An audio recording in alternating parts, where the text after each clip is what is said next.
I will call the regular Ridgway Town Council meeting of Wednesday, September 11th, 2024 in order. And ask for a call, please.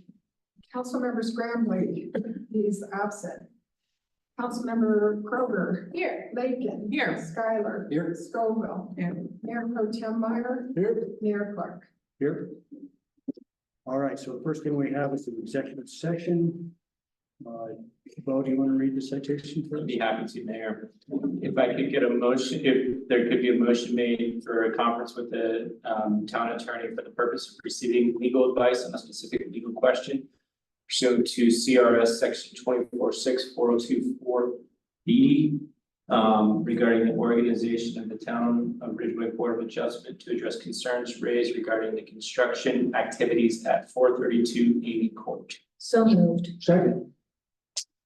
Motion made by Polly, second by Russ. All in favor? Aye. Opposed? All right, we are in executive session. So Preston, do you want to? Yeah, and I think, Mayor, if you can ask Clark and Jake to. Yeah, Clark Gilbert and Jake Neese, we've got an executive session going. If you guys could hop off for hopefully only like 15. You think that's enough? Are we going to be notified when you come back, or how do we know when you're done? That's what I was saying. Why don't you try again in 20? Half an hour? Yeah, about 20 minutes, is probably all we're gonna need, but, if you try to get back on, we'll see you in the waiting room and just let you back in right away as soon as, the regular meeting reconvenes. Yeah, you may sit in the waiting room for a sec, but we'll get you when we can. Got it. Thanks. Thank you. Virtual rooms, like it's crazy, isn't it? Yeah. All right, are we good, Preston? All right, it's September 11th and the time is 5:32 p.m. For the record, I am the town attorney. As required by the open meeting law, this executive session is being electronically recorded. Also present at this executive session are the following persons. Pam Craft. Polly Kroger. Russ Meyer. John Clark. Joseph Scoville. Beth Lakin. Terry Schuyler. Preston Neal and TJ Kalubak with Community Planning Strategies. This is an executive session pursuant to 246402(4)B regarding the organization of the Town of Ridgway Board of Adjustment to address concerns raised regarding construction at 432 Amy Court. I caution each participant to confine all discussions to the stated purpose of the executive session, that no formal action may occur in the executive session.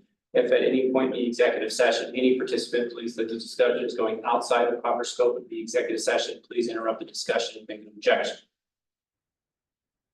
As the attorney for the town of Ridgway, it is my position that the matter announced in the motion to go into executive session constitutes a privileged attorney-client communication, and therefore recommending that no further recording be kept of this executive session. The time is now 6:01 p.m. and the town administrator has turned the tape recorder back on because the privileged attorney-client communication has finished.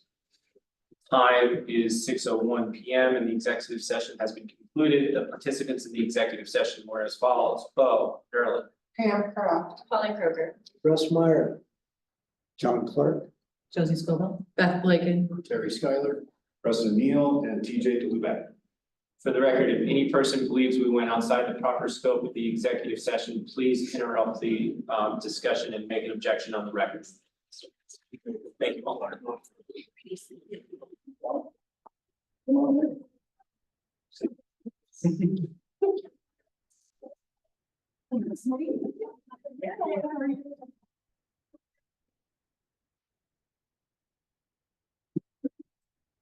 All right.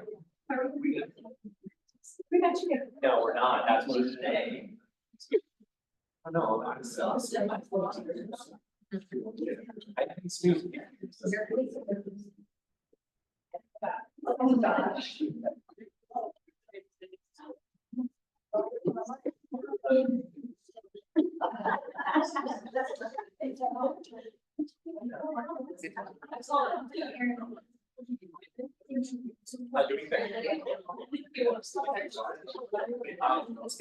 the parts of it.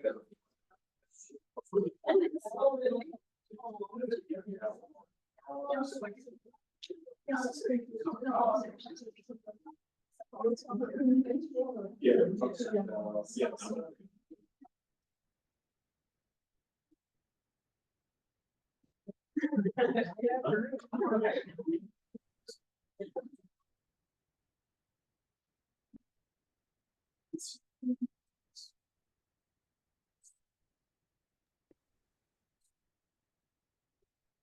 I see. No, just give that.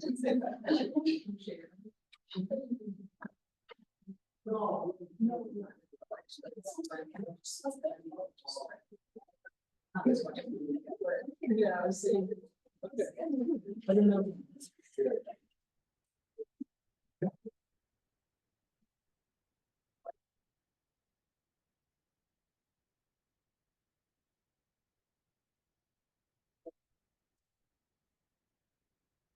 Okay.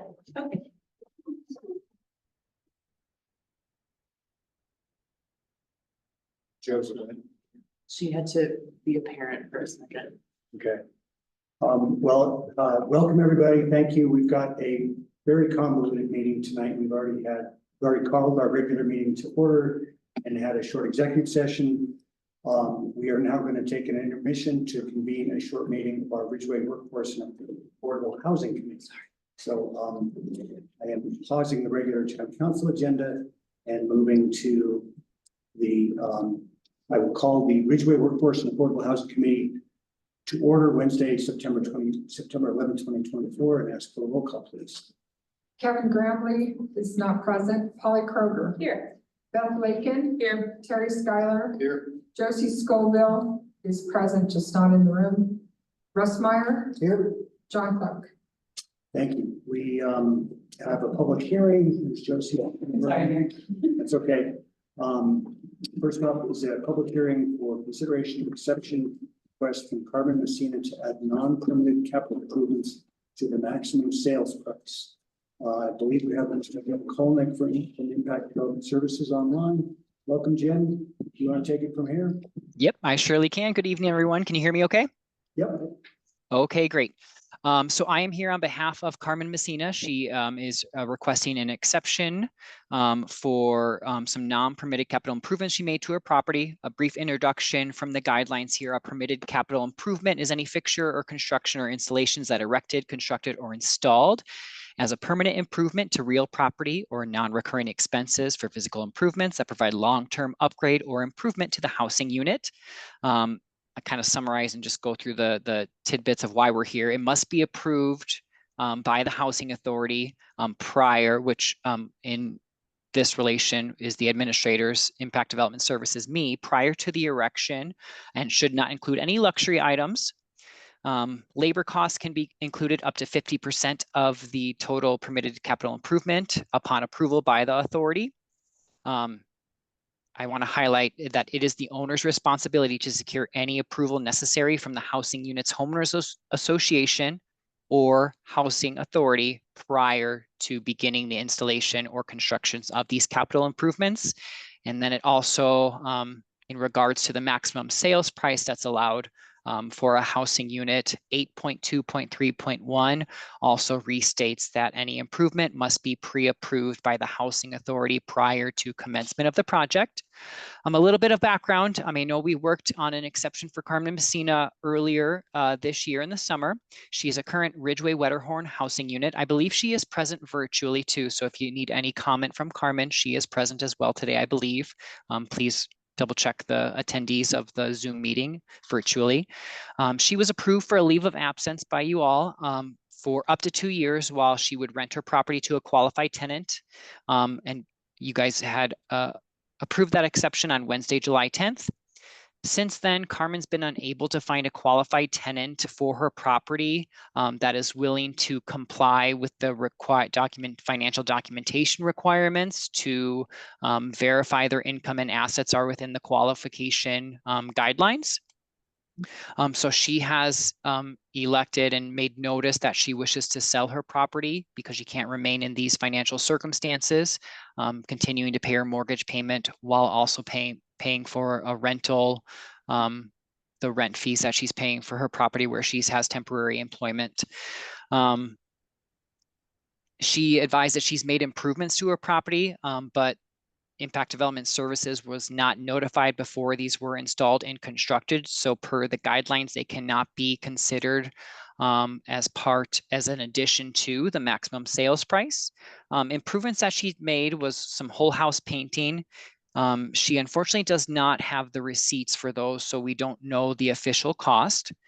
She has installed an electric vehicle charger and parts, which cost $399.59. Receipts are included in the attachments. And she also had an outdoor shed installed for additional storage space, as there's no garage with the unit. Cost of that is $595.83 with a total of $995.42. The staff recommendation as of this time is to not proceed with the approval of this exception, as these are items that can be removed from the home and sold individually outside of the sale of the home. We want to make sure that we uphold the guidelines and don't set a precedence for this in the future. So that's my recommendation. There's the exception review criteria. This would fall into 11.1.3.2.c for exception review criteria. And then the rest would be for your motion for consideration to approve or deny these exceptions, to add the improvements that Carmen has made to her property to the maximum sales price. In the attachments, there's her application for the exception and the receipts and the maximum sales price that was calculated coming out to $346,642 without capital improvements. If that's kind of the great summary of it, I'm happy to open up for any questions or go over the individual documents that are attached. Okay, thanks, Jim. Yeah. Because this is a public hearing, the process will be to have council ask any questions of Mr. Colnick and or staff. And when we're satisfied with that, we will give Carmen a chance to give us some input when she's done, and we have questions or not for her. We will then open up public comment and allow anyone either online or in the room to make comment on this, and then we'll close that and bring it back up here for deliberation. So first, anybody on council have questions for either Mr. Colnick or staff? My question is, how uninstallable is a solar charger? Like, that was my, how tight the house is that? An electric vehicle charger, it should be just like installed, you plug it into an outlet, so you should be able to unscrew it. So it's just like a charger for an electric vehicle. It's not connected to the solar panels. But Carmen, Carmen has installed that. I think that might be better input from Carmen as well. Okay. Sure, I can comment on that. Is that okay? Hold on just a second. I want to make sure if anybody up here has other questions for Jim or staff, we do that first, and then we'll let you fill in the gaps. Any other questions, comments up here? Okay, yes, go ahead, Carmen. The electric vehicle, the charger station itself could be removed, but there was an outlet that was changed to accommodate that. So, you know, that part's permanently changed for the house. The shed would be very hard to uninstall. That was, you know, assembled on the property. And then while I don't have receipts for painting the house, I actually myself painted the entire house. I was hoping that could be taken into consideration somewhere in like a percentage of market value, or, you know, I know that my neighbors, the school district had their entire house painted by painters. I wouldn't expect for it to be, you know, maybe the same value as professional painting, but I did spend 2 full weeks painting every bit of the house, because the walls, the windowsills, and the doors were like a raw powder coat. They didn't have like a semi-gloss or a gloss finish paint on it. So it does increase the value of the home, because if you have walls that are just powder coated like that, every time you touch them, your fingers leave a mark, you know, so it's not durable. So that I feel like that was a pretty big improvement to the home, even though, you know, I'm not able to give you receipts because I perform the work myself. Okay, is there anything else you want to add that you think we should take into consideration? I also have a whole home water filtration system installed in the house. I don't have receipts for that. I have a whole home reverse osmosis system installed in the house. I don't have receipts for that one either. I can provide the cost of those.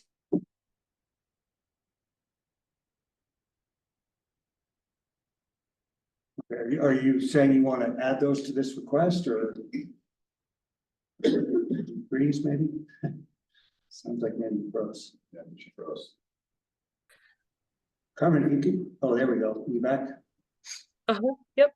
We didn't hear probably the last 30 seconds or so. Okay, so I said I also have, it hasn't been submitted with this because I don't have receipts for these unfortunately, but I installed an entire home water filtration system that's plumbed into right where the water main comes into the house, and a reverse osmosis water filtration system that's plumbed under the kitchen sink. So those two together somewhere in the ballpark of $3,000. Again, I don't have like the actual receipts. I can provide what they cost, market value, and they're installed into the home. I honestly don't know if we can add those at this point. They probably should have Okay. been added when you first talked to Jim about this, if you wanted to see if those could be Okay. added. Okay. Does anybody up here on council have questions for Carmen? Okay, hearing none, I will open it up to public comment. Anybody in the room or online have anything they want to say about this? Not seeing any here in the room, not seeing any hands up. As always with Zoom, if you can't figure out how to raise your hand and you have a comment, just please unmute and identify yourself, tell us where you live. Okay, hearing none, I will close the public hearing and bring it back up here for us to deliberate. This is why you get approval before you do stuff. Yeah, I'm just really worried about setting a precedent. Yeah, it's unfortunate. Like, you bought a home in a place that has lots of requirements because of the restrictions. I think to take the paint, I think paint is a choice. I wouldn't want semi-gloss paint in a house. I think semi-gloss versus gloss versus flat versus satin, like that's a design choice. Yeah. So, I don't think the paint factors at all to me.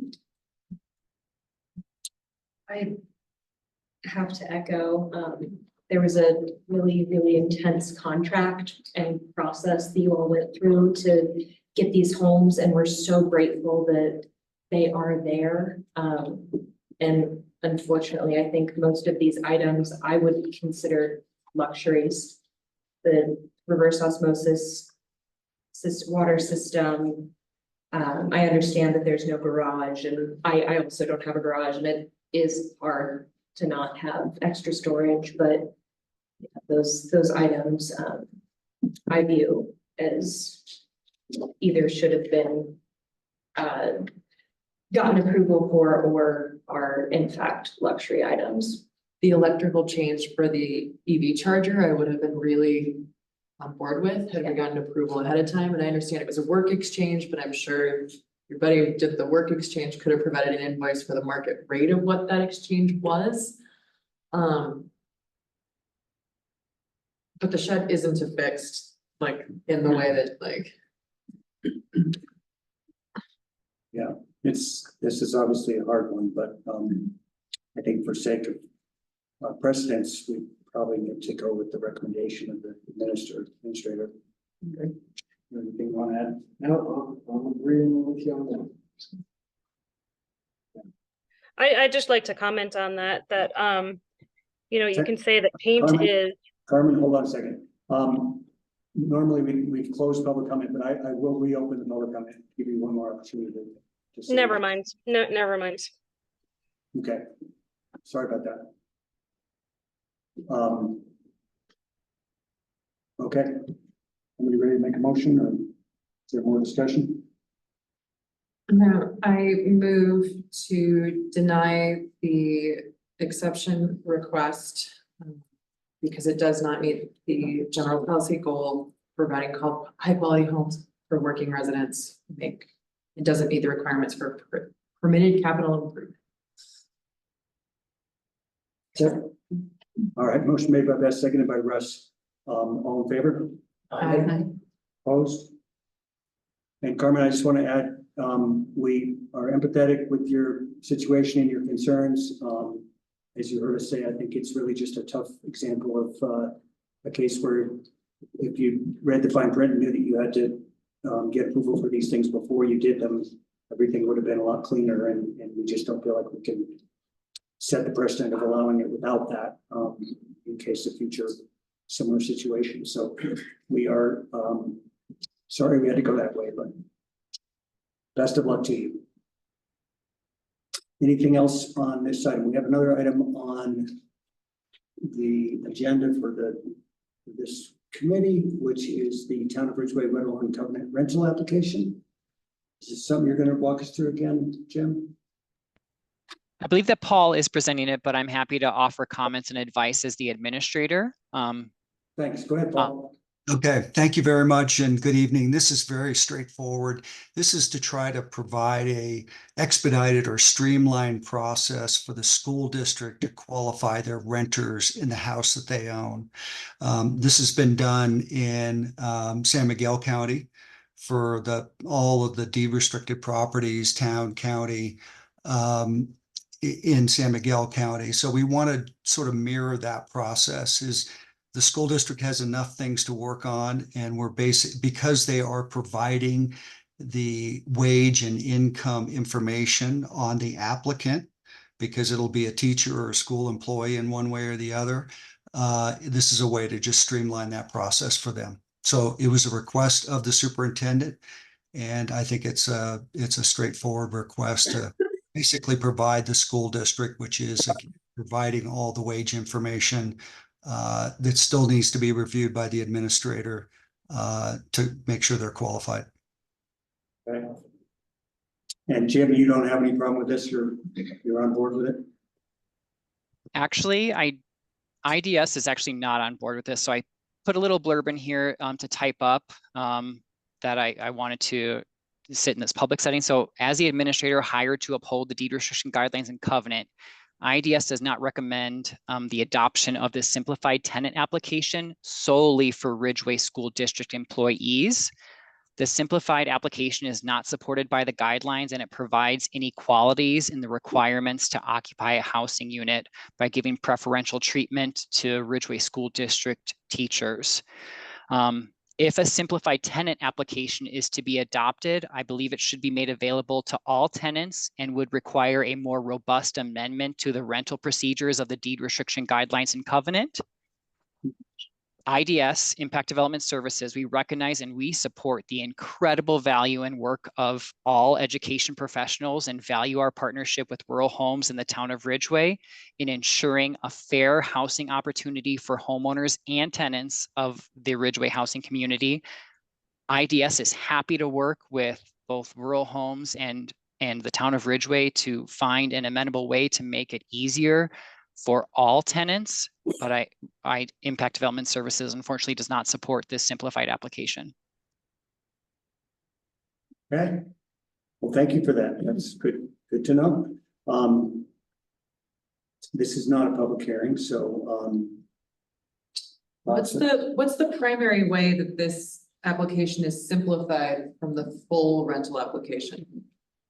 Because I don't have to compare. Basically, there's a whole bunch of additional documentation and with the normal application. And I think to Jim's point, just to be very clear, I see this as a policy decision. Our mission at Rural Homes is to give preference to critical workforce in the community, and educators are one of those. So we want to make it easier for the school district to house their employees. So it's not perfect. We're trying to reduce the burden on the school district and trying to allow them to streamline their process, which has worked well in San Miguel County. So what additional documentation is not in this simplified application? Jim, you want to answer that? Yeah, I can talk to that. So no taxes are required. We require the prior year taxes because for the deed restriction review, we look at the past 12 months of income for deed restriction purposes to calculate a full year that is used of gross income to calculate the area median income. So this does not account for the taxes, the W-2s, the 1099s of the last 12 months. It does not ask for the most recent pay stub. And then also, if a teacher were to have additional summer employment, it would not account for any additional sources of income that may be gathered. And it also does not require bank statements. We require 6 months of checking because there's asset requirements of both tenants and owners.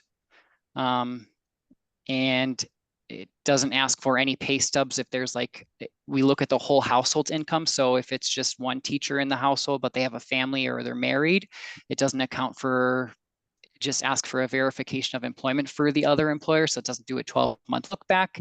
And if they have any other sources of income that could be discerned from bank statements and or pay stubs or tax history and whatnot, we may not have the whole picture of the household income. And as my job as administrator, that's what I look at to make sure they qualify. One more question. What if someone's financial status has changed, i.e. someone took a big pay cut to become a teacher? Would they not be qualified for a year until their taxes showed that pay cut? We look at the last 12 months at the time of application. So it's a rolling 12-month basis. So that's why we ask for the most recent pay stub. So we'll look at their... It would be a full year before someone who say made 90,000, made, over the income requirement, even though now they're working as a teacher making under the income requirement. Correct. Yeah, it's the last 12 months.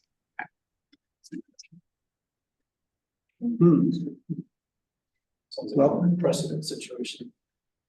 yeah, I guess, for my part, I would say I agree that, while I certainly appreciate our teachers, and my wife having been one for 20 years, just retired, I can relate to the need for this, but I don't see that I don't understand why we would be giving them special dispensation over our marshal's deputies and other public workforce employees that are just as vital to our community. Maybe that's something to look into in the future, though, is a simplified application process for public.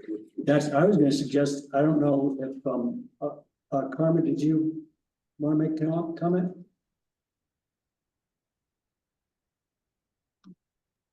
I would love to comment on that. The issue at hand here is that it's very, very hard to get all that documentation as a renter and get into these homes. I too would like to rent my house, sell my house, get the unit filled by someone who qualifies and works in the county who's not me.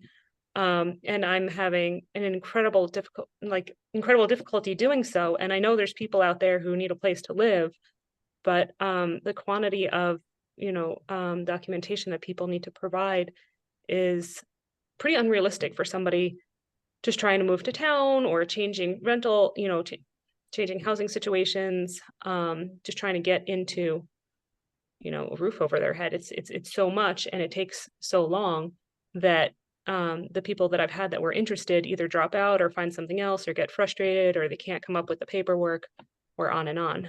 So I think, probably the reason why the school district is asking this is because, as the landlord, it's very, very difficult. And so it's, kind of blocking, it's standing in the way, all this paperwork of providing affordable workforce housing, in my opinion. And also, in my opinion, maybe consider making the application process a little easier just for everybody, not just the school district, but maybe the Wetterhorn homes in general. I certainly would appreciate that. Yeah, I will just add, from the experience we've had at Space to Create, and that one in particular is extremely onerous, and there's nothing we can do about it because there's federal tax dollars, federal housing dollars involved, and they have the requirements that can't be altered.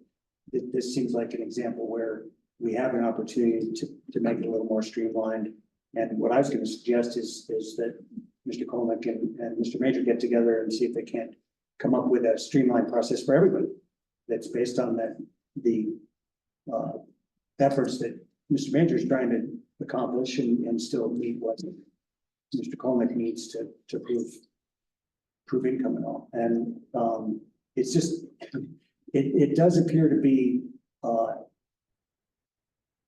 a sort of unnecessarily onerous for people for workforce housing.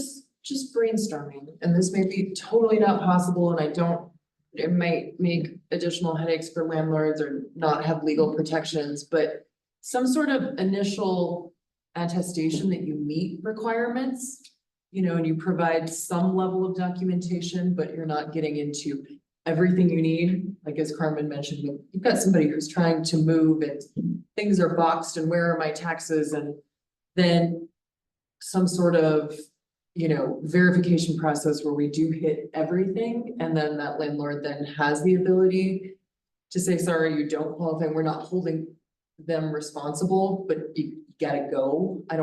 Just some way to get someone in when then they could be more stable, which is what we all know housing allows. I don't know. I've not thought it through. I'm just brainstorming. The other thing that comes to mind for me is the not having this approved at this point. Is this impacting the school teacher from actually being able to rent the unit? Do we have a new school teacher who's there waiting to get in and can't because they haven't dotted all the i's and crossed all the t's? No, it's not holding that up. You know, they have a renter in there now. It's really setting up a system for the future. You know, I'm open to having a work session where we can look at the renter qualification criteria. It seems like it'd be worth at least having a discussion. Yeah, I just think about like, I just took my driver certification to school and it's like, upload this in this place and upload this in this place. And it's like really getting people to see that these are those documentation that you need. But what's the absolute need to get you in? And then what can we circle back around to so we're meeting the spirit of this? But yeah, I think we could just spend some time pondering it for sure. Yeah, and I'll offer, Paul may have mentioned it already and I missed it, but there's a lot of funding tied with this project. I don't think that's lost on anyone, and there's a lot of requirements associated with the conditions of that funding. And so I think it'll be important for that work session to understand what the threshold is, to what is the bare minimum for requirements for rental verification, sale verification, stuff like that, what they are. But yeah, just to add on to that, we don't ask for anything, whether it's in the ownership or the rental, that doesn't, you know, isn't required to validate that they're qualified. And what we certainly don't want to do is get somebody in that's not qualified and then have to evict them. So we want to do it right. If there's a way to simplify it, we're open for that. But it does have to meet those state and federal requirements, just like the space to create. Not the same criteria, but there are other thresholds that we need to meet also.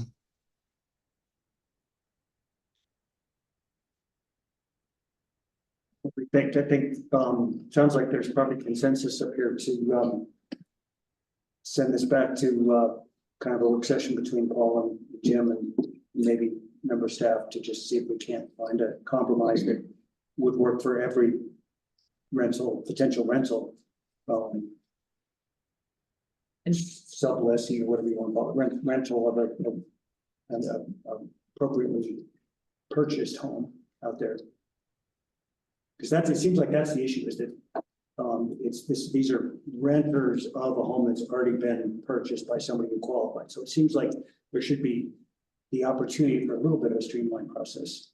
But yeah, just to point out that again, the fundamental difference is the school district is the employer, and with renters going into other products, they have to collect their W-2s or self-employment or whatever from other sources. So this was trying to streamline it for that source employer. But let me just come back. We're open. I'm open to coming back. I think we need to carve out, you know, a preparation and significant time to go through that, because we didn't set these criteria around the renters just randomly. They are from 30 years of experience. But if we can streamline them, we want to do it because we want to get people into these houses.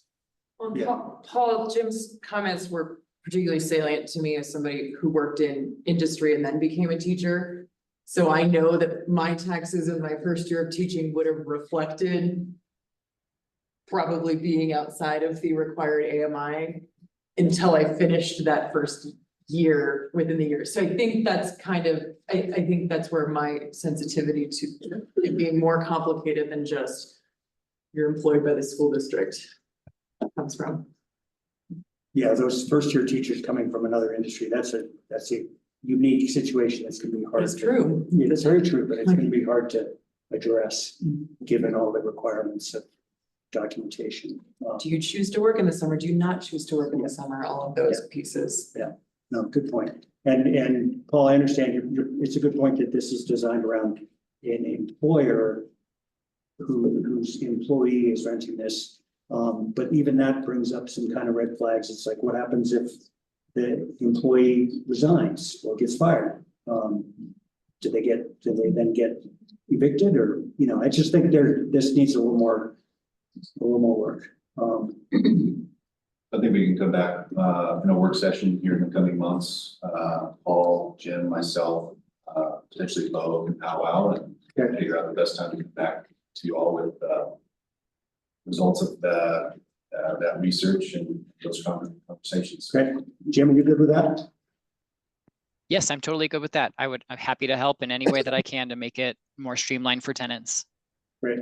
Thank you. Everybody up here is on the same page. All right, thank you.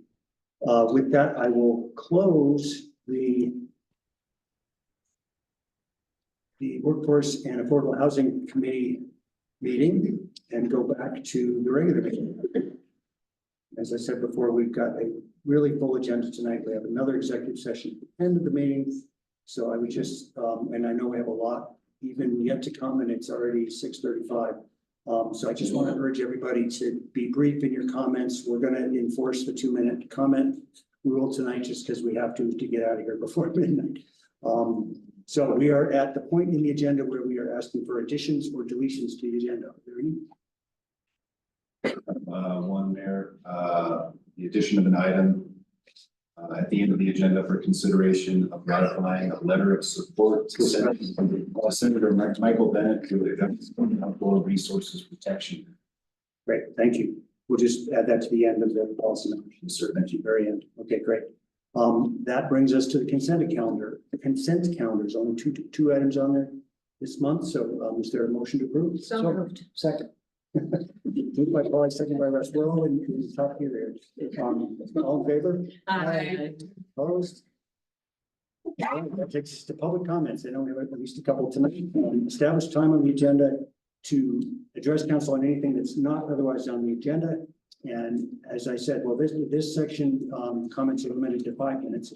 We're seeing keep to that 5 minutes. So who wants to, I know Val, you got one.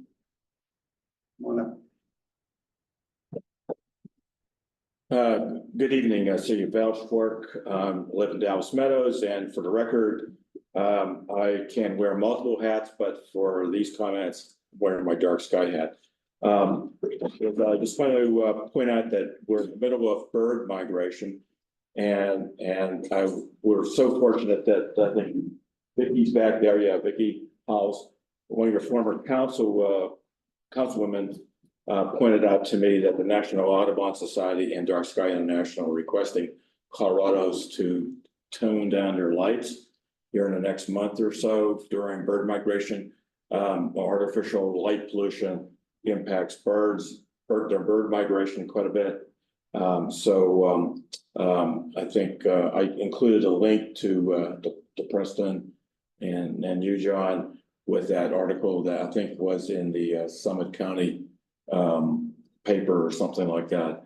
That would be appreciated if maybe we could have that on the town's social media sites and things like that, just to encourage residents to turn it down. Which leads me into my second comment, and that is I do want to applaud the town for realizing that there's some unintended consequences with the firehouse greenhouse. That's been also pointed out to me that the lighting in the inside lighting in the greenhouse is something that probably needs to be looked at and resolved. And so, it's rather significant. I've talked with a few people that have seen it. I haven't seen it in person, I think, but Terry sent me a picture a couple days ago. So, some unintended consequences of that. And, perhaps, maybe it might be appropriate to have some tweaks in your lighting ordinance to address those sorts of things for light trespass or whatever. I would look forward to a resolution here soon if possible, so that Dark Sky International don't call us about the issue. So Great. So thank you very much. Appreciate that. Thank you. Yeah. And I'm sure that Preston will get the notice about the bird migration and turning the lights off at night into all our social feeds and everything, just as a recommendation. And yes, we'll be dealing with the greenhouse issue. Yeah. Yeah, thanks. Thanks again. Hats off to Vicky. She was the one that pointed out the Audubon concern. So thanks, Vicky. Thank you.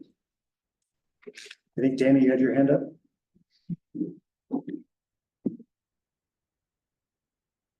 Namaste, Dana Idlers, 745 South Amelia, Ridgway. I'm here as a member of the Sustainability Advisory Board to, I was told to write a letter and give it to, just to our committee, and that it would be presented to you, but I know that the town manager is extremely busy with the just day-to-day stuff, and it was supposed to be presented to you in May. So I'm doing it tonight, and I know that what I'm talking about is basically an existential crisis, and the town manager has to deal with daily issues, and so I understand, but I'm hoping that maybe there could be somebody that your group could just define a better conduit for the issues that we have voted on in our committee. There are now 3 that are languishing with the town manager, because I know he's super busy. And so maybe there's a different conduit to where we could get our recommendations that we voted on, that we are hoping will become resolutions to you.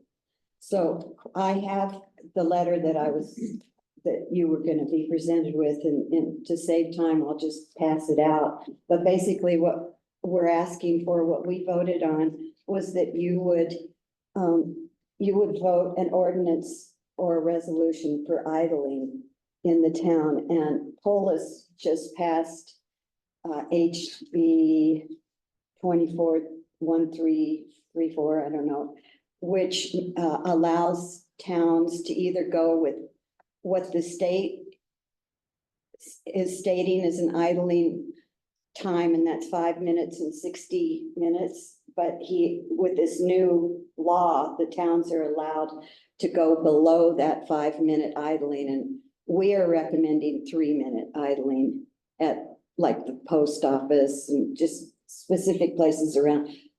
When I got into this, I'll tell you, idling at schools is really detrimental to children, and that's a whole different issue. And I don't have children, but boy, if people have children in this town, they ought to research it. And the website that I found that's the best called,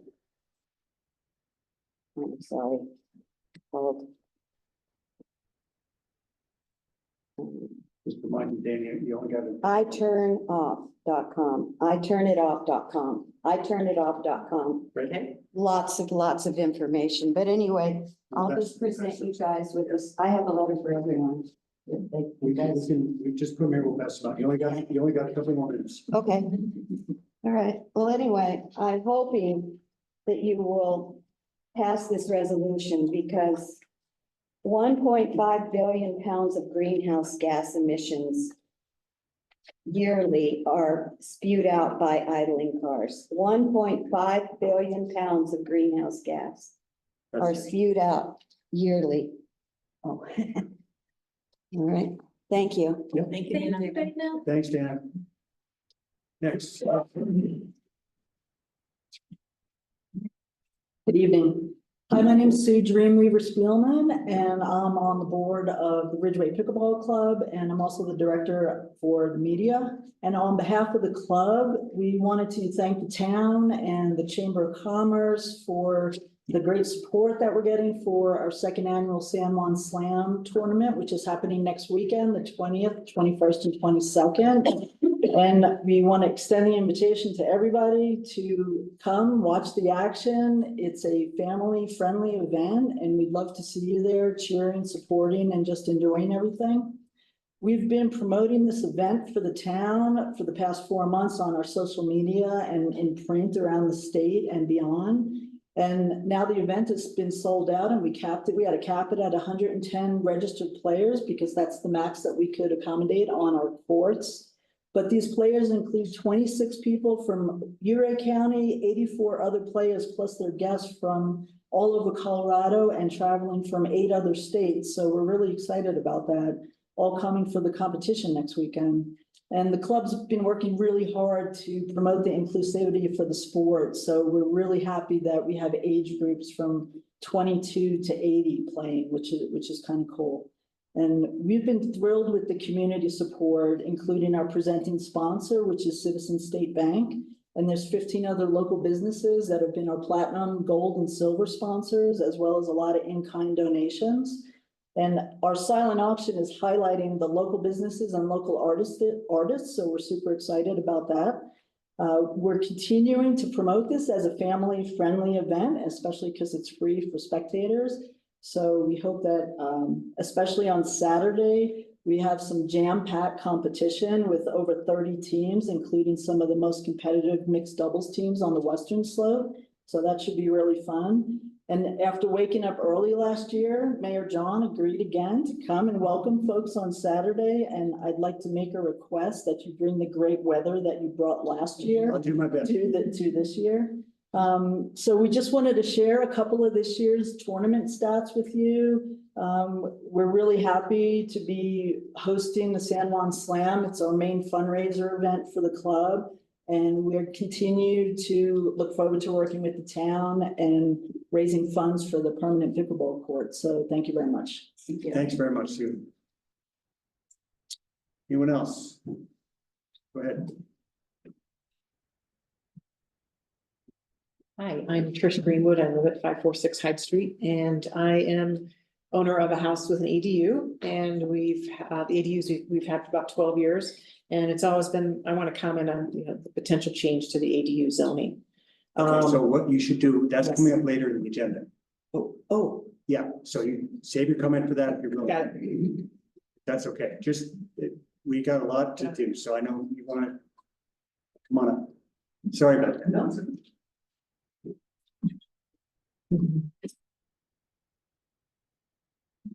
Hey everyone, Renee Marr. I live at 430 Amy Court. I was here last month, I'm sure you remember.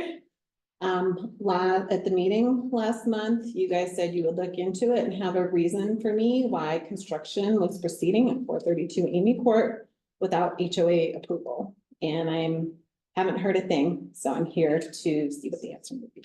Well, actually, from what we understand, you've been communicating with the town manager back and forth quite a bit, and that's going to continue. And it sounds like your best approach right now is just to go ahead and make an appeal, because the town has said it's made its statements about how it. So the town is I understand this because I have not been party to the HOA president communicating with Preston. Is it the town's opinion that construction can continue without HOA approval? No, it has nothing to do with HOA approval. It's that we reviewed work with staff. You need to work with staff. Well, right, I'm here as an individual. I'm not here for the HOA, right? And so I, as an individual, have a right under the zoning code to come to you and ask you what you're doing to enforce the code, because right now there are several violations in code. There's a violation to zoning, there's a violation to height, there's a violation to drainage.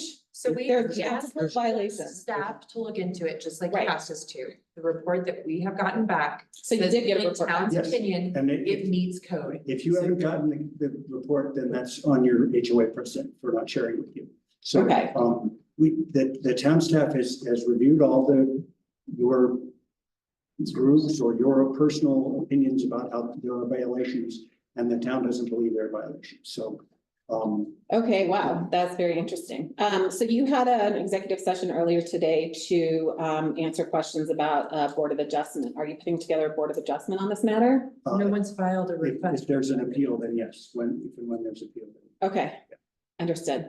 Okay, thank you so much. Thank you, appreciate it. Anyone else? Going once, going twice, anybody online? Okay, hearing none.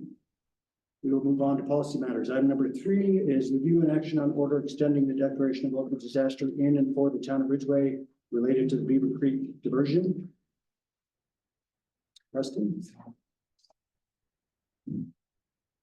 Yeah, thank you, Mayor. Hang on one second, let me share the screen. So, yeah, thank you, Mayor. So we're at a point where we need to, staff believes we are at a point where we need to extend the order declaring a local disaster in for the town of Ridgway. The most recent town manager's report from, I think September 8th is the date, provides I think a pretty good narrative about what's taken place over the last few weeks, and then provides that synopsis that I read into the record last meeting. Thanks for indulging me on that. I thought I'd share these photos. Huge shout out to Randy Barnes, Joan Rivera, Stephen Schroeder, to meet some of our short-term goals to reestablish the pipeline, getting water from that spring into the Ridgway ditch. They spent a considerable amount of time over the last few weeks cleaning out segments of the ditch and reestablishing this pipe as part of those short-term goals that we established. So we now have some water back in the Ridgway ditch and coming down into Lake Tonawanda, which is wonderful. But again, we're still at a point where we have to navigate the bigger issue at hand. Joanne Biggin, our engineer, and myself met with folks from the Department of Homeland Security and Emergency Management, the Colorado Water Conservation Board, National Resources Conservation Service, and others to talk about next steps and the funding sources available to us. Over the last few weeks, we've given dozens of tours to folks from these agencies. And just yesterday, Kevin Hauk with CWCB was able to herd all the cats and get everybody into the same Zoom, which is what I've been losing sleep over the last few weeks. And it finally happened yesterday. And we have a path forward. Hayes Lenhart with Wright Water Engineers, who's been made available for this situation based on technical assistance through the CWCB. Has visited the site. He's coming tomorrow morning to visit the site again. Joanne and I will be meeting with him on Friday morning, I think it is. He's putting together an alternatives analysis. You can say that's a back of the napkin kind of conceptual deal to present alternatives for us to figure out how we're going to divert water based on the issue at hand. We'll get cost estimates associated with those alternatives and get that number that everyone's been curious about, including myself, for weeks now. And that will inform, I think, some of the final information Governor Polis is looking for his executive order for potential disaster funding. There's a better word for it, but funding to help us with this situation, which we would be very, very grateful for if they even consider anything. Those other funding sources are CWCB loan program at no interest for a period of time. We can go into a lot more detail. I'll spare you the details for now. And the next item is the formal request for assistance from the NRCS and through their emergency watershed protection program. That program is in place to help jurisdictions with issues just like this one. So there's still a lot of hurdles to go over and a lot of information to sift through, but we're making progress. Not quite sure what it's going to look like, but we have the next steps. That's our alternatives analysis to inform cost estimates. And then once we have that, we can pick a path.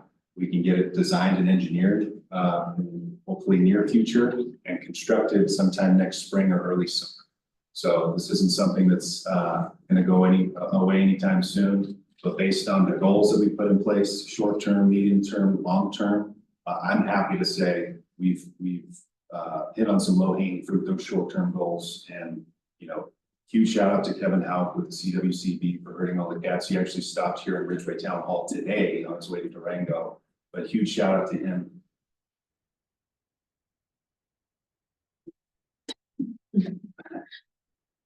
And then, yeah, so that, Thanks, Preston. Yeah, and, for those who don't know, it's kind of acronym soup sometimes, this stuff. CWCB is the Colorado Water Conservation Board. The next one is the NRCS, which is Natural Resources Conservation Service.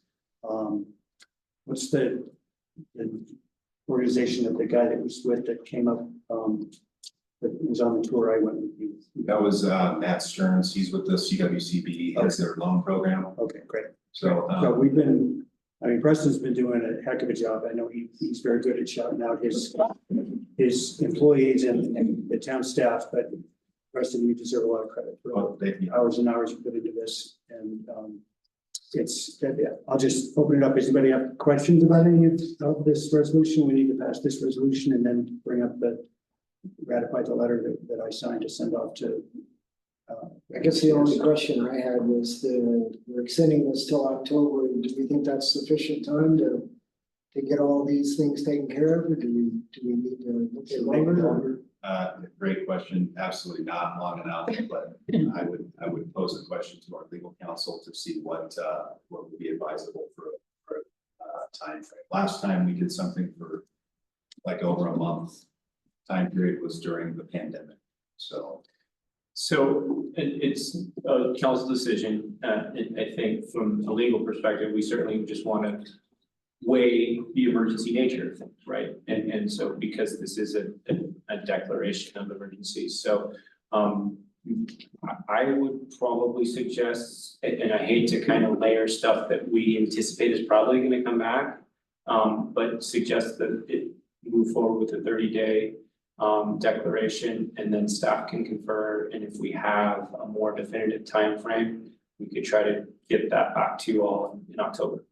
Yeah, I think that makes sense. Keep it flexible. It's also nice to get an update from you on all the work that's been happening each month anyway. Yeah. Seems like a probably no-brainer. Motion to approve the order extending the declaration of local disaster for the town of Ridgway. Second. Okay, motion made by Terry, seconded by Polly. All in favor? Aye. Opposed? Passes unanimously. Thank you. And Preston, please extend our extreme thankfulness to staff and also to you. no, thank you for that. And just to finish what I was saying, sorry about that. We are in good hands with all those folks at those agencies. They recognize what we're dealing with and gravity of the situation, and the support is incredible. Yeah, I agree. I finally got to tour the mess up there last week with this guy, Matt from CWCB, and he was amazing. He was just like all about flexibility. How can we make this work? How can we make it as painless as possible? How can we get you funds you need as soon as possible? Get everybody together to figure out what needs to be done. That same day, somebody from Buckhorn was up there doing an additional survey, which is one of the first things that has to happen to figure out. It's mind-boggling. If you haven't been up there, council, I'm not sure we can take public up there on a regular basis, but maybe there'll be an opportunity at some point. But anybody in council that wants to get a tour, I'm sure it can be arranged. It's really mind-boggling that the amount of debris, the size of the rocks, the fact that Beaver Creek is now about 30 feet off to one side of where it used to be. And there's car-sized boulders above, and the main place where our diversion started out of the original Beaver Creek drainage is about 4 feet deep in boulders this size and rock and mud. The fact that it happened so unbeknownst to us until you discovered it, based on that rainstorm today, I'm curious to see what happened. Every time it's been raining since then, I've been wondering. Today's looked like it was more centered over town than but yeah, it's not gonna. This isn't gonna be the last time that it's happened. So the fix is gonna be much more major, and hopefully we're gonna get some of the ditch pipe done, which would be amazing. So anyway, I started to give an opportunity for questions from the audience, either online or in the room. Anybody have questions? Okay, hearing none, we'll move on to the ratification of the EWP request assistance letter that I signed. Do we ratify this after the fact? I move to ratify the letter to the RCS. Very nominations. Second. Okay, motion made by Brett, seconded by Polly, all in favor? Opposed? This is unanimously, thank you.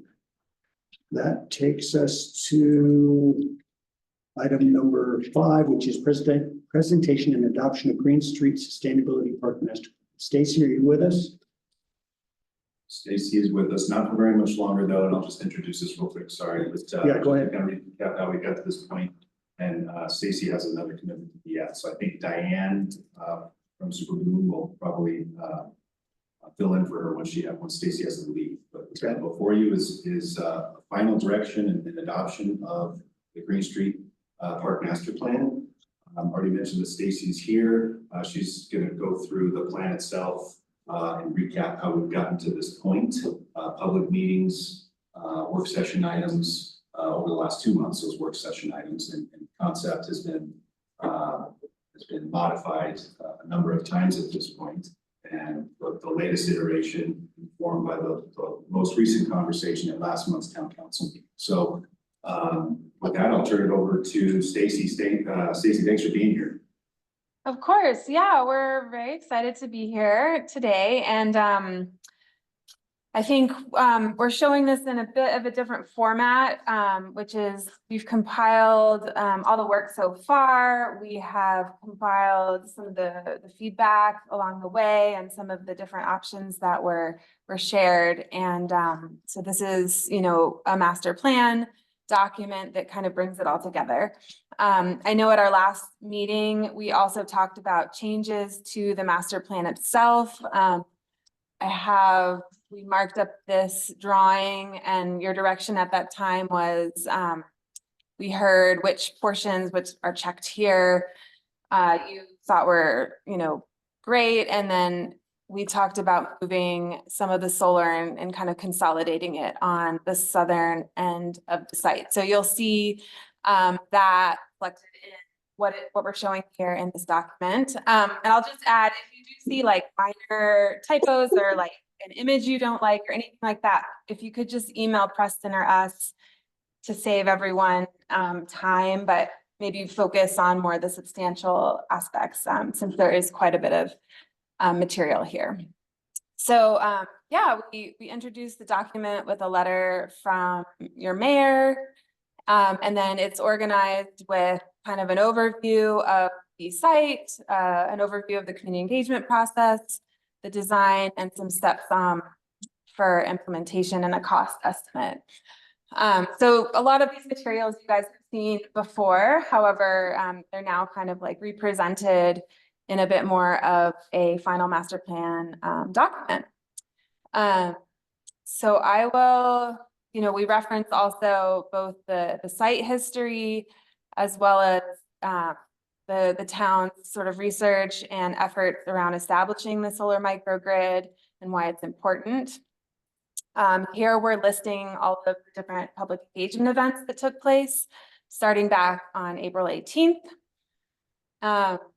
And also different, you know, site visits and conversations that we had. Shared a lot of this data with you already, but you know, we did do 2 public meetings and 2 online surveys. These were some of the concepts that were presented at that other meeting, and then these are the concepts that we reviewed with your with council and got your feedback on, as well as some of the graphics and like communications that we shared with the public and how we kind of got people engaged in the process.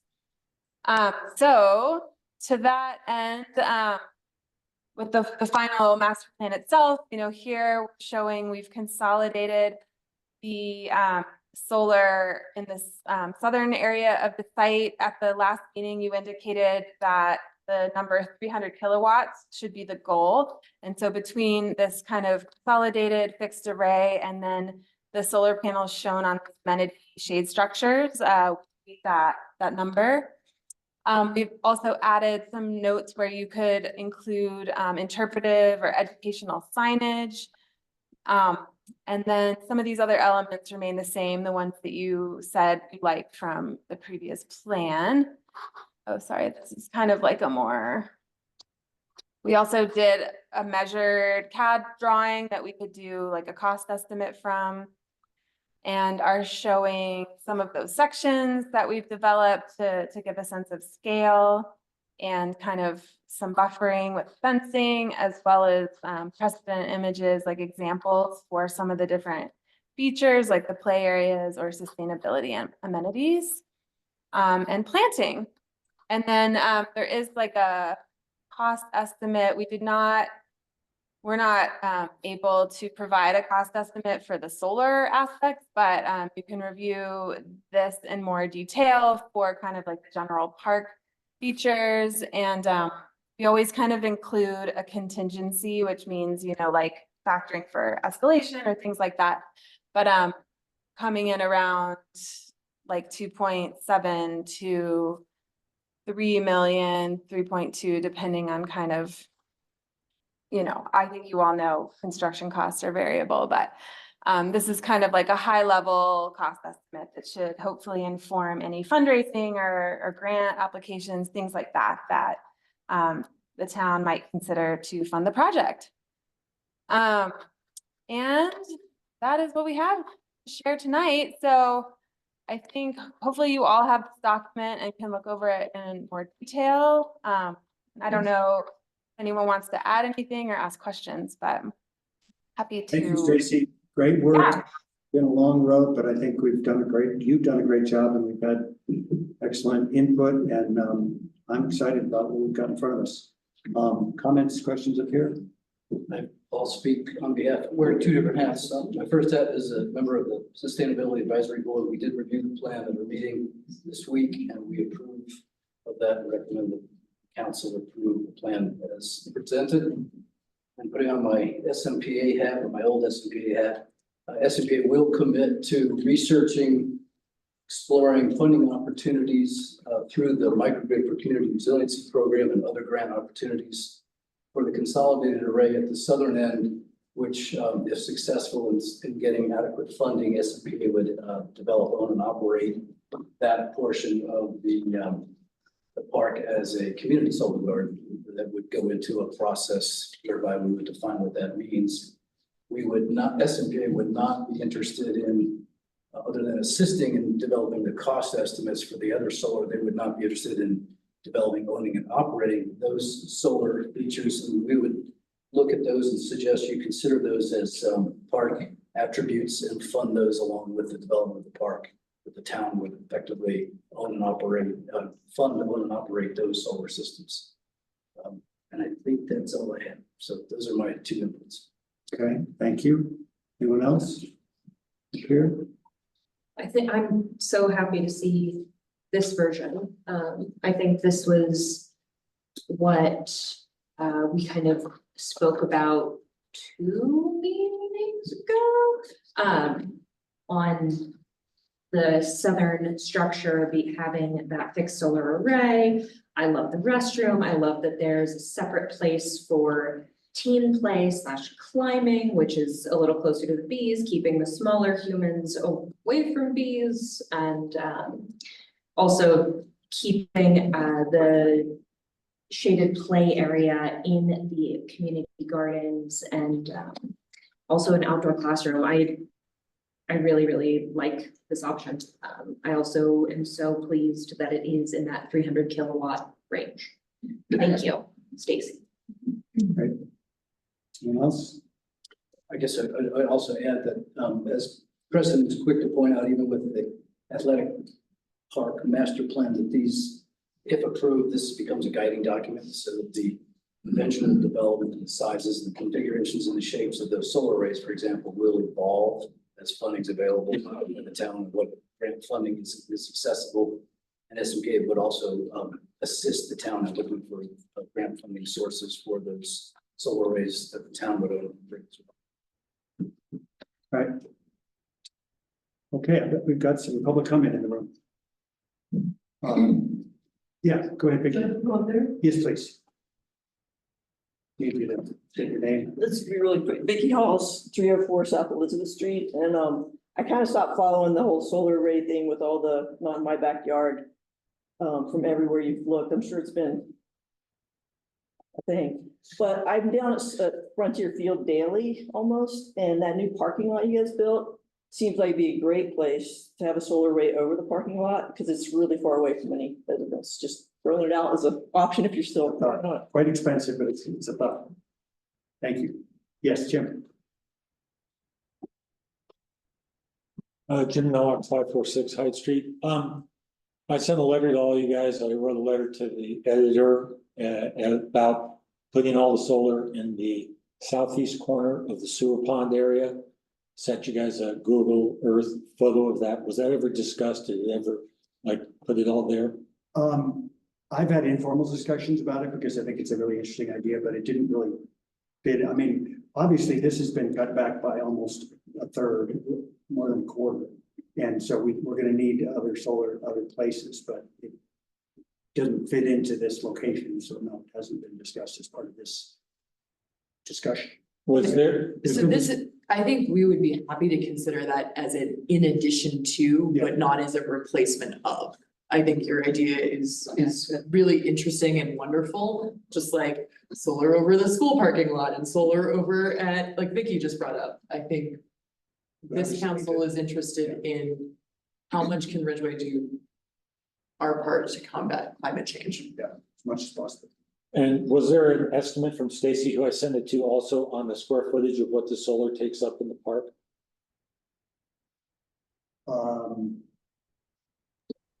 Oh, I don't believe I got your email, but we'd be happy. I don't have that information right at the tip of my fingertips, but we could definitely get that for you. I can give you there is on that document in the packet. I couldn't read it, But there is a sketch and it looks like approximately 230 by 110 feet. And it's kind of triangular shaped. Yeah. Jim, so it's on page 230 by what? 230 by 110. And it's not quite that much. It's not a full rectangle. That's not 3,000. So that's 25,000 square feet. Yeah. 25,000. You know, we said 200 kilowatts. All right. Okay, because It's probably about 23,000 for that lower array. I roughly estimate 18,000 over there in the corner, which was just an eyeball. But thanks for considering it. The intent was to get the solar completely out of the park and put it over there to calm things down. But anyways, hopefully it can be used in a later date. Thanks, Jim. Yeah, our focus has always been on having a significant amount of solar in the park. Anyway, next. Yeah, Scott.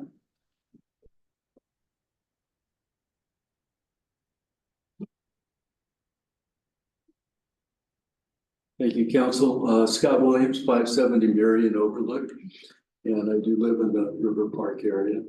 It looks to me like this plan meets the criteria that your council provided at the last meeting, so I think it's pretty much a done deal. What I'm mainly concerned about as a member of that community, which we affectionately call Strollerville, is that it actually be a park at some point. And it's not a park until you've done the rest of the work and developed it and budgeted for it and gone ahead with it. And the reason why I think it's important to that community is that the closest playground is otherwise up here at Hartwell Park. It's a great playground. But if you got a 2-year-old or a 3-year-old, you're not going to be walking 3/4 to 9/10 of a mile with that 2-year-old and get there within an hour or two. You're going to be hopping in your car and driving, which is what we as grandparents do with our grandson. To me, that's not sustainable. So I think to truly make this a sustainable park, you need to develop that park as a park as soon as possible. Great. And also, I'd just like to second the idea of looking at these other alternative sites and then establishing some solar projects there. I think that's great. We have solar on our roof. We're a strong supporter of alternative energy sources. And it just seems to me that, you know, part of the attraction of this plan is that it impliedly provides some bona fides for Ridgway's climate awareness. But where is it? It's not really something that's going to be seen by too many people, by the traveling public. So if you can find an alternative site out here that works for you, I would strongly support that. Okay, thanks, Scott. Thank you. Dave, everything, who's next? I'm sure. No? We've got, Oh, got a hand up online? I can't see your name, but go ahead. Online.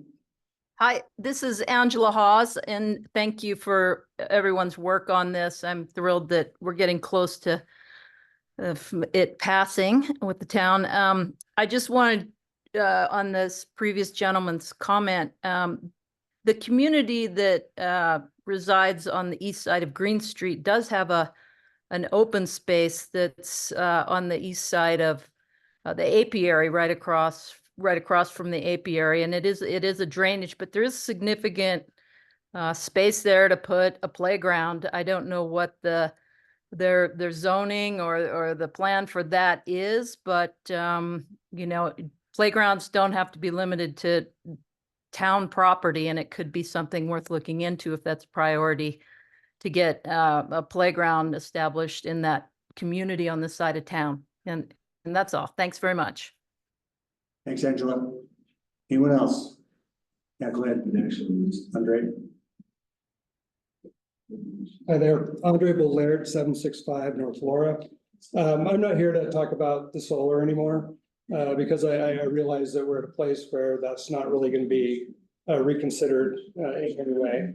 I do appreciate the final draft of this proposal. I wish we would have seen some of these pieces earlier and they would have been presented throughout the process, including the previous plan that was developed in 2015. The cutaways that show the scale and size of the improvements, I think that would have been helpful for people. I think there's other pieces of the climate crisis that we need to consider as well. And I think that one of them that we talk about often is youth mental health. And one of the questions that I have for you is the revenues or the money that comes out of the solar array that's owned by SMPA, what happens to that money? I could speak to that. The revenues is sort of a misnomer. This will actually be more expensive energy than we currently purchase. So there have to be gap funding actually. So there won't be any net revenue. The renewable energy credits, so the effective credit for the solar being produced will go into SMPA's pool of RECs that is used by the Totally Green program. Town Ridgway is a participant in that program. They pay a penny a kilowatt hour to claim that the electricity we're using right now comes from renewable sources. SMPA would want to work with the town to form some sort of an exclusivity to whereby we can retire the RECs from that array for the town. So that it would cost nothing more to the town than what they're currently paying for clean renewable energy. So there's no cost to the town. This would just become part of the portfolio of renewable energy systems, which includes 4 micro hydros and now 4 community solar gardens that feeds into that program. Yeah. So there's no economic benefit. No, it doesn't generate money, it generates power. But if it's about youth mental health and climate change, please tell us about it now. Well, I mean, I would love to, if there was revenue, I was going to ask that you seriously consider dedicating those resources to combat, you know, the very extensive issues we have with youth mental health in communities around the country, specifically caused by the fear of climate change. I think Mayor Clark, you brought up some amazing points about the concerns for energy resiliency. We also need to focus on youth mental health and put resources into that as well. So, you know, please consider that in other ways. You know, along those lines, just to comment, I'm hoping, my personal hope is that the nature of the sustainability part will provide a healthy space for our youth to come and learn about all things sustainable. That's exactly.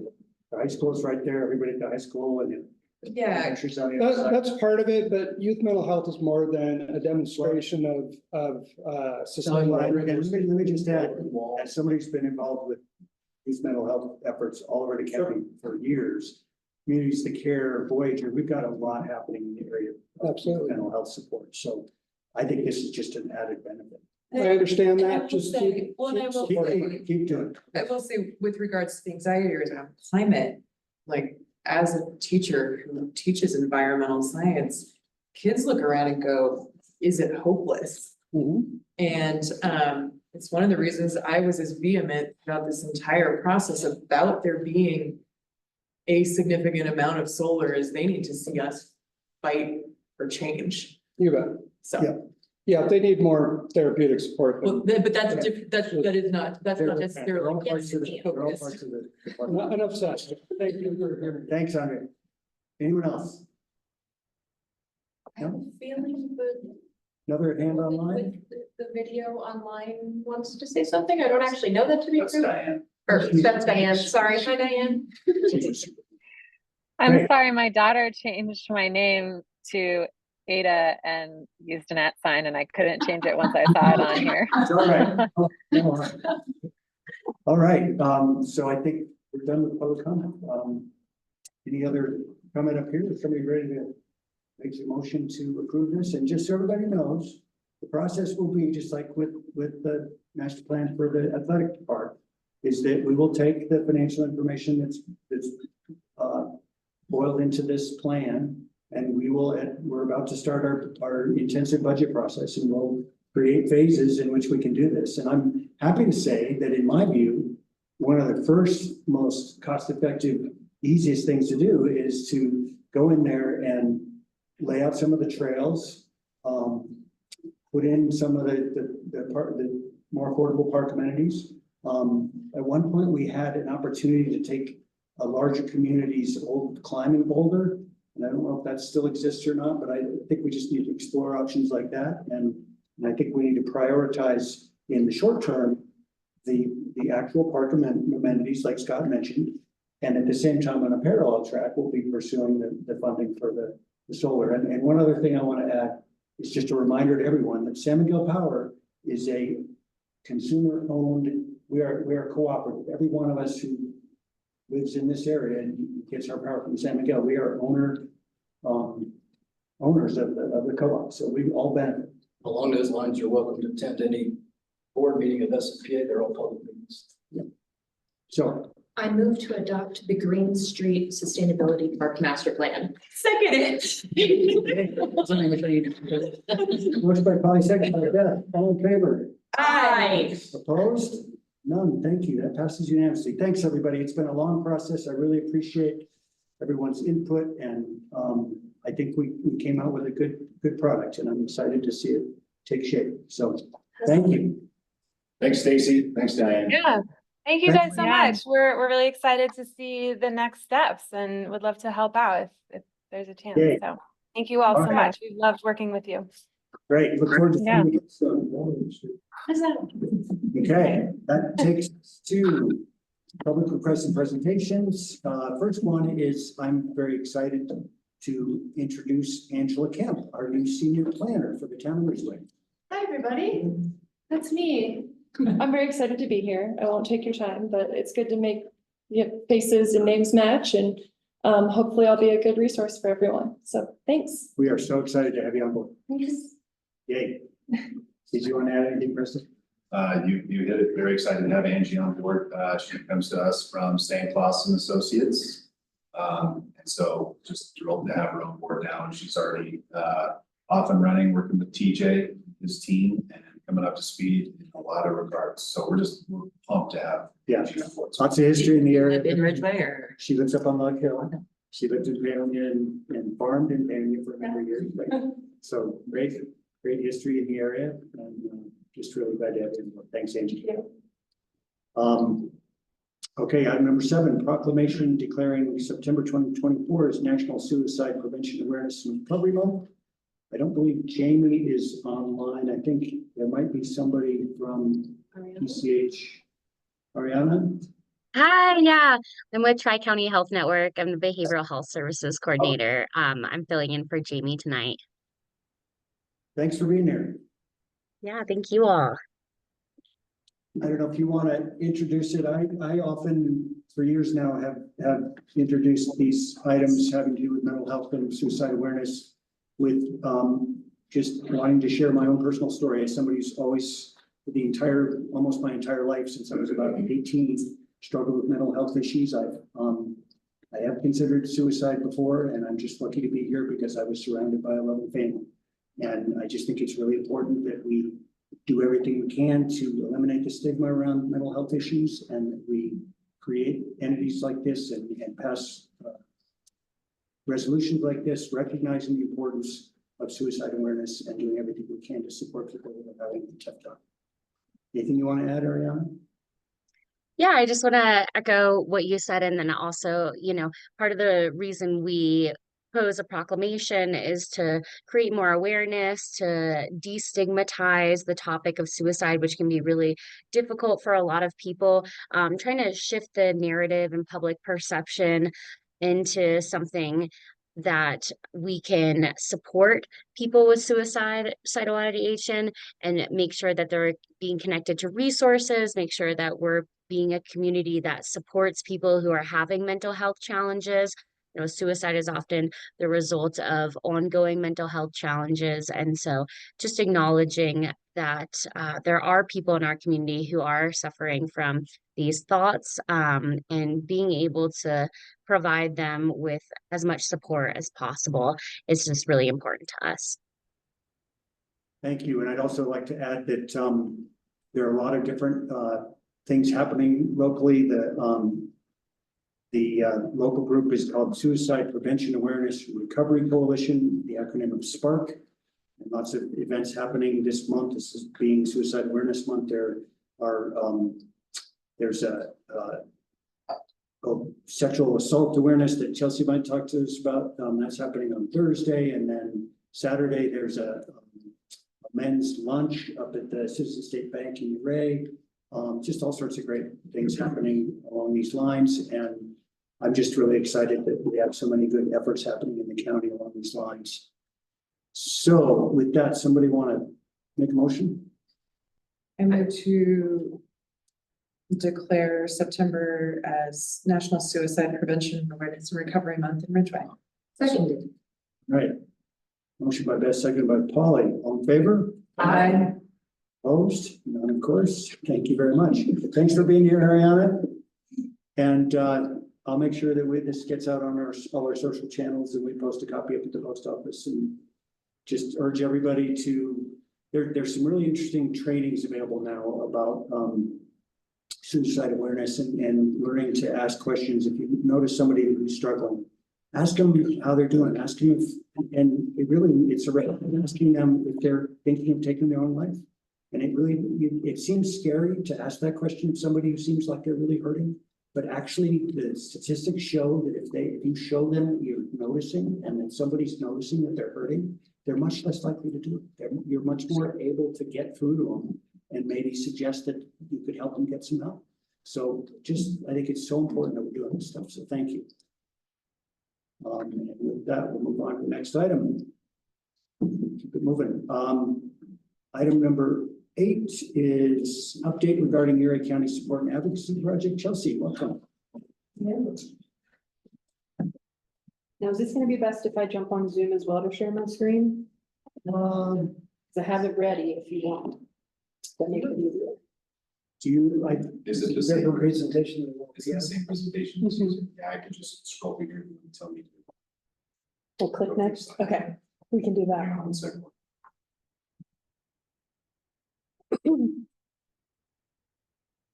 want to just introduce yourself in the meantime?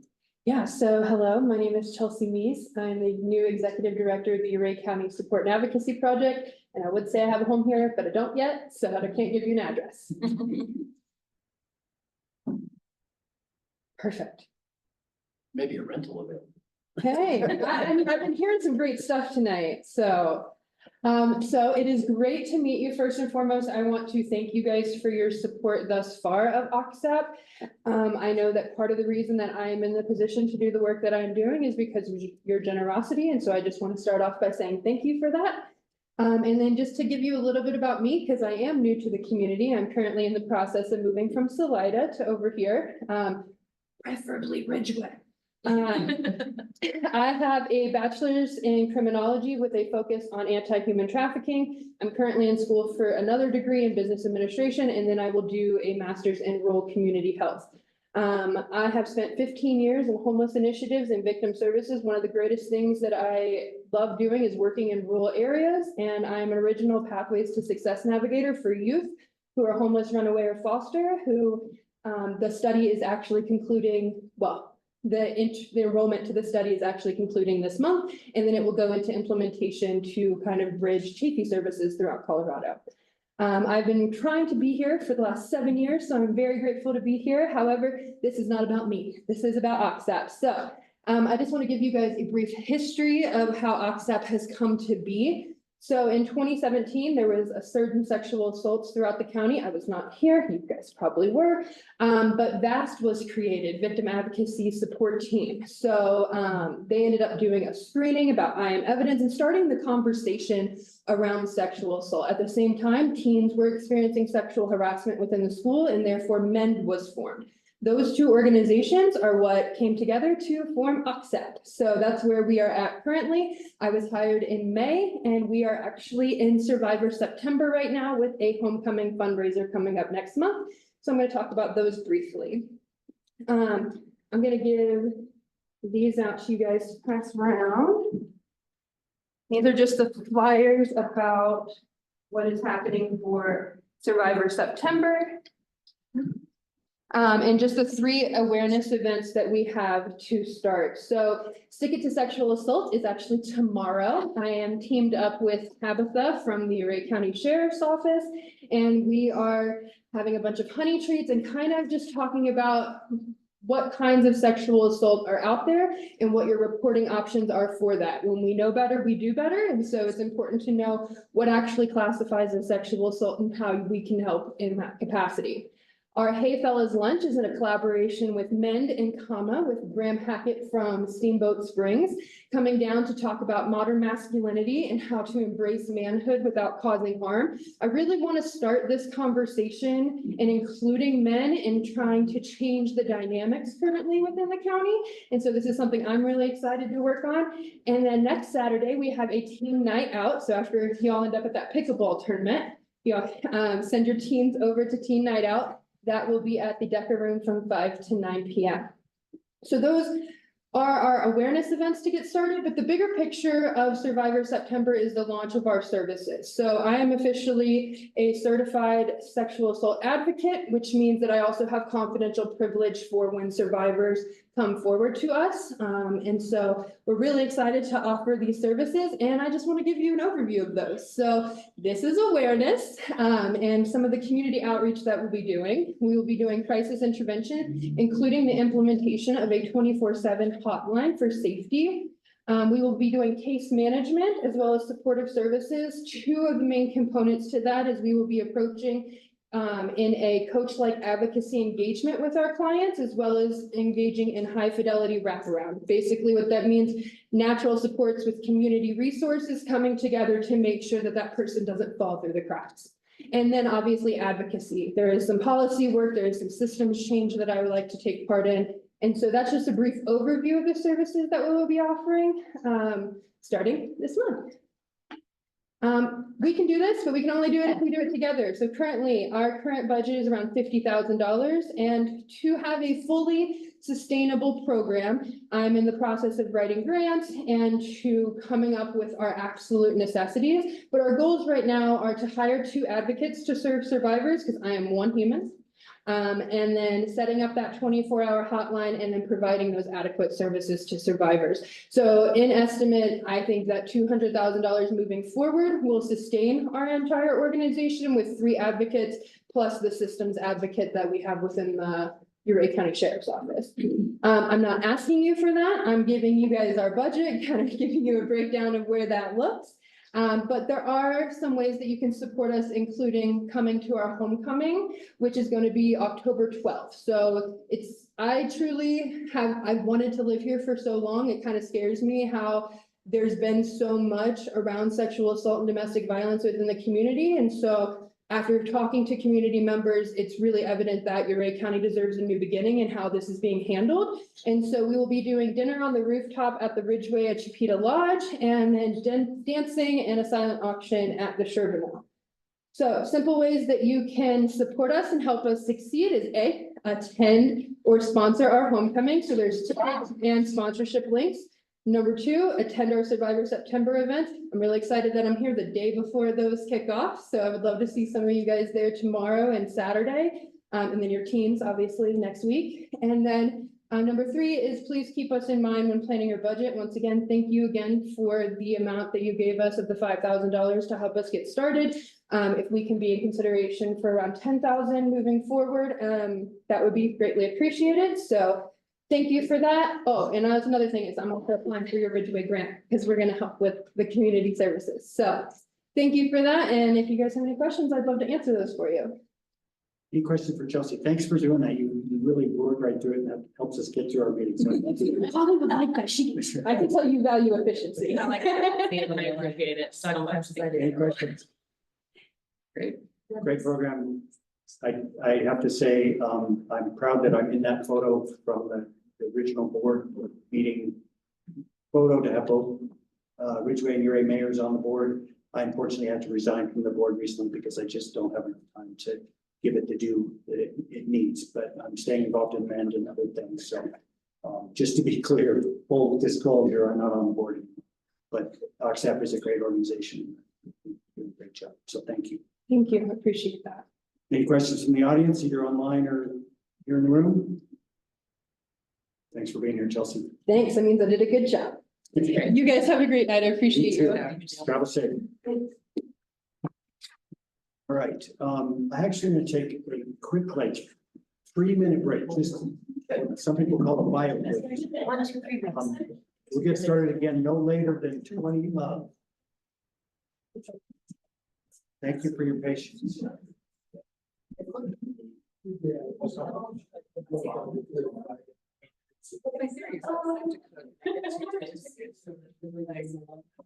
I'm already in town. Dinner.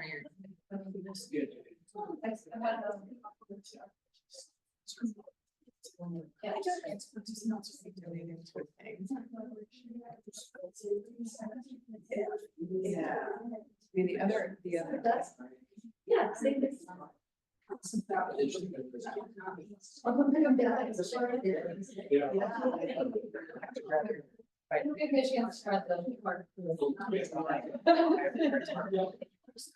So you gotta say the John just takes. Oh, you did.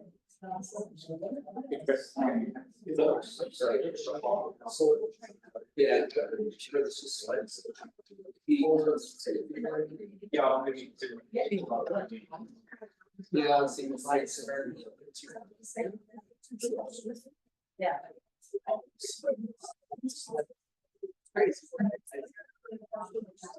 Yeah, right.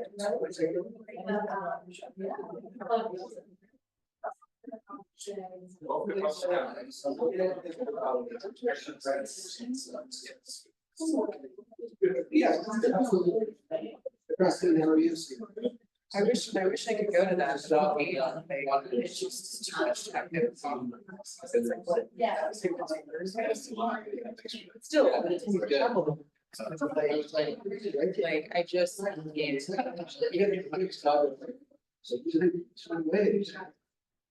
Yes.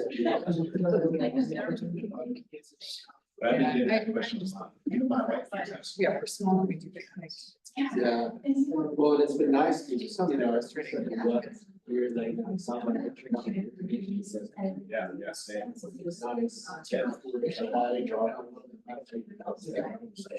Same. Hoping for similar connections. Yeah, but you never. Oh, I know. Yeah, that's great. United States for. Things like grants. TV. Yeah, it's TV. I mean, both ones, so. I think that's one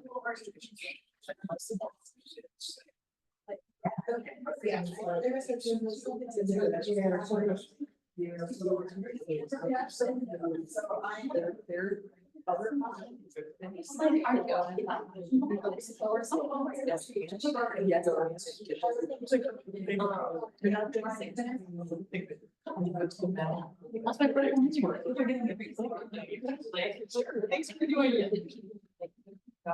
Like, I'm not gonna make it. I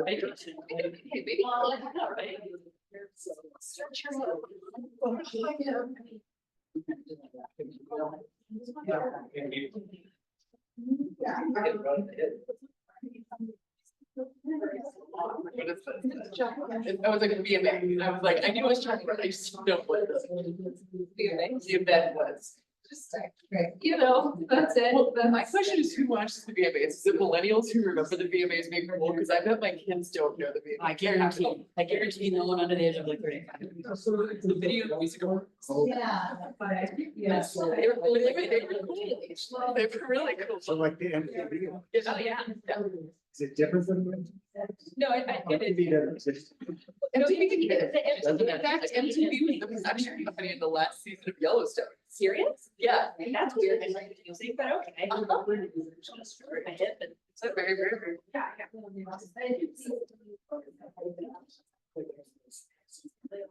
Holly, did you see my story of Hank reading Dan today? He got it. The other day. Puppies do need to be put Oh, that was the first time yesterday. Dang, that was, good job, Dan. Sorry, he should have Dan. It was patient, dapper gentleman. He's only seen a puppy once in almost 2 weeks. The dog is also oblivious for the first weekend. I did not notice with the cat in the house. The cat accused it. I just like to be alive. Ooh. There's a kitchen in this house. That's nice. They dropped it in here so good. You hadn't learned that yet. No, he literally just walked to the kitchen today for the first time because it was scary. All right.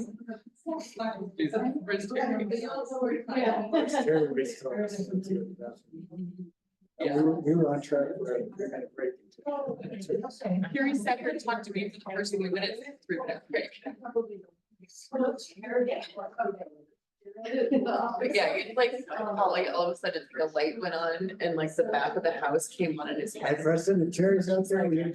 This is where the bathroom is. I pressed it, like I can walk in there. But I can walk in this place where mom goes and like does things. Like it just like made sense. Otherwise it existed between the stove and the to the porch. That was it. That was All right, we're back in session here. This brings us to item number 9, which is request to consider a ban on the sale of puppies and kittens in pet stores to assist in eliminating puppy and kitten. Joyce, welcome. Good evening. My name is Joyce Cohen. I live at 20 Creekside Drive in Durango, Colorado. Okay. And and first, thank you so much for having me on your agenda. Sure. And I'm here to talk to you about puppy mills. And I'm not talking about responsible breeders that you might know, but I'm talking about factory farms that keep thousands of dogs in horrific conditions. And you folks actually have the opportunity to help by joining about 500 towns in 8 states that have passed legislation banning the sale of puppies and kittens in pet stores. Pet stores buy from these mills, and that's why they exist. So cutting off the chain supply hopefully would, in the end, help shut down the puppy mills. Puppy mills are governed by the USDA, and I use the word governed very loosely.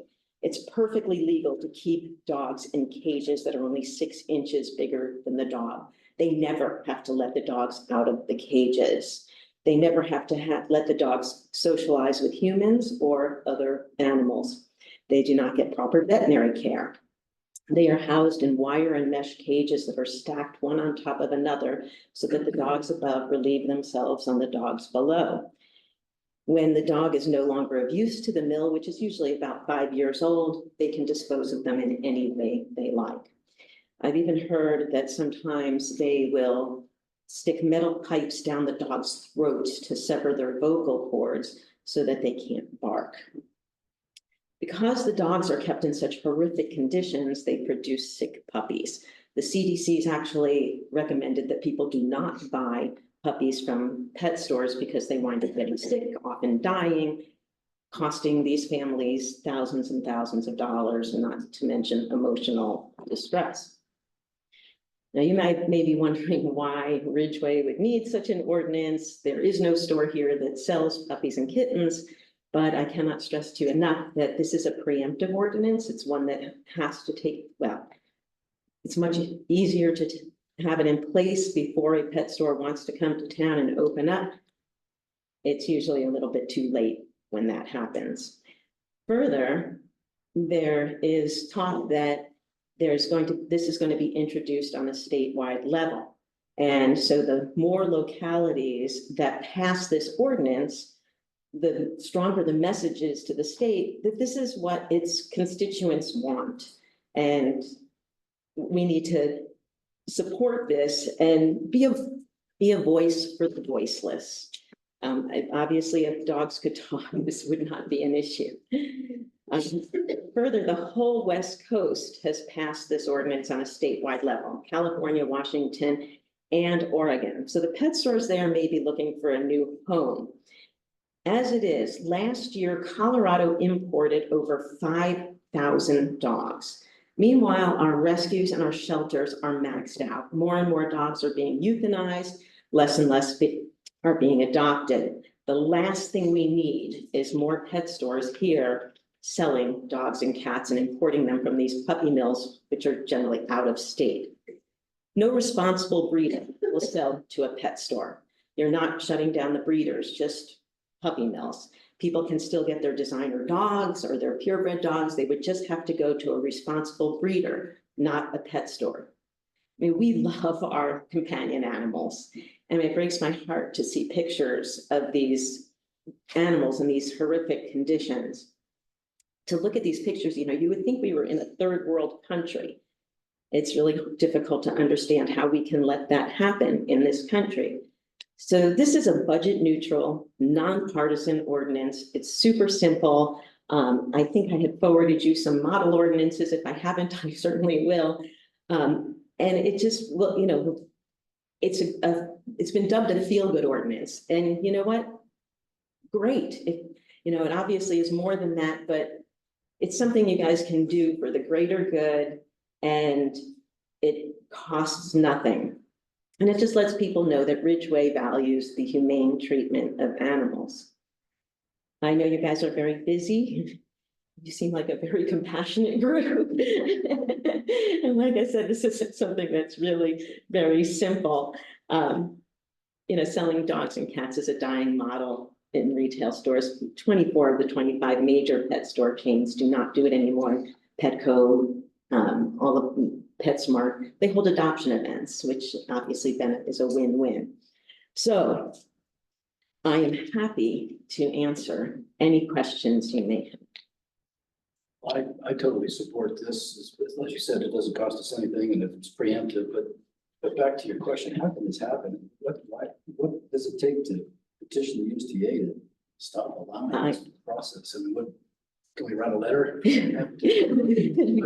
mean, the Humane Society of the United States works on this on statewide level and national level, but you know, some people just don't want to do anything to curtail business. And I think a lot of farmers found themselves in trouble with all the industrial farming, so they turned to the concept of the livestock is mind blowing. It's separate from dogs being eaten by immigrants. Stop it,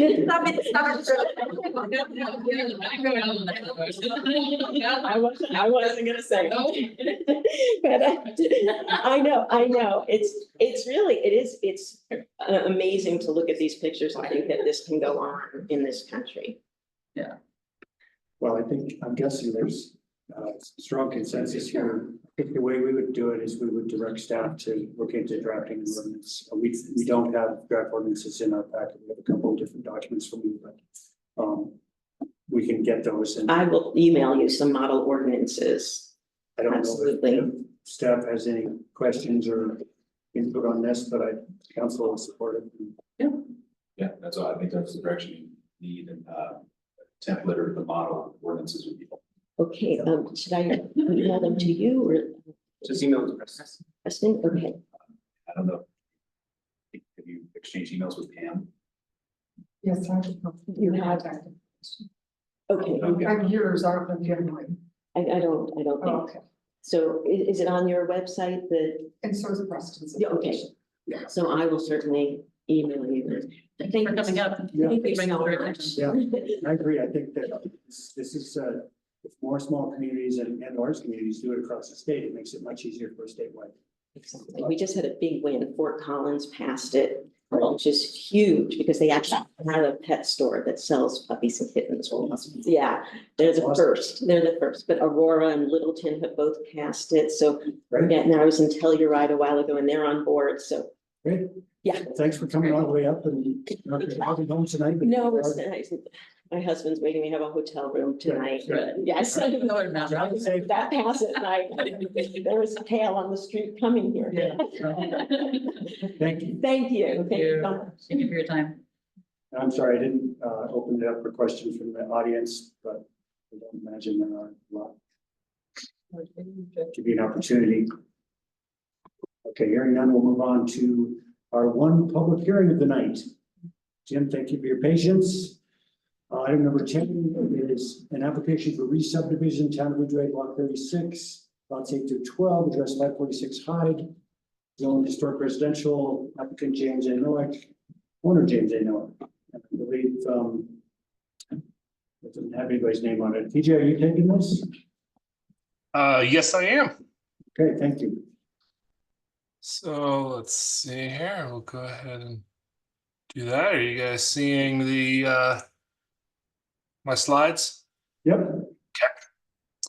All right. Well, good evening, everybody. I'm going to try and go through this. I'll give my normal spiel here. I'm going to go through this pretty quickly. There's additional information in the staff report, and happy to talk after if anybody has any specific questions. And I do know that the applicant and owner, Jim, is in the audience there as well. So as you mentioned, Mayor, this is a re-subdivision. It's a public hearing. And so here's kind of the outline that we'll go through for running that public hearing. Just a couple of background notes that, as I just mentioned, Jim Noack is the owner of the property at 546 Hyde Street. It's historic residential, and there's currently a single-family home and a detached garage with an ADU on the property. You can see it highlighted there at the corner of Cora and Hyde. The request is to subdivide the one lot into 3 lots, and you can see the different lots are. I tried to highlight those a little bit in the colors here. So you have the blue, that's A, lot A, green, the orange is lot B, and the green is lot C. As I mentioned, the lot A is the one that is going to, I didn't mention this, I guess. Lot A is going to have the existing structures, both the single family home and the garage and ADU on it. Of note that this did need a variance because it was shifting property lines.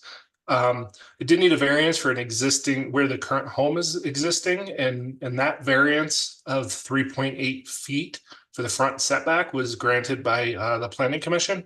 As just a side note, not in front of the the council this evening, but it is good to note that, and it'll come up a little bit later.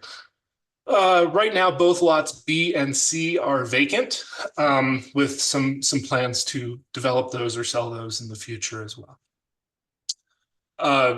The properties are not intended to be rezoned. I'll mention that right now.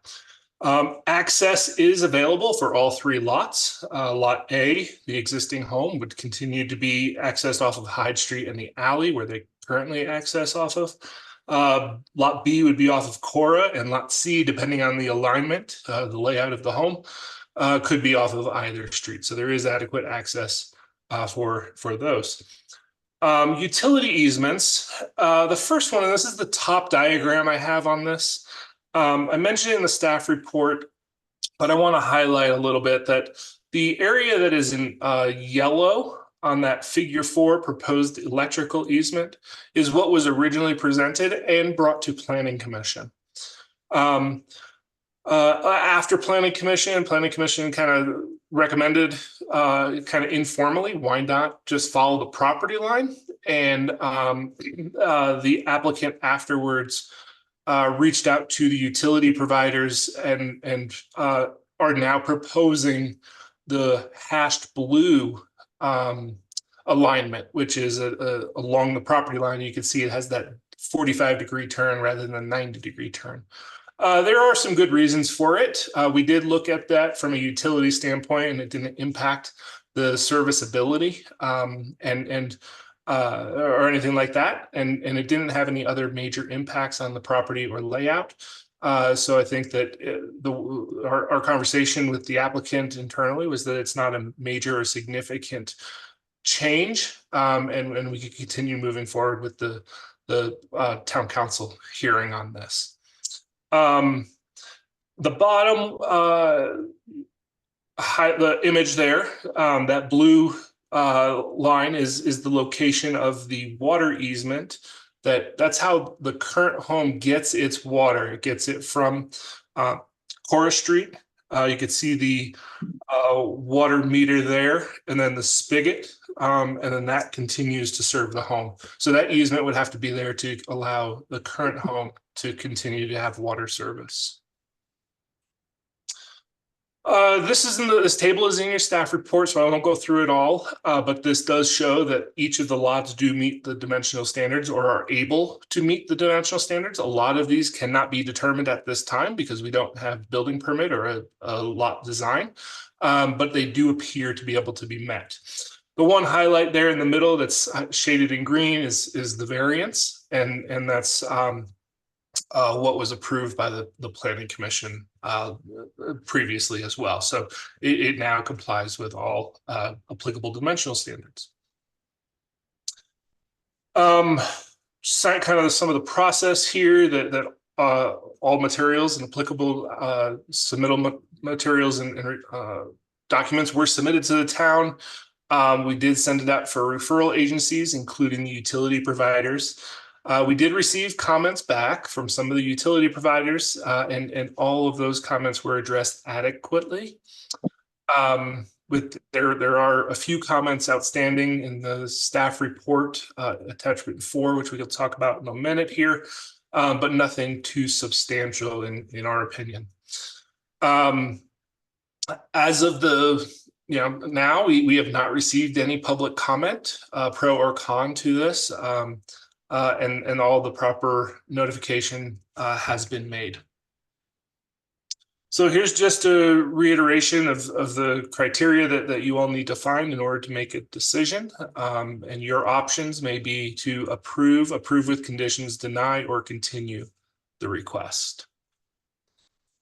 At their July 30th planning meeting, the Planning Commission considered this request, as I mentioned, also with the variance request. And the Planning Commission voted unanimously to recommend approval of the subdivision with the following condition. 1, prior to the town recording the re-subdivision with the Ouray County Clerk and Recorder's Office, all outstanding referral comments shall be adequately addressed. The updated comment letter is attached in attachment 4. So again, there are a few items that rather than having the applicant go back to the drafting team and make some minor changes just to go back through this process, putting it as a condition allows the process to continue and efficiently make those changes after approval with this condition. So with that, that is still our staff recommendation to that we're recommending the town council approve this re-subdivision with the same condition. And I have a recommended motion if you choose to approve. And these are also in the staff report.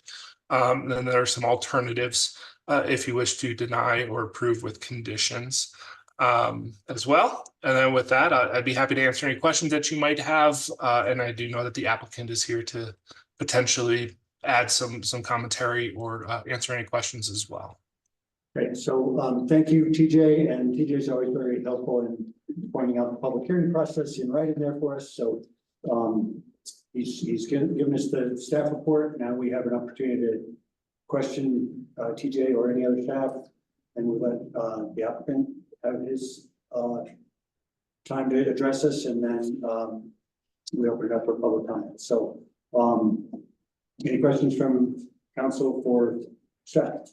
TJ, am I reading this letter from July 26th correctly, that the only outstanding comment is the engineer's certificate on the plat? That's been cured, it's on the plat now. Well, just from what I had in front of me. Yeah, yes, but I think if you showed me the plat, you'd stop, but see, we did cure that. Cool. Yes, that is correct. That was the only outstanding item, and we didn't just want to require that change to be made if there might be some others that came through the hearing process. Okay. Anything else for staff? Jim, what do you want to add? Anything? Maybe something after you approve it. Okay. Anybody have questions for Jim? Okay, I will open it up for public comment. Anybody in the room or on Zoom want to comment on this application? Once, come twice. Seeing none, I'll close the public comment section and bring it up here for review. It's pretty straightforward. Yeah, we've done a good job addressing all the issues and getting things set up within the limits, so I don't see any issues. Okay. I'll move to approve no subdivision findings with the criteria set forth in RMC thing 7-5-2 J3 have been met with the following conditions. Part of the town recording the re-subdivision with the Ray County Clerk and Recorder's Office. All outstanding referral comments in July 26th comment letter shall be adequately addressed. Second. Motion made by Terry, seconded by Beth. Any other discussion? All in favor? Aye. Opposed? Passes unanimously. You have something to add? Yep. So it's about the process of getting this done. So I came to the July 30th meeting at P&Z, and it was approved there to head to town council. There's not enough time between P&Z council, July 30th and August 14th, which would be 15 days for you to review it. So then I get pushed back to September 11th. So I have another month to wait to get to this, where all the T's are crossed and the I's are dotted, and it takes a few minutes and we got this approved. But it added a month to my process. I would recommend that you either back up planning and zoning a week, or you guys push forward your meeting a week to where it can get approved in July and then with P&Z, and then finally approved in August instead of a 2-month period between the meetings. That's a good Now, point. might be something that a big, huge subdivision, you need more time, but that's for you to build into it. So I just thought it was, instead of a 15-day process, it's been 43 days for me to get here. So I would ask you to consider to stretch that distance between P&Z and town council. I think the easiest thing to do would be to move P&Z a week earlier. Would that be adequate? Would that? You know, I would have to push back on that a little bit. I mean, as straightforward as this application was, I mean, there's noticing requirements that have to be met. There's often conditions that have to be met between the time planning commission making a recommendation for approval. And so I guess my point, and then town council potential approval there. So I guess my point is it's not always apples to apples. Every application is different. Yeah.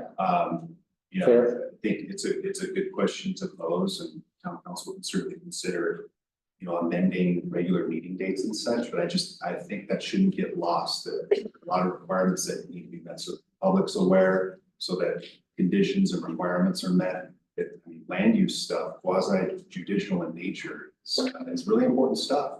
It's to be done comprehensively and very thoroughly. So I'll offer that. Yeah, and I would also offer, I mean, I definitely, I was hustling to contact people at the utility companies and getting emails back from them. I'm not sure all applicants would do that to really push the process forward to get it done in a faster manner. So anyways, so, food for thought. Yeah, and I think My that, subdivision took a year and a half. Sorry to hear that. and I mean, this all gets to something that I've been hammering away at for years and years and years, which is the old adage I heard at a municipal conference somewhere, which is make it easier for people to do the things you want them to do, make it harder for people to do the things you don't want. So that should be really our planning. I mean, that's super vague. It should be our planning guiding light. It's especially when it comes to workforce housing and making it easy for our residents to do projects that make sense and works with our codes. It's not always easy when we've got the small staff we have and just the typical legal requirements we have, but I do think we could try to do a better job of making it. In this case, you know, it aligns with the infill for town, and we're increasing 3 lots out of 1, which was something that we always wanted to do when I was on council. So, you know, I think this aligns with what the town wants. So somehow to expedite that for the next applicant would be nice. Thanks for your time. Probably a further, thank you, Jim. It's probably further discussion at P and Z about ways we can get staff to help us find more streamlined processes for things that make sense. And I know that's kind of, it's not always objective, right? Sometimes it's subjective. It's what's good and what's not. But I do think, and Teresa, you could back me up on this, that for stuff that is helping our community, it should be easier to do. It should be streamlined. Yeah. And, but again, we've got restraints of staff time and a hardworking staff that's always got way too much on their plate. It's tricky, but I think it should be our guiding light. So.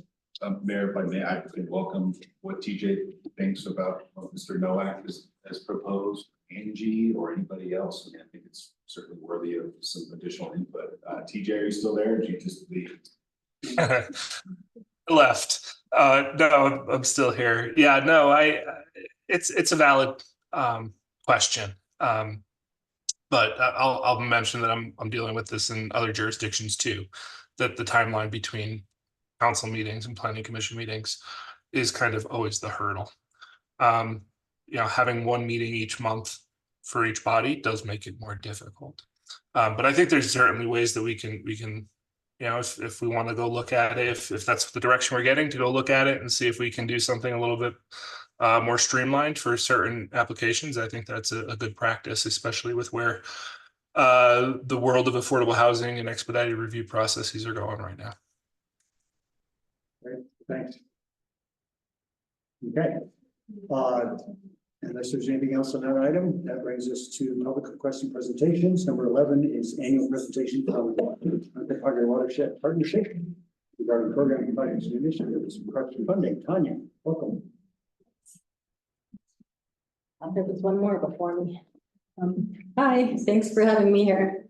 I wanted to start off with letting you know that the 2 cleanups are coming up. We have the on October 5th, the Ridgway Reservoir cleanup, and that's a cool one in collaboration with the park rangers there. And they actually take most of our group on a pontoon boat across to the West Shore, so we can pick up big stuff there. We found carpet and tires and a $10 bill over there last year. So come along, you might get money or just feel. I didn't get to do that fun piece last year. Yeah. I was on fishing one. And this year, we haven't figured out quite what we're gonna say, but either the biggest item or the most unusual item, the person will win a Patagonia black hole duffel bag. So that's pretty cool. And Saturday, October 12th is the Love Your Gorge cleanup. It's at the Uray Ice Park.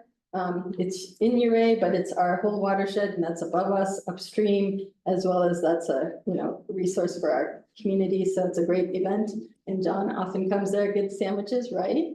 I'm sorry to say that's our budget retreat this year. Oh my gosh, on a Saturday? Yeah. Sorry. Yeah. Don't Terry. Terry. Terry, no. So we won't be able to, I won't be able to join you this year. Darn that. I love that event. That's a great event. So I'm here You're to give putting yourself in danger. a presentation because I haven't been up here yet this year, I don't believe, for the Uncompahgre Watershed Partnership. I'll try and keep it brief. Do you have the slideshow, Preston? Yeah, he does, because we all know it. I mean, we don't necessarily, yeah, it'd probably be good to have it up there, even though we'll move pretty quickly through it. Number 11.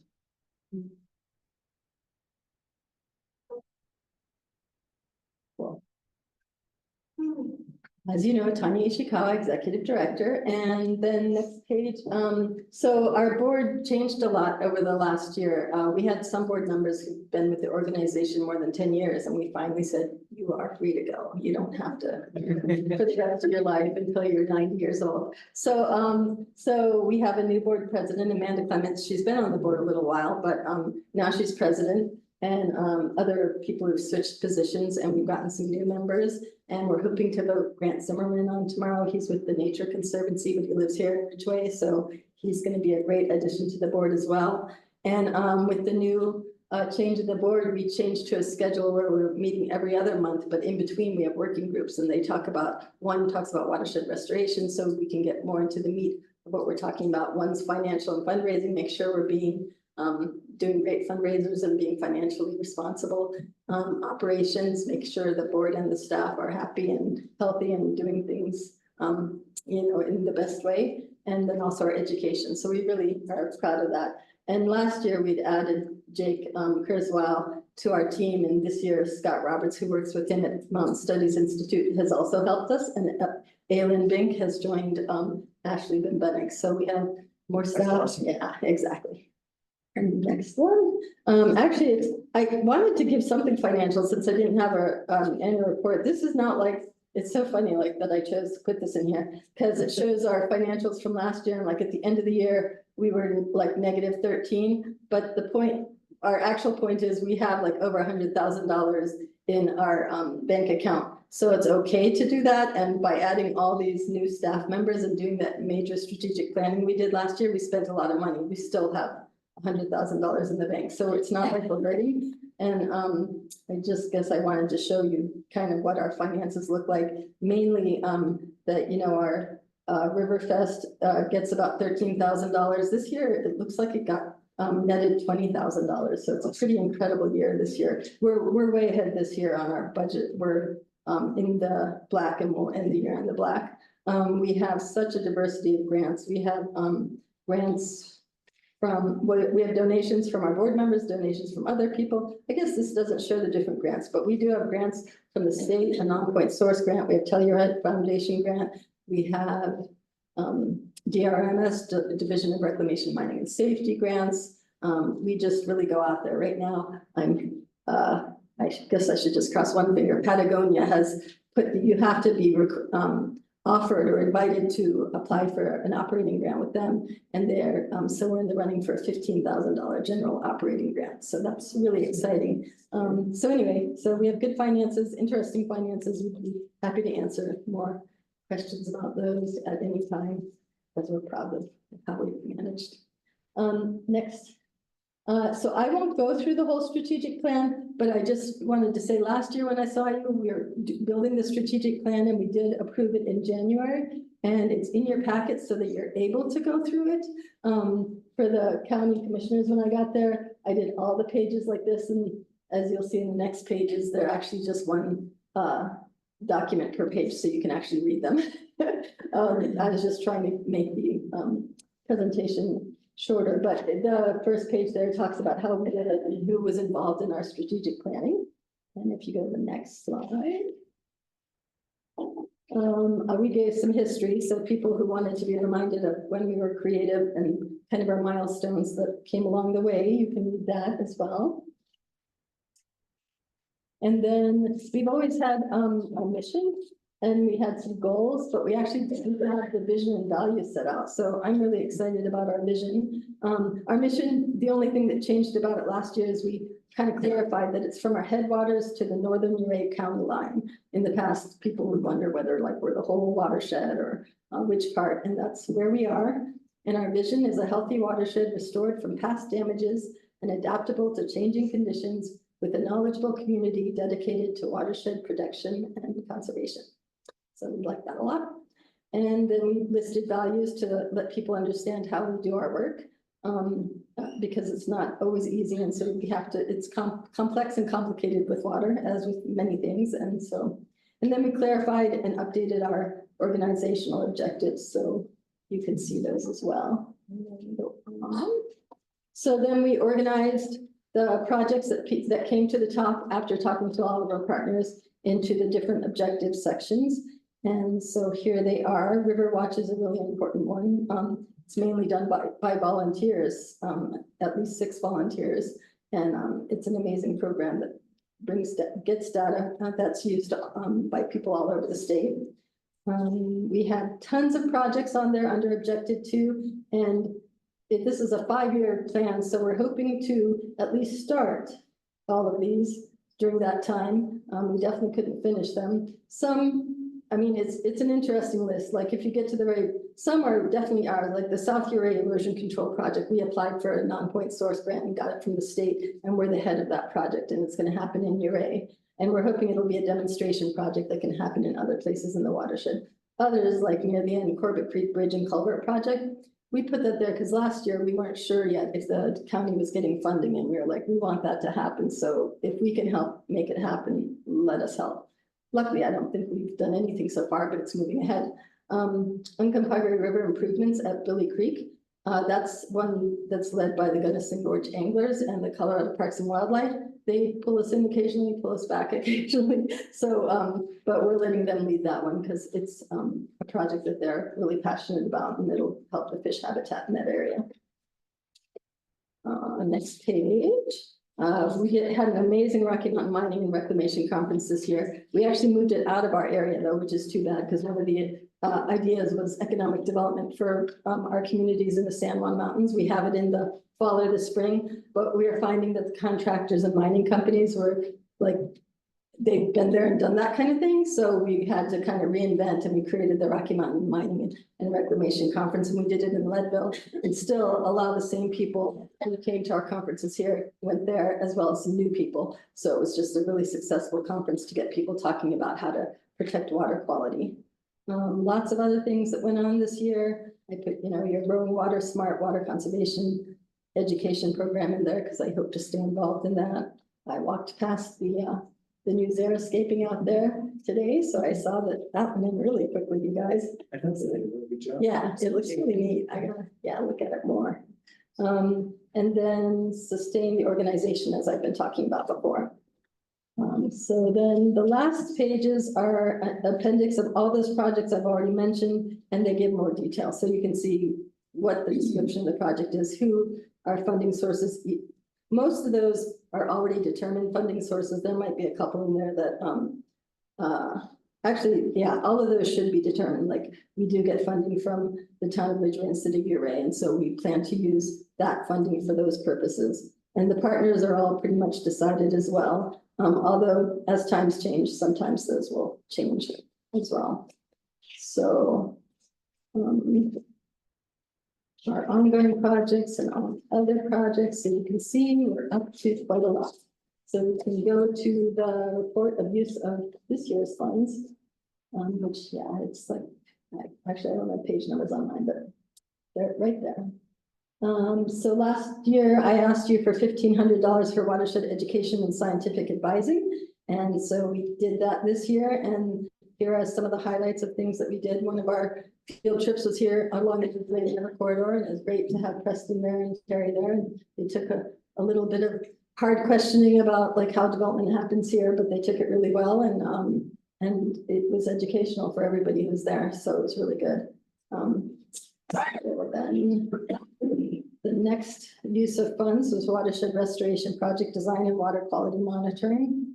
And once again, there's that river watch that we find so important. And actually this year we're applying for, or the River Science, who is the River Watch nonprofit, operational nonprofit, they applied to get 10 AmeriCorps members, not supposed to call them staff, but they're not quite volunteers. And so we're probably going to take one a third time because there's one that another agency will probably take a half time for the full year next year. And they'll even help our water quality monitoring even more, as well as help with Riverfest and some education, other things. This year, other projects that we're involved with, you can see there, Governor Basin project has changed quite a lot in the 6 years or so that we've been working on it. Now the EPA is the lead and their plan is to implement it next year, but they're keeping UWP involved because they like the work we've done on it so far. And then Riverfest funds, you always support us, you support us. We kind of allot $1,000 worth of funds to that.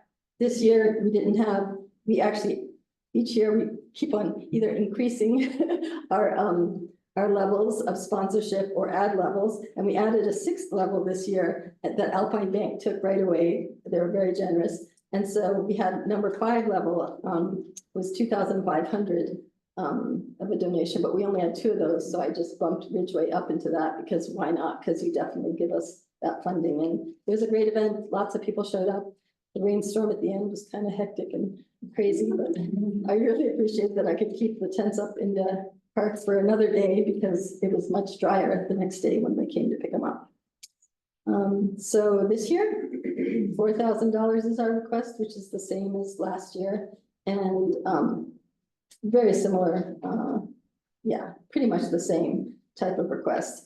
On number 1, I added scientific consulting because with those scientists, you know, it might not be water quality monitoring that they do. They might be doing a grant application or something like that. Watershed education, I added scientific advising because sometimes we're asked to help look at plans and such, and so we do that as well. So that is my request for this year. I can take any questions about any of that. Thanks, Sonia. Great presentation.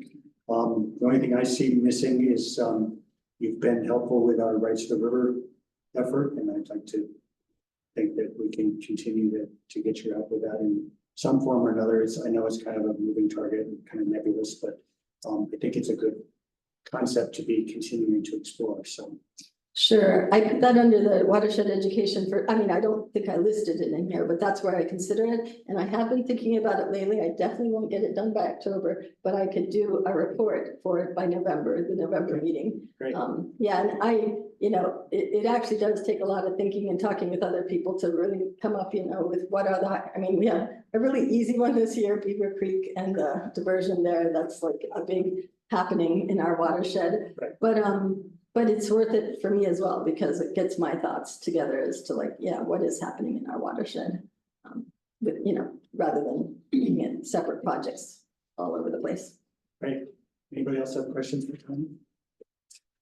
Anybody in the audience, either online or here? All right, thank you. Thank you very much. That takes us to item number 12, a presentation from Eco Action Partners regarding programs, projects, and initiatives, and request for funding. We have Emma, and then we have Kendra. Hello. Hello. Hi, everyone. Sorry I can't join you all in person this evening. We have dueling presentations with you in Norwood, so attending virtually, but happy to see you all.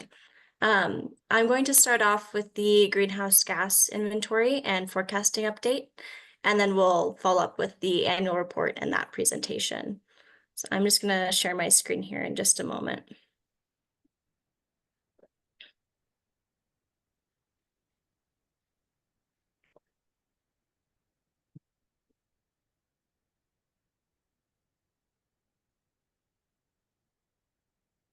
Kendra, I'll just remind you, we have a lot left on our agenda. It's been a long slog already, so anything. Yeah.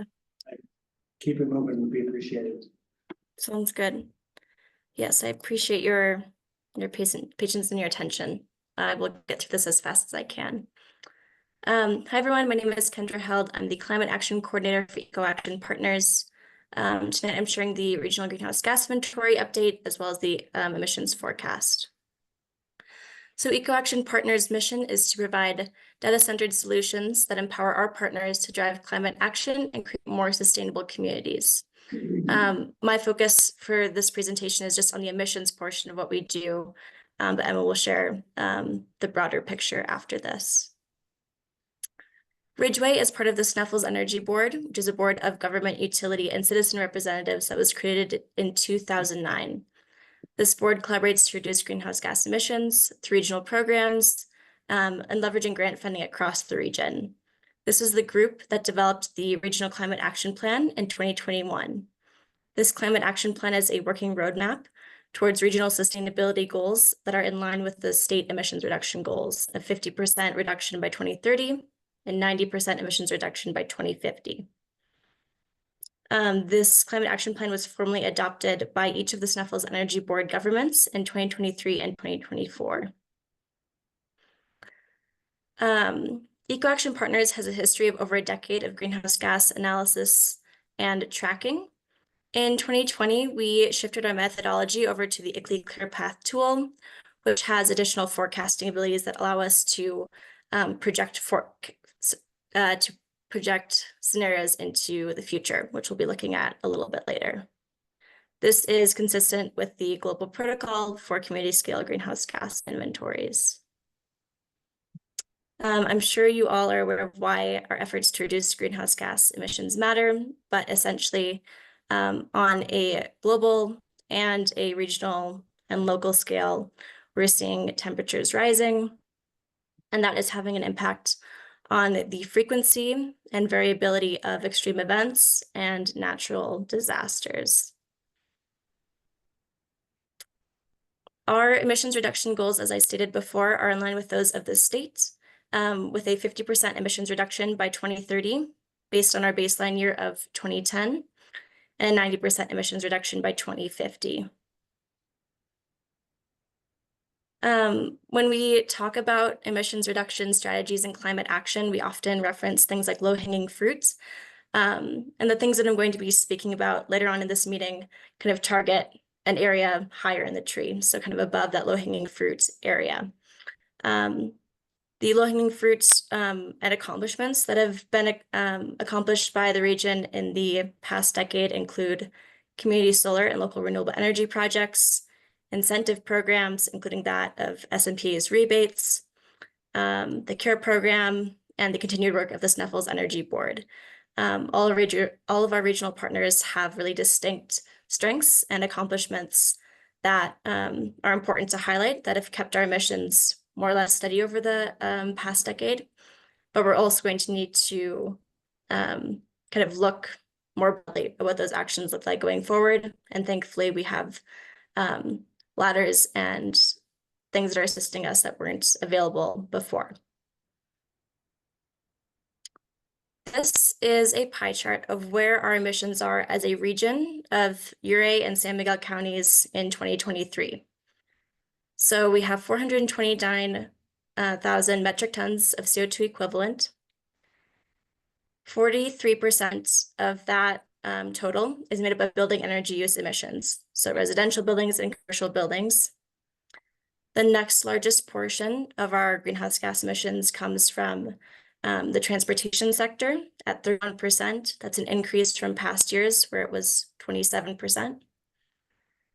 And then on the top left of this chart, you'll see consumption-based emissions at 24%. That's things like food, waste, fuel, that sort of thing. I'll make a note that government emissions for our region make up less than 2% of the total emissions. And so the role that you play as government leaders is both in reducing the emissions that you have control over as a government, but then also incentivizing the emissions reductions for the rest of the community and thinking creatively about how that happens, which I know you're doing already. This chart looks at how our emissions have changed over time as a region. San Miguel County is the red portion and Uribe County is the blue portion. We start measuring emissions in 2010 over here on the left. That stays more or less consistent for the first decade of tracking.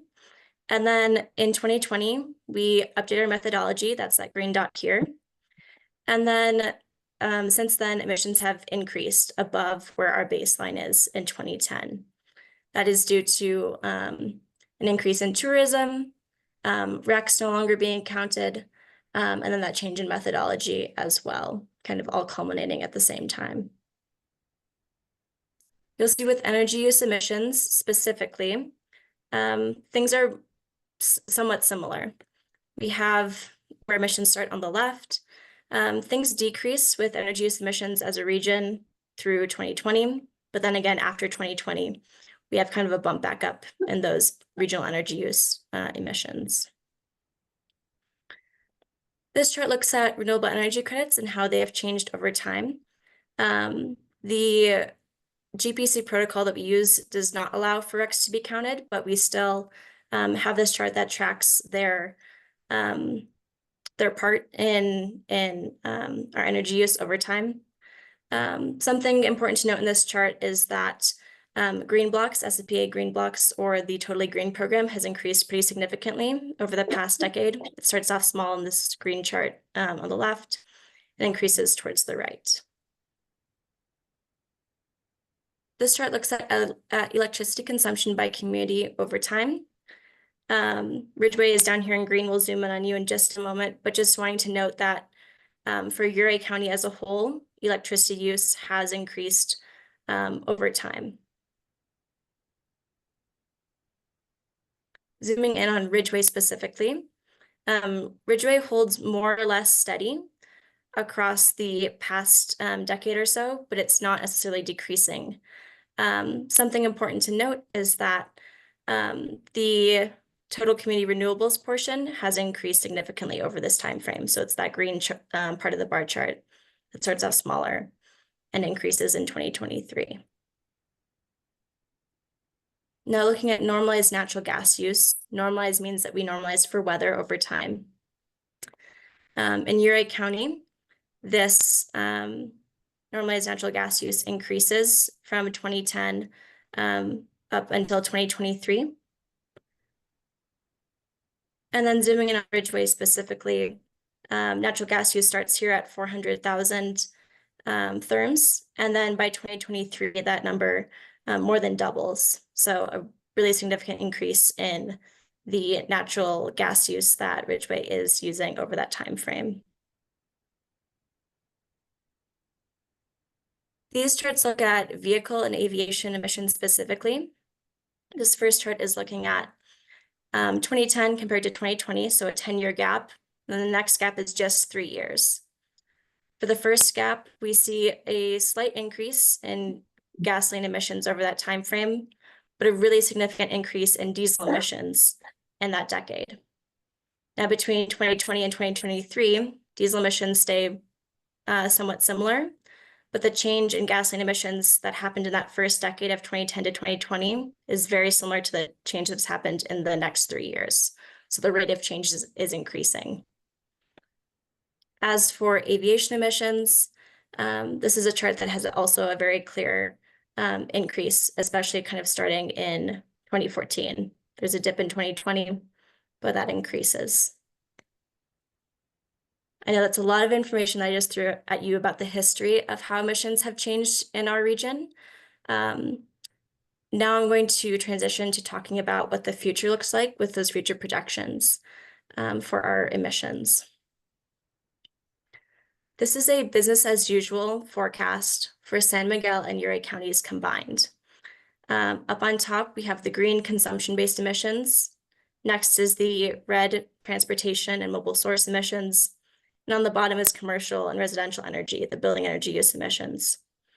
The main thing to note in the business as usual chart is that as our utility, San Miguel Power, and its kind of head utility, Tri-State that we're a member of, as Tri-State increases its portion of renewable sources in the grid mix. That is going to decrease our emissions for building energy use. So that's why there's this decrease between 2023 and 2030. Even so, that decrease is obviously not meet our goal for 2030, 50% reduction in emissions, nor the 2050 goal. This next chart is looking at aggressive reduction scenarios that meet the 2030 goal. So this red line up on the top is the business as usual forecast for the next few decades. There's a pretty significant decrease here for building energy use. We'll go into that, and transportation as well, to hit that 2030 goal. This is a wedge analysis chart that looks at the scenarios that I modeled to make that aggressive scenario chart happen. On the very top, you're going to see the 80% renewables in the tri-state grid electricity mix by 2030. That's that first kind of big decrease in the building energy use emissions. Other strategies that are modeled include EV adoption, replacing gasoline vehicles. Ridgway recently had an EV ride and drive event in early August. We also modeled beneficial electrification and energy efficiency measures being applied to existing natural gas buildings for both residential and commercial buildings.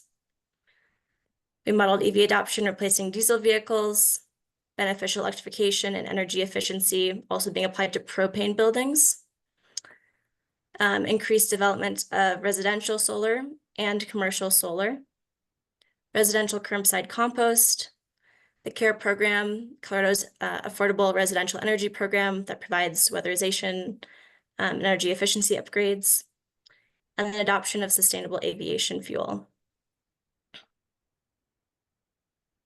The main strategies that we focus on in this chart are energy supply, building energy use, transportation, and waste. But these are all of the sectors that are included in the climate action plan for the region. I am going to attach these presentation notes for all of you afterwards, but just wanted to recognize that for all of these strategies and actions, there are actions noted in the climate action plan that break down what that looks like, what it takes for partners in our region to accomplish these things. There are timelines associated with each of these actions, associated co-benefits, and then their associated greenhouse gas reduction potential.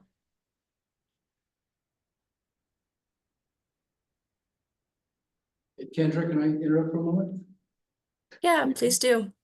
Yeah, there's an article in the Plain Dealer coming out tomorrow. It was emailed out tonight about Tri-State having just been awarded $679 million grant from the USDA to facilitate early closures of their power plants and a huge amount of new solar, which will increase their goals of greenhouse gas emissions to 89%, but over 2005 levels by 2030. Previous goal had been, I think it was 50%. I can't remember exactly what the previous goal was, but this gigantic grant they just got, which is our supplier, is going to significantly accelerate that reduction in greenhouse gas emissions. So yeah, it's super awesome. Yeah, to see the federal funding that is becoming increasingly available for climate action initiatives, whether that be renewable energy, beneficial electrification, which is essentially taking advantage of the renewable energy. So if you, for example, have a bunch of renewables added to the grid mix, but everyone is still using natural gas, that doesn't necessarily take advantage of the grid becoming cleaner. Whereas if you're electrifying and taking advantage of an increasingly green grid, you're taking part in reducing emissions kind of on a building by building or household by household level as well. It's a great point, Terry. Awesome. I don't want to linger on these too long. I know that we've had a long meeting this evening, but just again, wanting to say that the strategies that are modeled here are aggressive. They're really dialed up and scaled up to meet this 2030 goal. And so there's a lot of opportunity for action in these next 5 years on a regional level, on a local level, through implementing the climate action plan. And back to the low-hanging fruit analogy. I use this analogy because I hear the phrase low-hanging fruit a lot in this work, and just wanting to say that low-hanging fruit is awesome, and we should definitely take advantage of that. But I think we're also kind of past that season. We've already gotten a lot of low-hanging fruit, and we should celebrate that. And then, as Terry mentioned, we also have ladders to reach the fruit that we might not have been able to access in the past. There's a lot of financial incentives that are available through the Inflation Reduction Act right now. We have plans and pathways to reach these goals. Invite you all to read the Regional Climate Action Plan. Has a lot more detail about what this looks like. But it's going to require financial investment, behavioral change, and creating new incentives for adoption of these different strategies. And that necessarily is going to change what our community looks like, what our landscape looks like, how we move through the world, our conception of public health and what that looks like, what that means, how our lifestyles are formed. Kind of the only consistent thing about life is that things are going to change, and this is an opportunity to take advantage of what that change looks like, which you all are doing through a variety of pathways. Again, just wanted to highlight the Inflation Reduction Act. The Colorado Energy Office is doing a lot of work right now to support new programs and initiatives related to electrification and renewable energy. The Regional Climate Action Plan is always a resource. There's a conference happening in just a month from now in Jackson Hole, Wyoming, called Mountain Towns 2030, where mountain communities get together and share their similar challenges and strategies that they've used to reduce emissions in their own communities. And it's just a really enlivening space to be a part of. And of course, this work would not be possible without all of our partners. We really appreciate having your partnership in this work. We can't do it alone.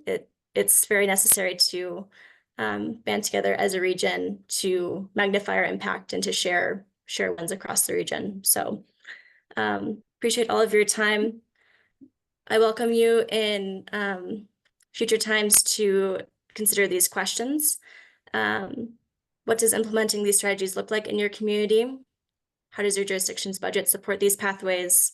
And what you need for successful implementation. Just a reminder that EcoAction Partners is happy to be a partner with all of you in this work, and grateful for the ways that you show up in the climate action space. So thank you. Thanks, Kendra. Great job. Questions for Kendra up here on the council? Any questions in the room? Yeah. I noticed this year that the SMPA rebates decreased. And I just wanted to know if that's expected to happen in 2024. Increase or decrease? Decrease. Increase. Yeah, the green home certification was a $500 rebate you get on an all-electric home, and that went away this year. And the heat pump rebate went down.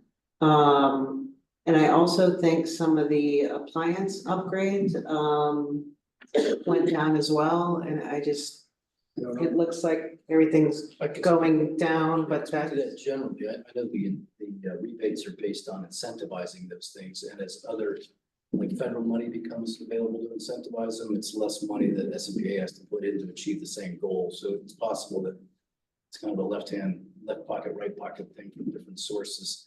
But also with like residential solar and things like that, as people find a way to do that, especially with federal incentives like the ITC, there's not a need necessarily for SMPA to have to incentivize them in order to see growth in that area. So it could be that the green fund is what funds all those rebates. The green fund has to grow in order to keep up with increased, subscriptions to these rebates. So if you haven't already, sign up for Totally. That's what funds the rebates. Through SMPA? Yeah. Okay, Okay, yeah, it's just, I try to plan on them for our bills and then it decreased by about $1,500 this year, and it's hard to plan for next year.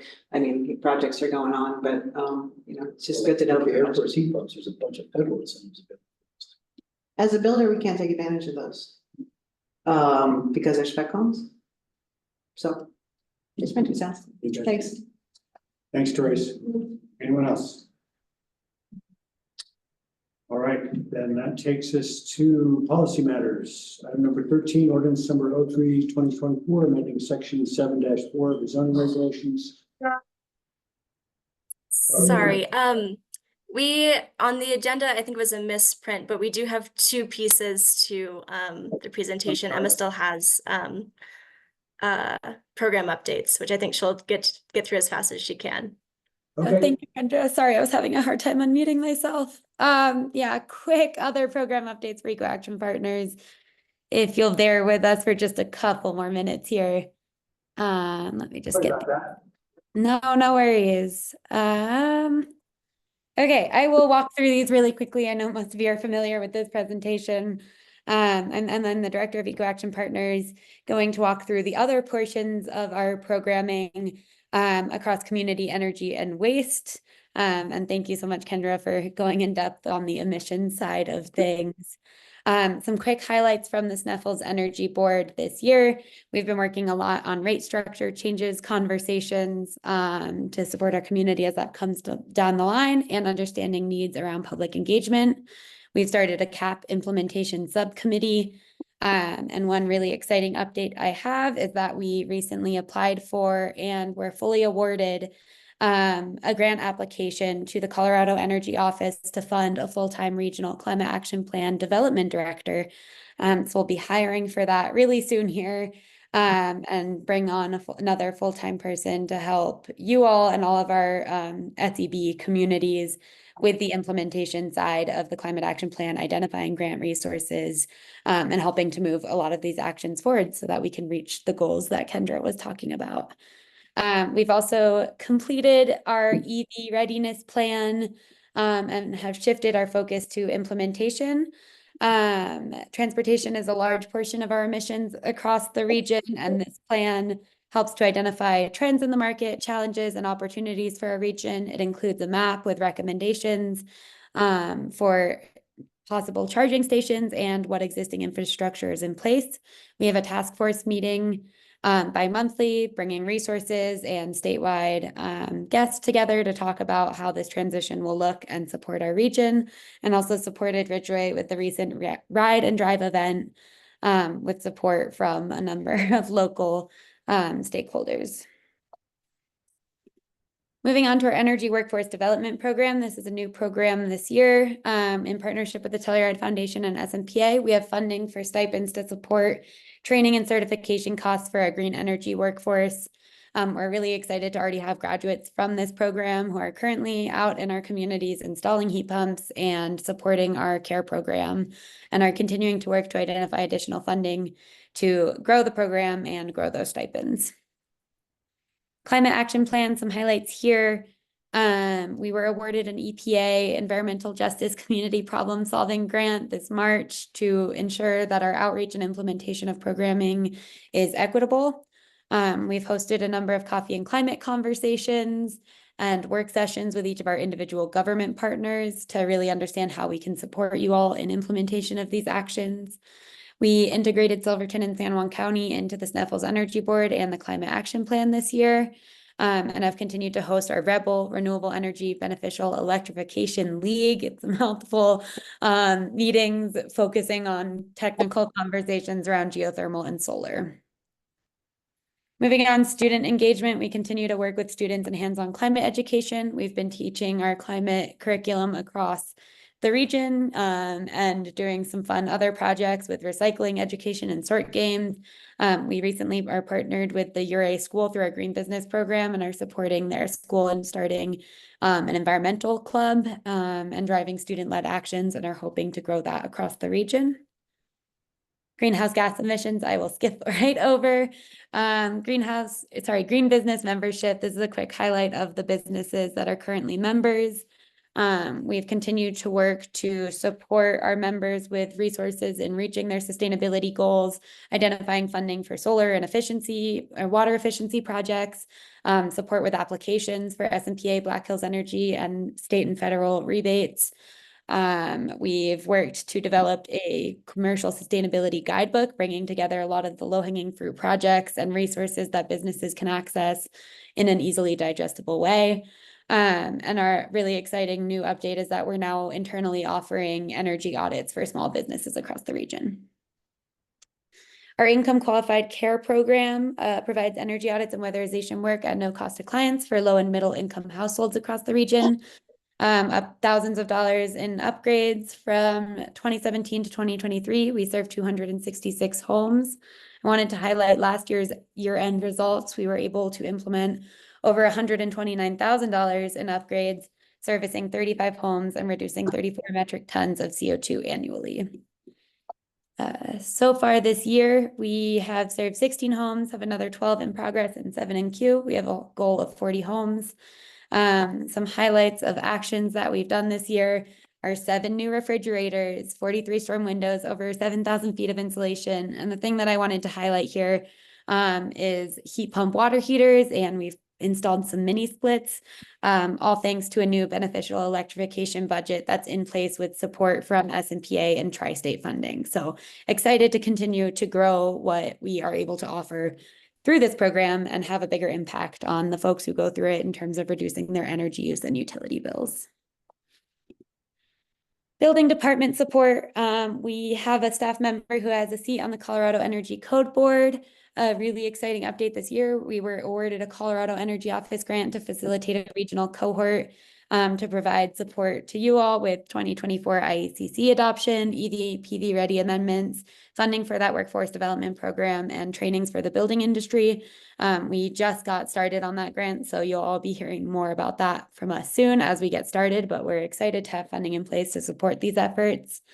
And as always, we continue to support energy incentive information, making sure that folks have the resources and education that they need to access the funding that's out there for both residential and commercial projects. And last but not least, moving into waste, we continue to support with waste resources on our website. We've been supporting a lot with the San Miguel County composting grant, and a Bruin composting grant that's eventually hoping to bring compost collection to our whole region. So really excited to see that kicking off after many years of talking about that goal. We've also developed an updated recycling guide and composting guide that we have available in both English and Spanish on our website. So take a look out for those. And with that, thank you again to all of you. I appreciate your time tonight and letting us go through 2 separate presentations and keep you here late. And really just appreciate your partnership and support of Eco Action Partners and all of our programs. So thanks, Emma. Thanks again, Kendra. Appreciate it. Anybody have questions for Emma on that presentation? Okay, thank you. Good night. Thank you. That's right. Now that takes us to the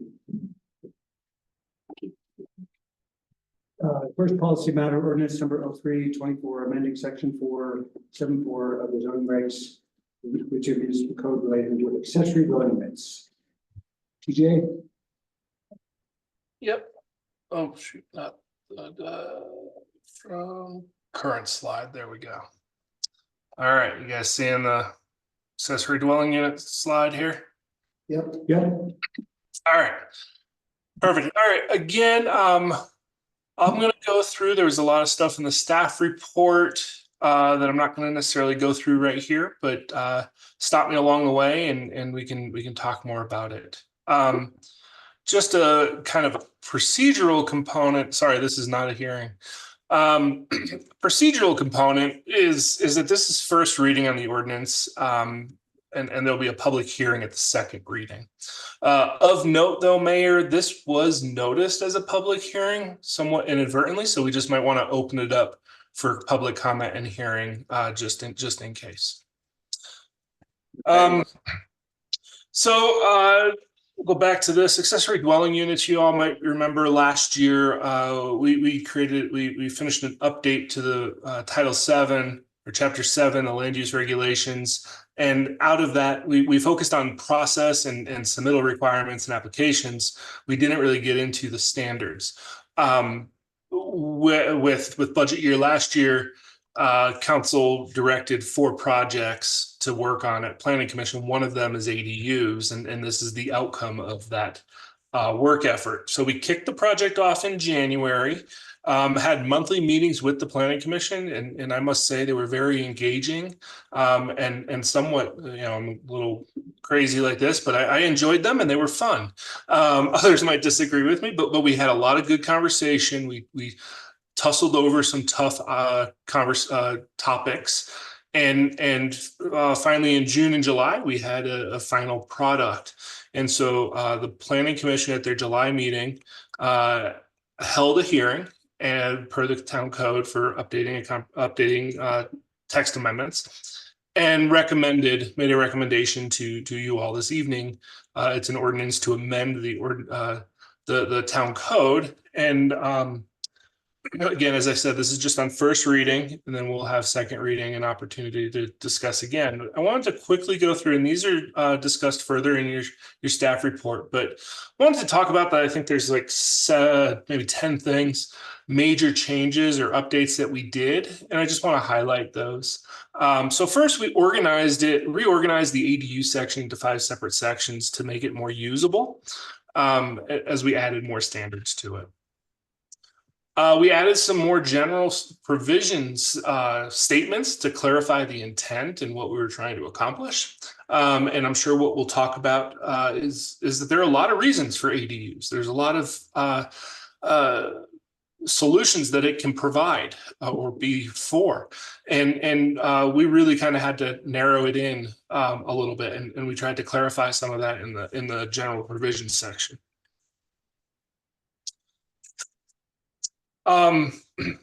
We waived certain plan review fees for ADUs to increase the cost.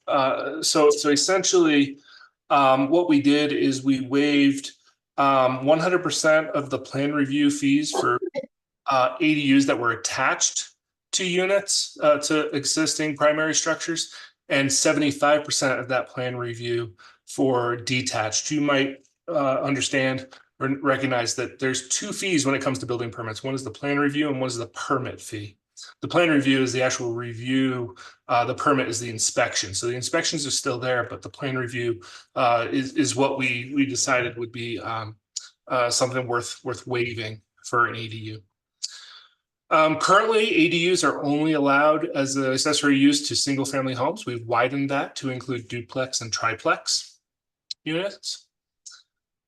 We've also modified, and I might say this is like the biggest concept that we threw out there, widened it to permit a variety of, or permitted an increased quantity of ADUs based on lot size.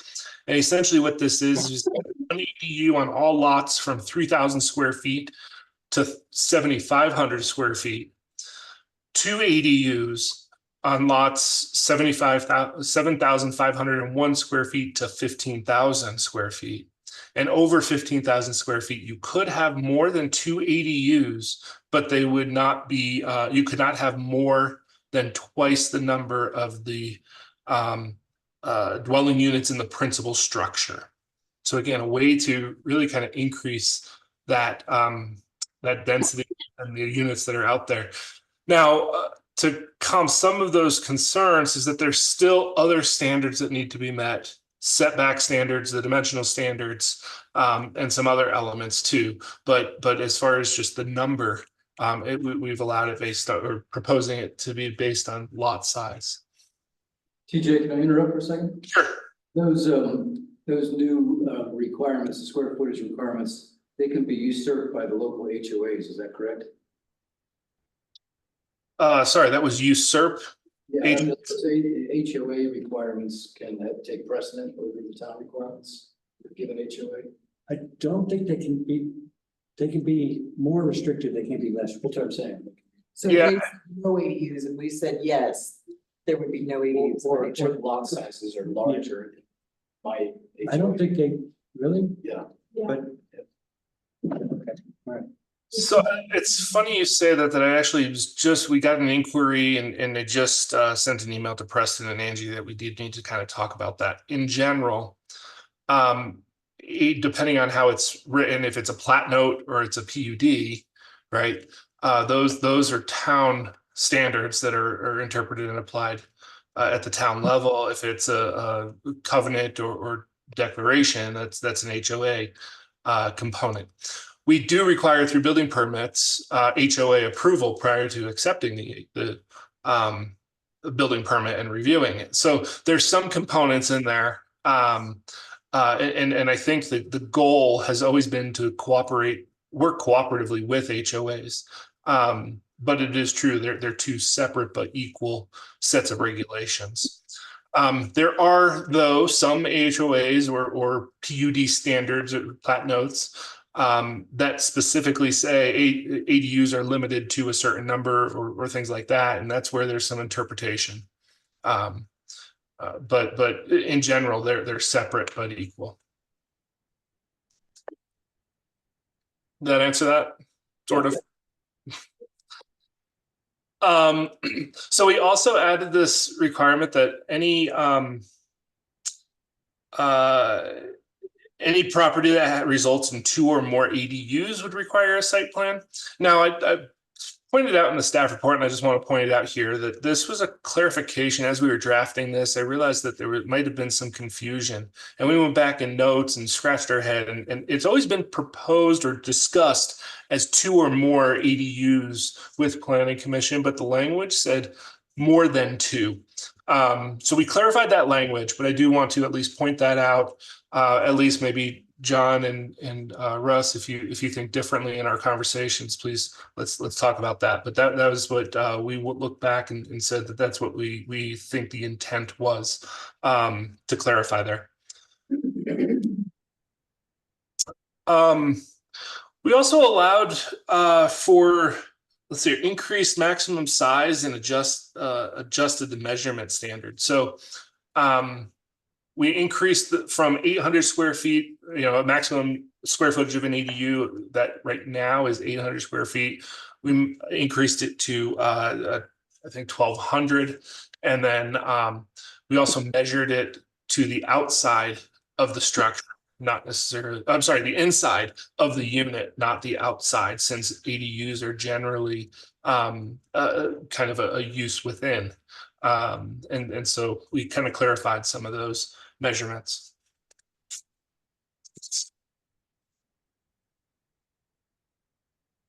We added incentives based on landscaping, construction materials, and unit affordability. Now, when we went through these, we realized that maybe these were not necessarily the most lucrative or viable incentives, but at least we tried. So what we wanted to do was allow either more square footage, more units for furthering additional or other community goals, such as water-wise landscaping, using local and renewable, or sorry, not renewable, sustainable building materials or practices. And then if there were deed restrictions and things like that nature, there's some incentive to be able to do that. We added a minimum rental time frame of 90 days to these units. That's above the short-term rental, but below a full-time year-round. That way we would work with seasonal workforce or things of that nature. And then the last element to highlight is that it's not in the code requirements right now because it just timing wise we couldn't get there, but we are anticipating proceeding with pre-approved ADU plans. You might have seen those in other communities around the country where there are plans that are already approved, and you can a resident can come in and get those plans and get those approved for their property, making it a lot more affordable. And there's a huge RFP process and other component that we need to do from the town standpoint, but we do this was certainly a large discussion item, and we would anticipate proceeding with this in the near future as workload allows and work plan allows, but adding those elements as the next step to ADUs in Ridgway. So any questions about those? I went through those pretty quick, but. Just one correction, the maximum size is 1,000, not 12. Oh, I knew you were gonna say that too. I should have looked. With the incentive being. And then not 1,200. That was one we went back and forth on a few times. But thank you for correcting me on that, Russ. I appreciate that.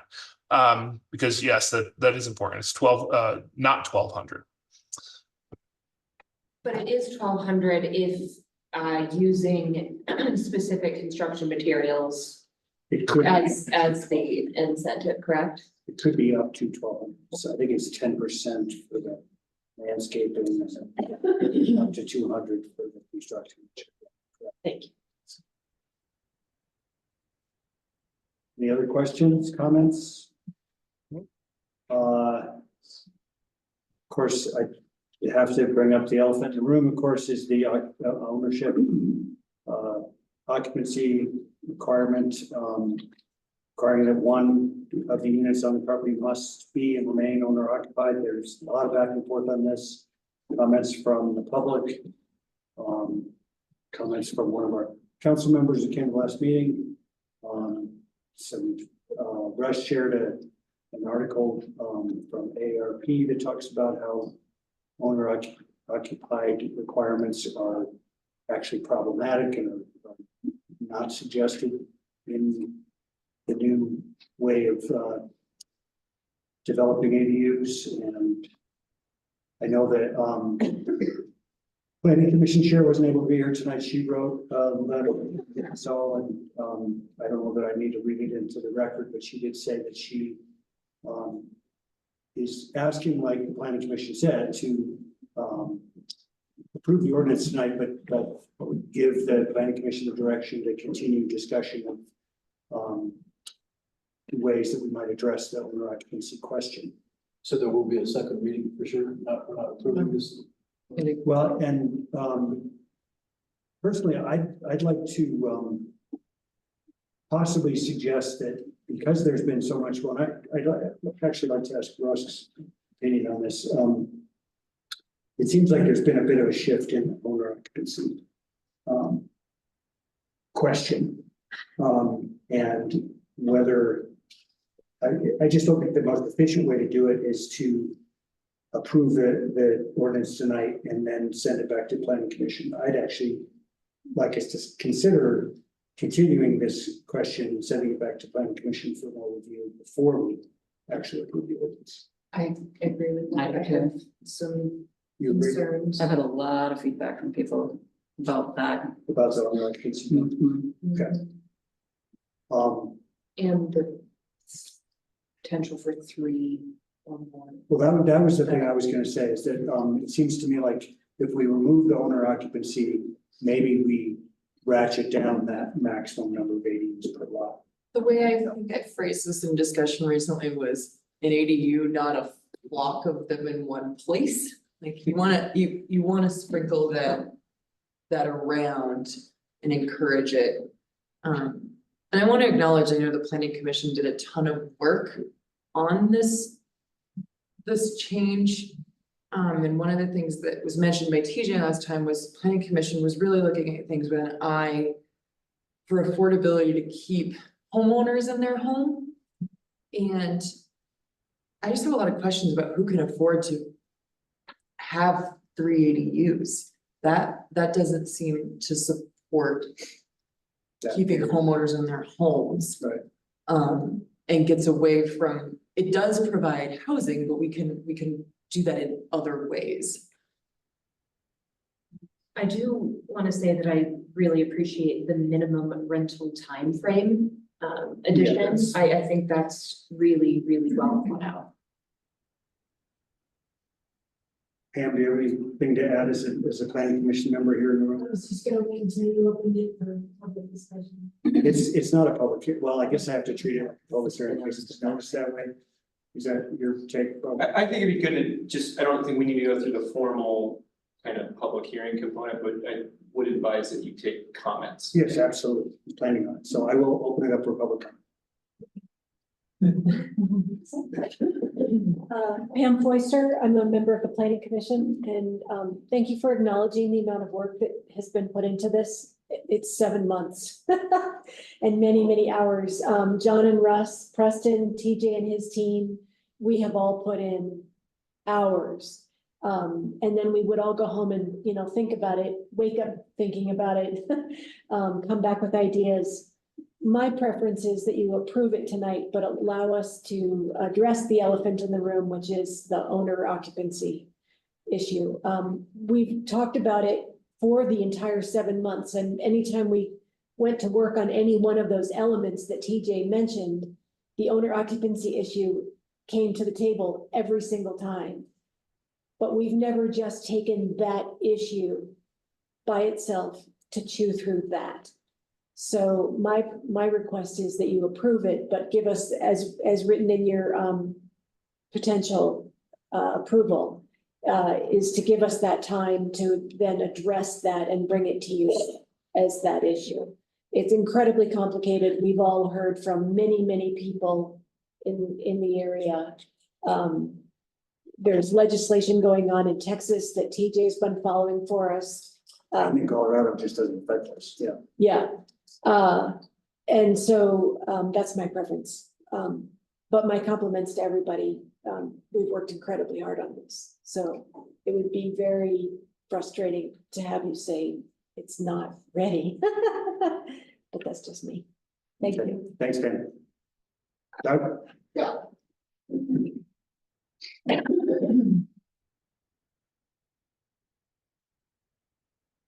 Can write 895 Geneva Drive and Solar Ranches. I read through the proposed updates and analysis, and I got down to the minimum rental time frame, and the sentence ends with without opening ADUs to short-term rentals, but ADUs are already open to short-term rentals. So you're in effect eliminating that, right? Which means we have people that have paid an additional tap fee and perhaps purchased a bear-proof trash container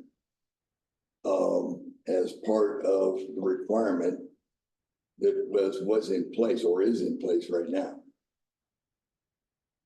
Well, I think my take would be that if anybody has, and as it reads right now, and I've always had a problem, Pam, Jen Coates and I went back and forth on this a bunch of years ago.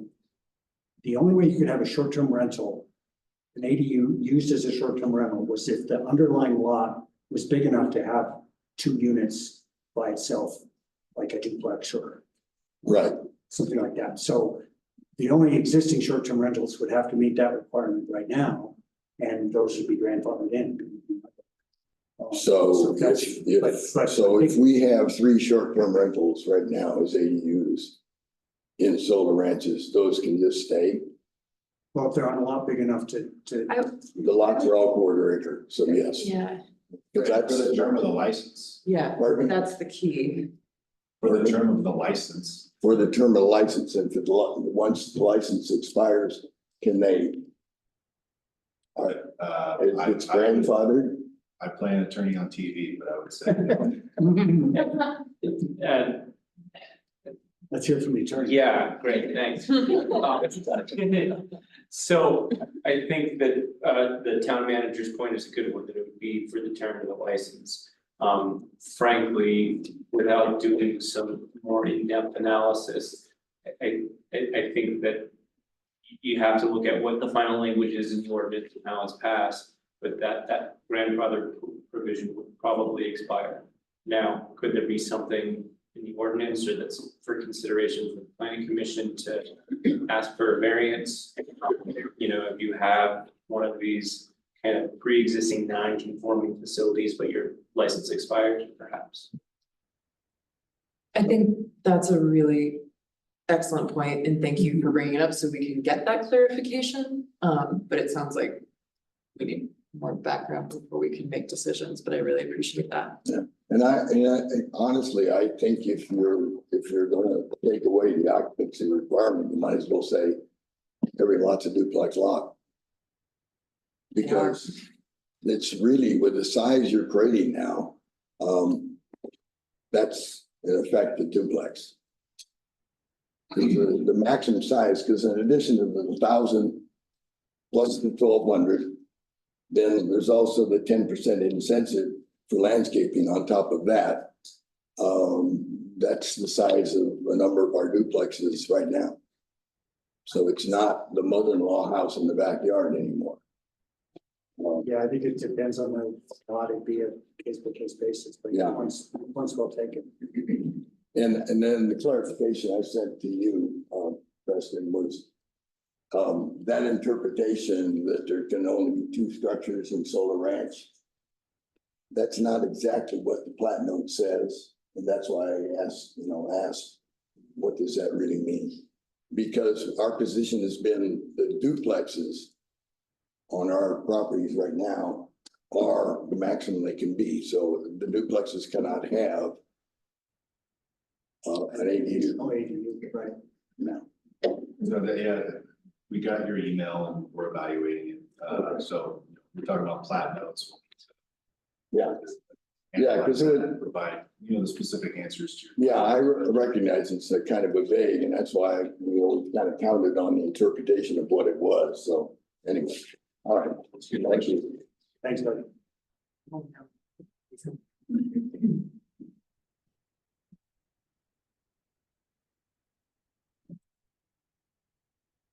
So I also wanted to say that I took a look at the code. You guys may not know this, you may not know me. I'm an attorney. I've been an attorney for 25 years. I worked in Chicago. I worked in San Francisco. I know how to read the code. I was really stoked to hear TJ say that the town does require HOA approval for buildings, so that was great to hear. I looked through the ADU requirements, and I also would say that I agree that you need to have an owner occupancy requirement. You should not change that.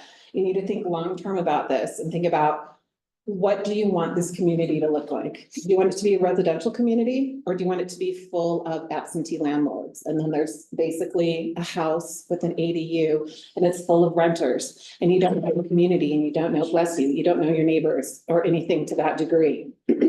There's a lot of changes that were put forth in this that basically increase density to such a degree that I don't know if the infrastructure could handle it.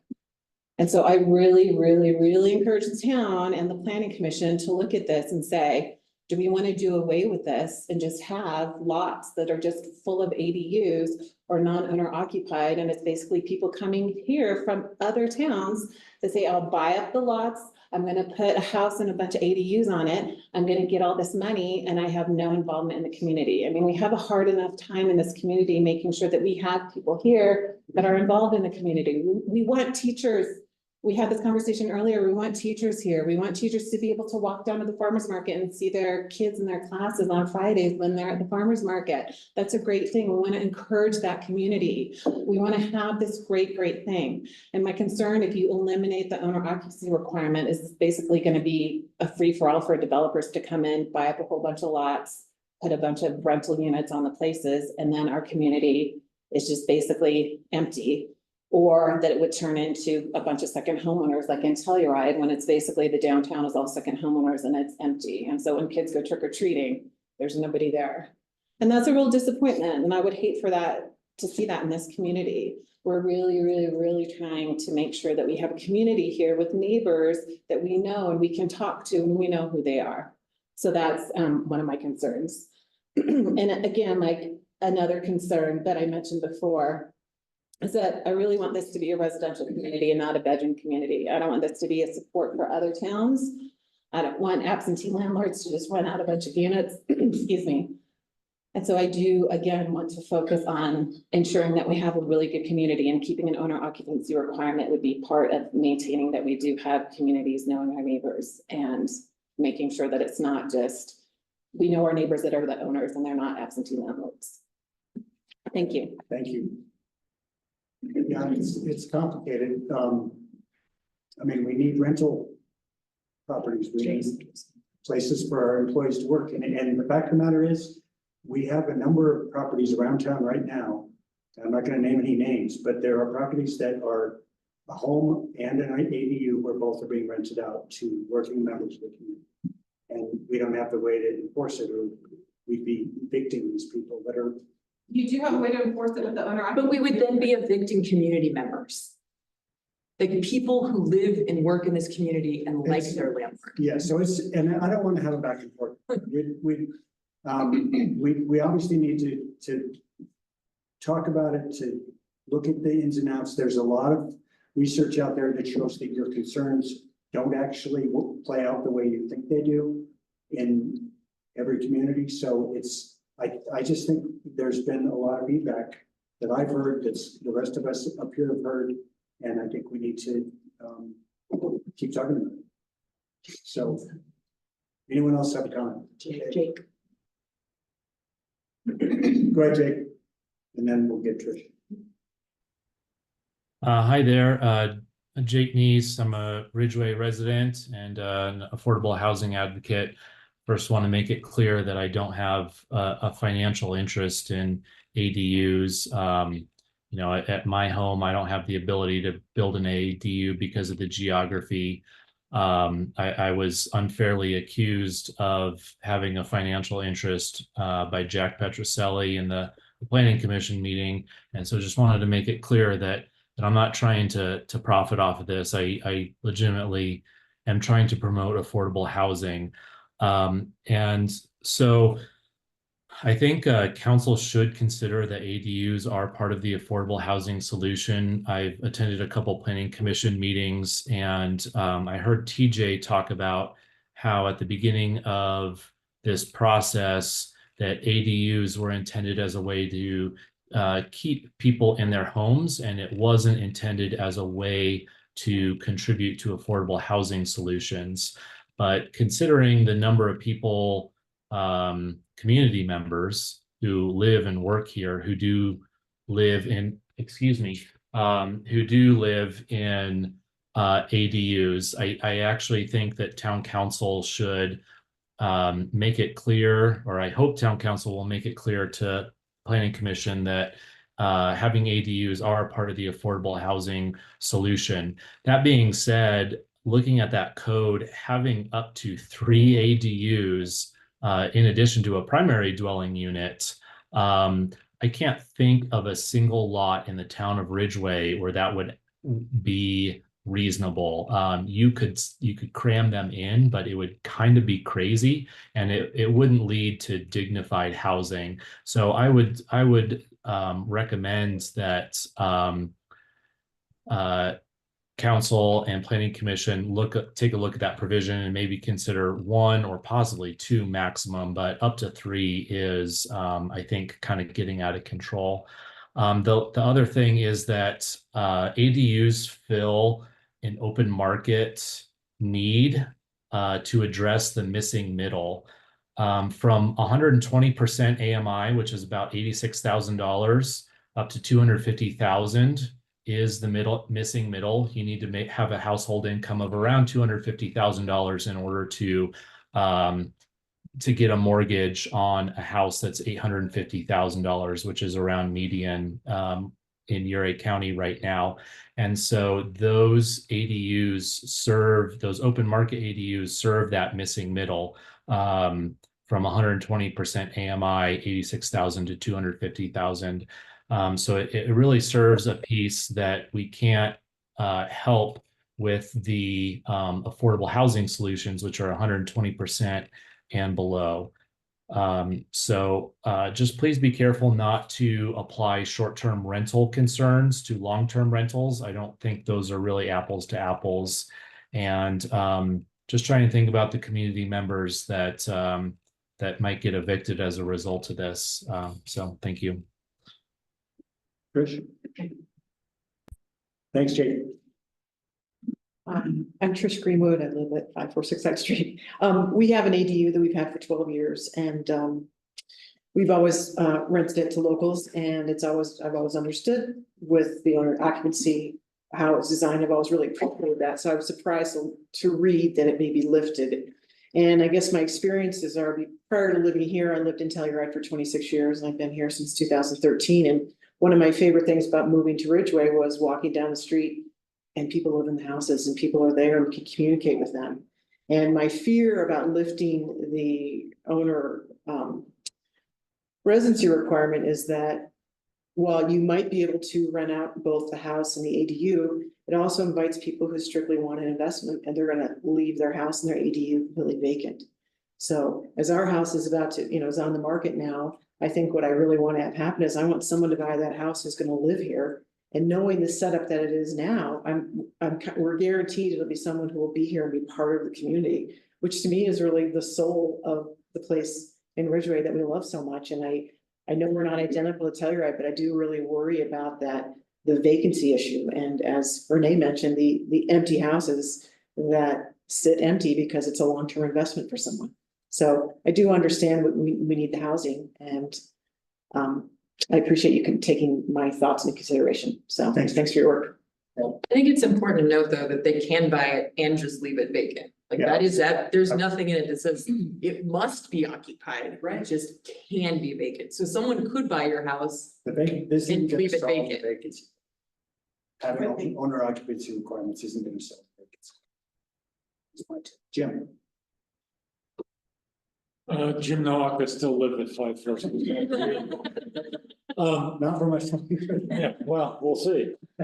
It's just interesting to me. I mean, we do have this ADU and we've always rented it, but I think a couple of things that I expressed at P and Z before this came to you guys. I mean, I do think you can certainly rent a house in an ADU and it could be under management from some sort of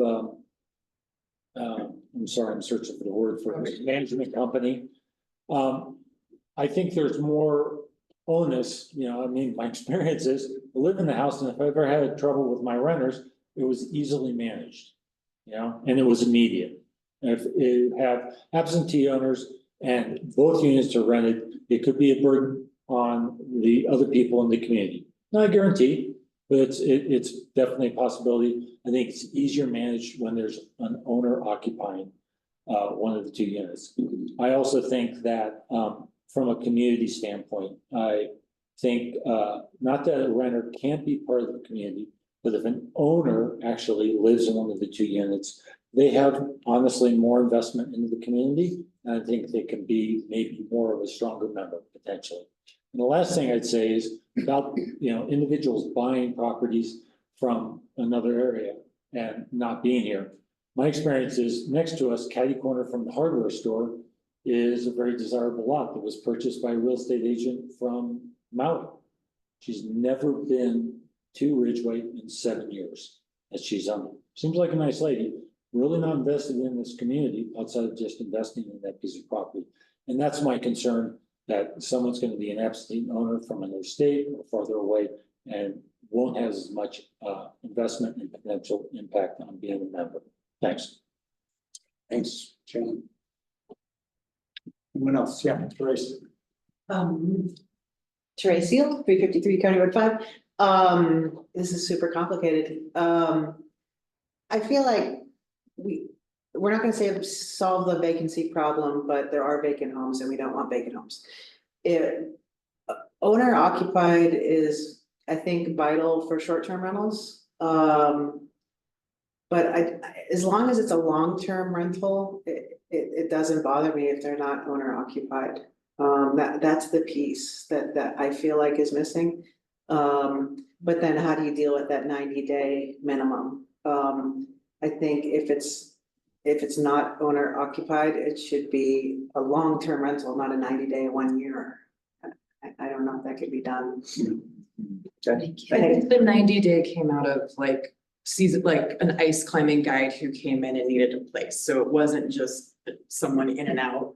That's where that seasonal employment. Yeah, I mean, I see that piece and I think that would be, for me, it's like, that should be an owner occupied property. And if that's the compromise that needs to be made, I think that's a reasonable, if that makes the community more comfortable with it.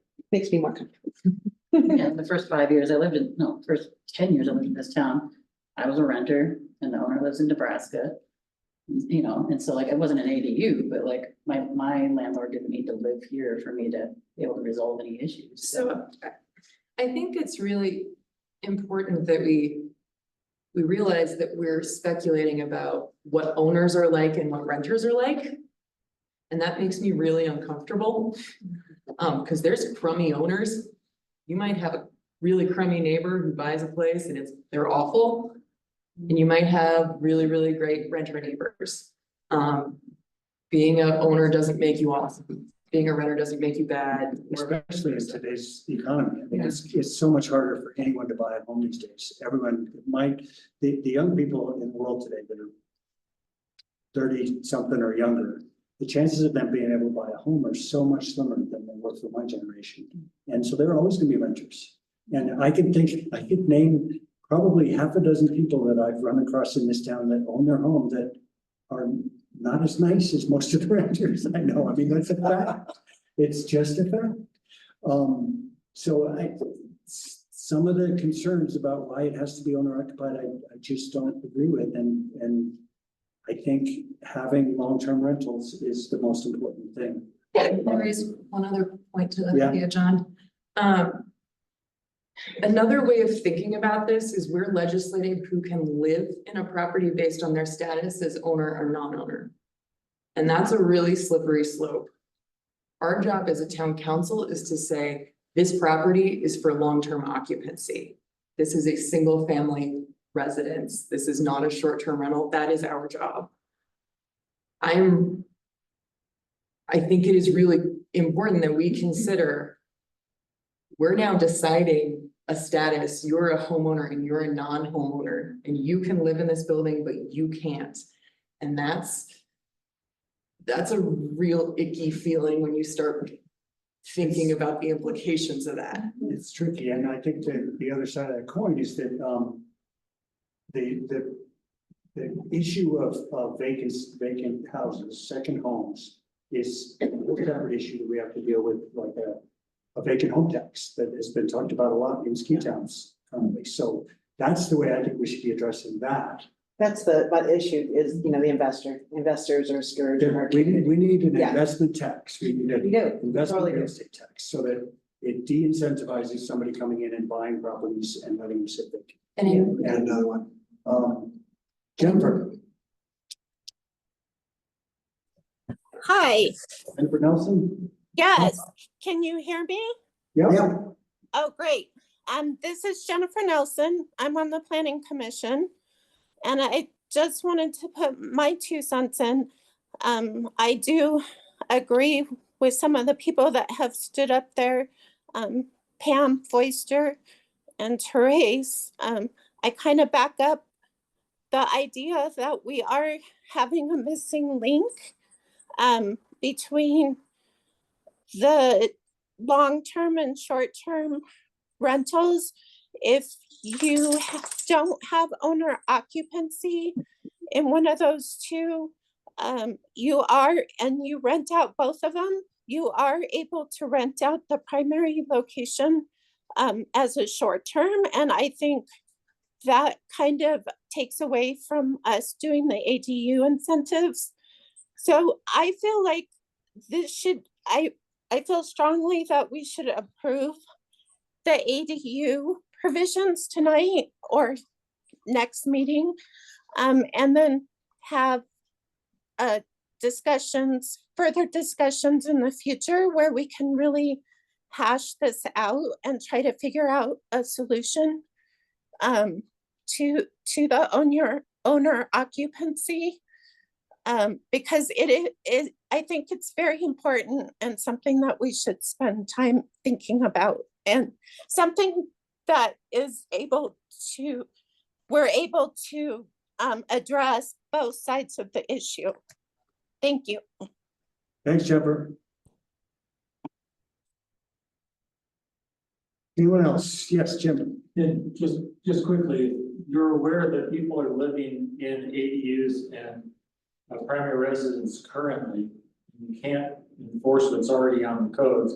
How are you going to enforce the 90-day restriction? So the frank answer is I couldn't enforce it and look those people in the eye and say, yeah, no, I understand. The way our enforcement process works in this town is by complaint. And so the neighbors of these folks don't want to complain about them because they're community members, they work with them. The 90-day rental, though, if you're a neighbor and the 90 days being violated and that's a problem, then by all means complain and we can enforce it. What we're running into is these long-term community members who are in situations that don't comply with the code. There's no one who wants to complain about them. That's why John's like, I don't want to name names in this meeting. And I honestly wasn't aware of this until there's been so much discussion in the last month. And it's really troubling. But Like, these you are know, people- it's relatively easy to enforce the short-term rental thing because people advertise their short-term rentals and we can keep track of them. The 90-day versus longer term, that's gonna be tricky, but as Beth says, I think it's best handled through complaints. If somebody thinks somebody's taking advantage of something. And theoretically, there should be rentals that aren't ADUs that would be available for the seasonal employee types. And the shorter term stuff, I know both Councilmember Enix or Kroger and I have suggested that we need to buy into the program that the county and the city are using for that short-term rental enforcement. And that'll be part of our budget discussions in the next couple of months, is making sure we're not allowing people who don't have short-term rental permits to run it as a short-term rental in the town. Anybody else have a comment? Just want to make sure everybody gets heard.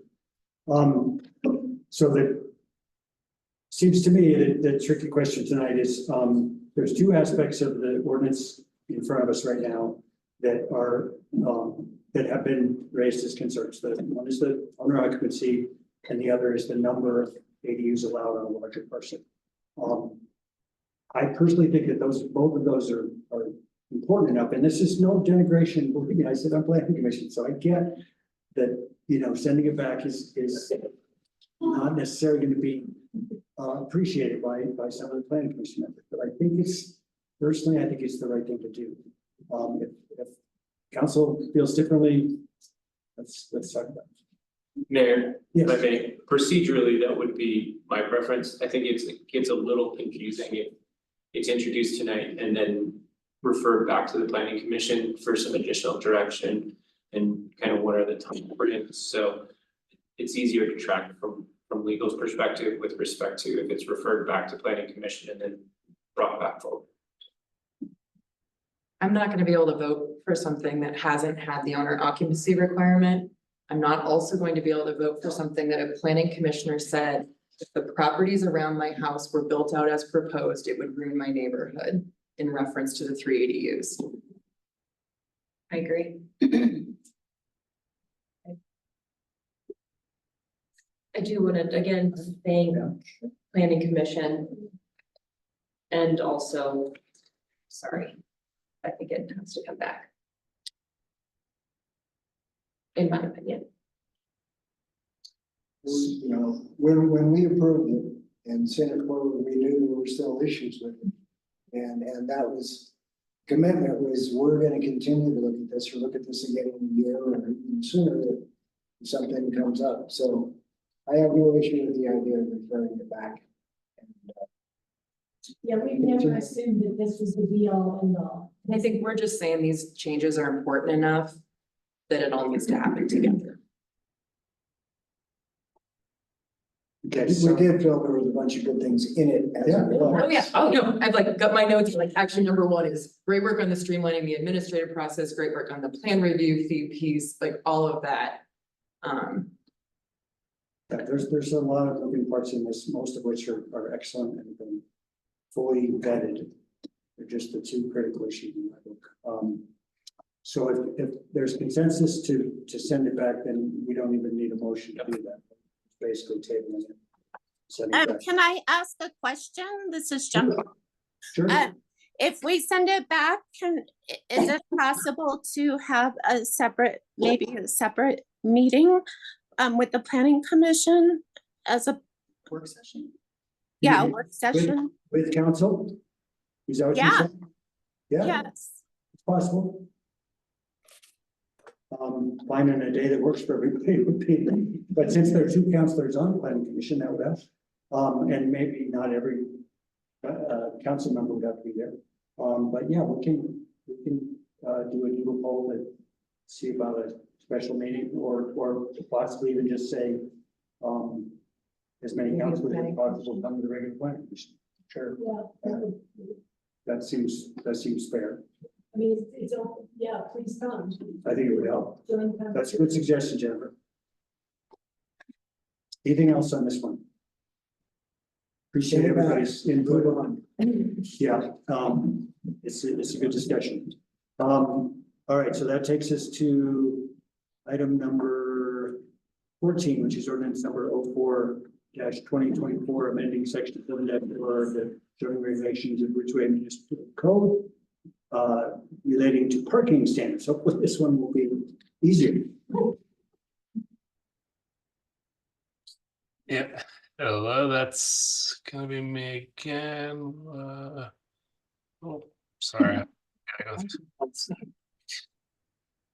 through. Yeah. Share, there we go. All right, can everyone see that and hear me? Yep. All right. So similarly, I'm going to try and go through these pretty quick. They're hopefully a little bit quicker than the last. In general, I think this one I have a general concept. So similarly, Planning Commission has tackled this since January. And there was a little bit more direction on this from compared to the ADUs and some of the other stuff that we've been noodling on. But I think that these are the four guiding principles, if you will, that kind of guided the discussion. So one, we wanted to evaluate or try to reach this point where people could park once and walk. Visitors to town could do that and visit multiple establishments. Also kind of expanding on this complete streets or complete multimodal transportation network. Right now, there's not a robust transit system, say, but that's only going to increase probably into the future. So we want to take that into account. We also wanted to recognize that taking valuable real estate for parking spaces took away from revenue generating square footage of commercial and other uses. And then lastly, that requiring excessive parking unnecessarily increases the cost to development. Now that was also those are some tough needles to thread right there.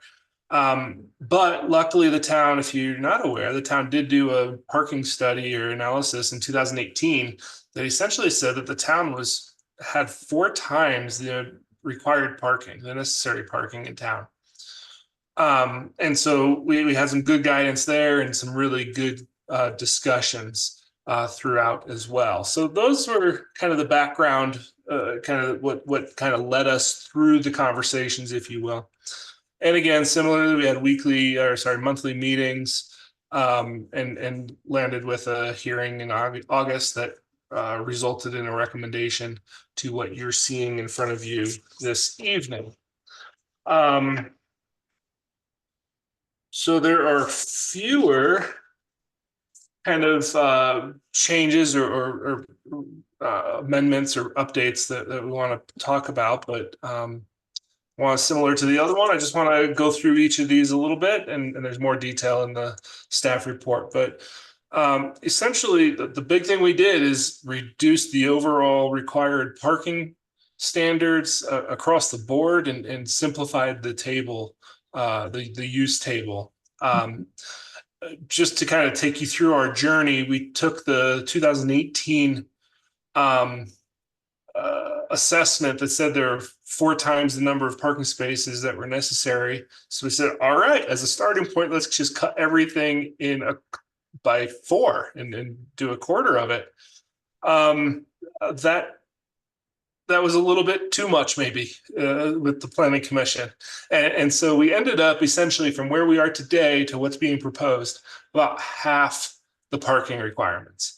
The other goal that we came up through, came up through the conversation is that we didn't want the town to have to be in a spot, or the town regulations to be in a spot where it caused a problem with the market demand, if you will, for parking in a particular development or proposed use, that we wanted the minimum to be there. And then if the market or a particular use desired more parking, that was okay. That was what they could, the market could propose, but we didn't want to get in the way of the market. So that's where the number of parking spaces and the requirements really came in. One of the things that we did in lieu of parking standards is added stacking. So there are a lot of uses that have, loading, unloading periods of time during the day.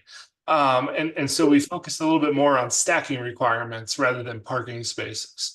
And so we added a few of those throughout the table.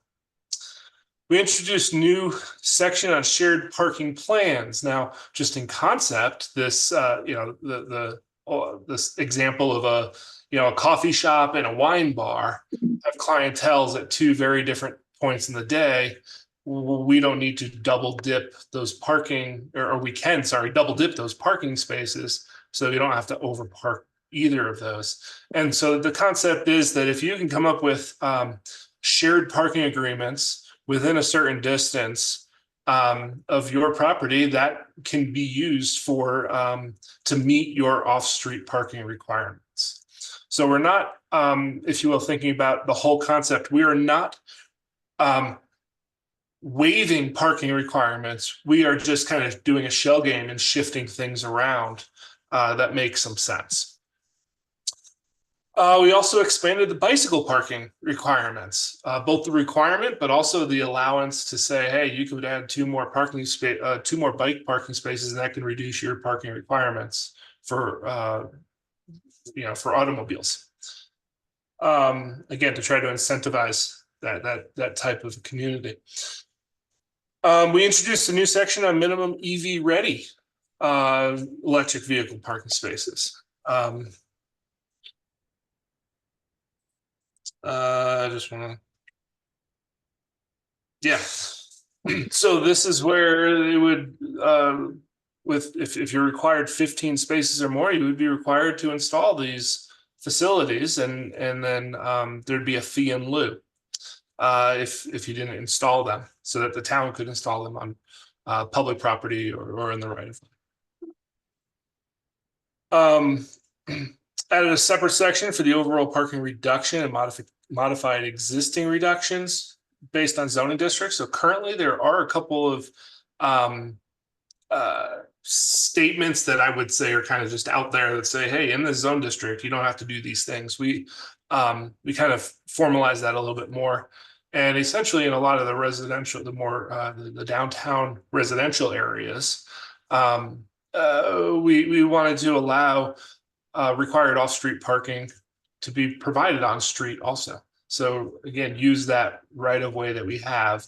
And so there's some of that in there, but also by zone district, there's some different variations and requirements in there. We didn't have previously the ADA table and in the code, so we put that in there. It's pretty standard across the board. So those are the major changes that we made to the parking overall, and yeah, I guess I'd leave it at that. See if anybody has any questions. And again, this is one that was noticed as a public hearing this evening, but this would be first reading. So again, opening it up to public comment would probably be advisable. Okay, thank you. Questions up here? I think I finally answered my own question, but the on-street parking that's allowable for single-family dwellings, that's just the approval of the town manager. Is that why it's there? Because they have to get the approval for the on-street use, as noted. As in the table for the dwelling units for single-family and duplex, there's the may be permitted on street. Is that just what the may be permitted means? I think it was just if there was a requirement to have two, it says one of those can be on the street. Well, that's what my question, that if one of them can be on the street, are we not just requiring one. You know what I mean, like, Yeah, it's arguable. I'm not really worried about it, I just am trying to figure out what the purpose of that designating one One of of. those redundant. Yeah, Well, I guess what's interesting is that, there are places like Marie Scott where you can't get on the street. Technically. True, so they would be required to have two off street. Yeah. Yeah, So the places where. okay. where it does that change. Right, that's exactly it. That some places on-street parking is prohibited. And it's within a certain distance, 300 feet, I think, or I can't remember if it's 2 blocks, something like that. Thank you. The only question I had is I see that daycare facilities don't require off-street parking. And my only concern about that is accessibility. Like, is there always going to be a handicap parking spot in front of a daycare facility? Because that's. They have to have the stacking spaces. But, yeah, but a kiddo getting out of or an adult getting out of a van or whatever is going to take a lot longer, and that stacking might not work. Just. And this is actually a really good example where we would anticipate that the market would require additional or want additional parking spaces just to be functional. But you know, where this usually the numbers that come in or the metrics that come in to measure this are things like number of students or square footage or number of employees. And when it comes down to it, you know, the provider would know how many parking spaces they need. There are still other requirements, federal requirements of ADA still apply. And the site plan would have to show that they meet ADA requirements as well. I guess what Polly is suggesting is a daycare facility, maybe as much as any of these other things, requiring an ADA accessible parking space. Well, that was kind of what she was raising. And I think what we intended to do with this was leave that up to the proprietor, the owner of the building. If you, as an example, if you have a restaurant and you don't put enough parking spaces out there for your clients, shame on you. This is the same thing. If you know you're gonna have 88 people in there, it's your requirement, it's up to you. The federal guidelines say you have to have 125 parking spaces, but it's up to the owner of that building to make that decision on whether they provide that 88. The other element of this, I would say, is location based, that sometimes that parking space might be off-site that is close enough to meet those requirements. It might even be an on-street ADA space that we don't necessarily want to get in the way of preventing. Because if we do require any off-street parking, it would require a parking lot and access and all those other costs too. And so I think that this allows the opportunity kind of across the board to just have those conversations through the site plan process. I'd also remind everybody that we have now, through the code updates from last year, a site plan process that we did not previously have. So we have the ability to, at a higher level than previously, talk through the site layout, access, circulation, parking, hours of operation, things of that nature that we wouldn't necessarily have otherwise. TJ, do we have, because it sounds like you've read the parking study more recently than I have.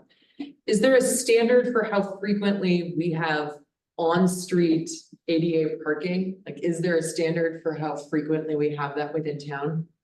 I don't believe so, no. Because I think that's part of what, yeah, they might not need to have it at the daycare, but is there a parking spot within some reasonable amount of blocks? And that might be beyond the scope of this discussion, but goes along with our discussions around shoveling and all of those other pieces that we've cared about. Accessibility is important, and frankly, a lot of our businesses and things in town aren't all the way accessible. And I just want to make sure that that's clear to all of us here. Anytime you take a step up, even if it's just a little bit, that's not accessible. Accessibility is a huge issue, right? Yeah.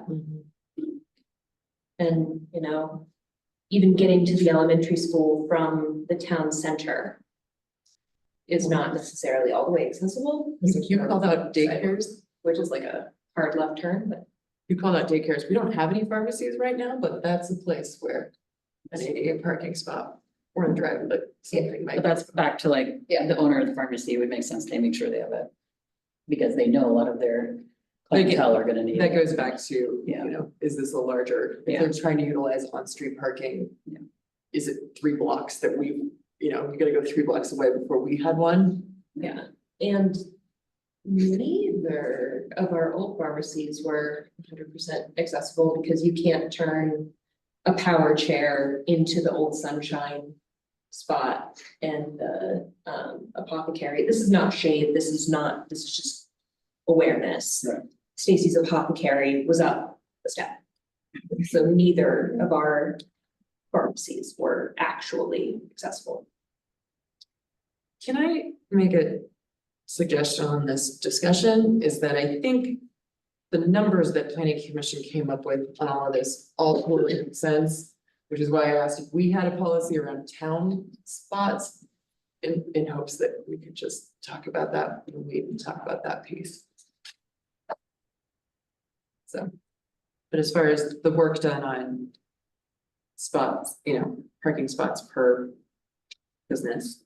So like, I'm happy to recommend a motion on this, but do. This is the first reading. Yeah, I know, right? Anybody have public comment? Yes. Oh, go ahead. First. Hi, Chris Hawkins, 730 Savannah Drive. Just look through that real quick. My only suggestion would be in the downtown business district is you just have a 0 parking requirement for restaurants. We do. Okay, It's just, because I didn't pop out in that language. That's why I was like going, it should, because they should be incentivized and it's just difficult for the only converting. reason I know that Chris is that in my notes, I'm like, huh? What about historic business? I looked at the exceptions in there and it just didn't pop out to me. Maybe I looked at it way too quick and it's late at night. So thank you. Don't feel bad. Like I said, I did the same thing. Go ahead. Oh, I think Renee was. Oh, whatever. You can go ahead. Okay, hey, I'm confused about off-street parking for residential. What happens when it snows? Or on-site, on-street. If you only have to have one site and you can't park on the street when it snows. It's always been an issue here. You have to move your car when the snowfall comes. Okay. I mean, I don't know, I know that's not a terribly satisfactory answer, but it's always tricky. It's always been a dance ever since I moved here. You hear the plow coming and you run out and move your car to the other side of the street and then it makes that pass on your side and move your car back. It's just, okay, fair. not everybody does that, so it becomes. Then you end up plowing into a berm. Yeah, I see that a lot. Yeah. Small towns. Yeah, where we live over in La Ranch, it is pretty dense. As you guys may or may not be aware, the town has already like noted it in previous council meetings. We have sometimes only three foot between buildings. We're like incredibly dense. So to change off-street parking requirements, so currently right now, so everybody knows, I'm sure you know, but if somebody's constructing a building, you're required to have 2 off-street parking spaces for that building. So the home has 2 off-street parking spaces. If you add an ADU, it's required to have a 3rd on-street parking. This change would eliminate it, to follow up with Councilmember Lakins, just to be 1 parking spot. So you could have 3 cars in a dwelling and have just 1 off-street parking. Where we live in La Ranch, currently with the amount of cars that are there, our garbage truck cannot turn in the cul-de-sac. It's been that way since I moved down here 10 years ago. And everyone's just like, oh, whatever, and the garbage truck backs up. But we had people for probably a 3-year period come and park in La Ranch and then walk into town. And then cross the open space and then come back. We have people who park like across from our mailboxes and then they carpool up to Top of the Pines, which is like, okay, great, I get it. There's like no parking Top of the Pines in the winter when you want to do cross-country skiing or sledding or whatever. We totally get it. However, our area is completely used as a parking lot for a lot of people in town. So to change this requirement, looking solely at ours, and TJ can correct me if I'm wrong, I didn't see any like exception for GC zoning, which is where we are in LaRange, that it would allow people, currently everybody has spaces for 2 cars. And if this changed with new construction that's going on and we have 2 empty lots, this would just like further increase the congestion and the parking. Snow removal is impossible. You can't back out your car without hitting another car. A neighbor did that. She backed out her car and hit other cars all the time. So I just want to encourage council to think about this realistically, not just thinking downtown, not just thinking over in River Park, not just thinking in places that have a lot bigger setbacks and a lot more room among homes where there isn't more space to park an additional car right in front of the house. But where we are, there's again, 3 to 5 feet between homes. There is no room to park a car on the street. And to change this requirement and allow it to be kind of unfettered, yeah, we just need 1 parking spot for a new house that could have, 2 or 3 cars. And it's just gonna create more congestion. It's gonna limit access. It's gonna limit circulation. It's gonna limit trash pickup. It's gonna limit snow removal. It's gonna limit a whole bunch of things. So I really would encourage you to send this back to the Planning Commission and have them look at this to make sure that the parking is off street as it has been forever and it has worked well that way. Again, in our area, I didn't see an exception for GC zoning. We would not be able to fit that much more. And we again have all these other parking requirements. So please take that under advisement that there are people that are incredibly affected by this if this were to change. Yeah, LaRange is a definitely. How close to built out is LaRange? There's only 2 of them. We have There's the one that's under construction. There's 1 under construction, as you know, And 1 empty. and there's two empty lots. There's one empty lot and then 1 that somebody bought that's empty, but they're using it just for access. So is it? So 15 empties or something? yeah, I mean, you're actually almost to the point where other than those 2 lots, Everything this else is doesn't already change built. anything because everybody's already built out with. So I would encourage you to come over and drive around and see what. Well, we're else. I'm not saying that, I'm just saying, It's just literally, the we're only talking about 2 more cars by this code is what No, I'm this saying. code would permit 4 more cars on the street. And Instead of going from 2 required per home, then it could be 1 in the house and 1 on the street. And then if those 2 places have ADUs, if you guys are agreeing to permit that in GC zoning, which will appeal, that's an additional 2 cars, which means 2 homes would create 4 more cars on the street. And if you drove around that neighborhood, I would ask you, where would you put these cars that wouldn't hinder garbage removal and snow clearance? So It's an issue.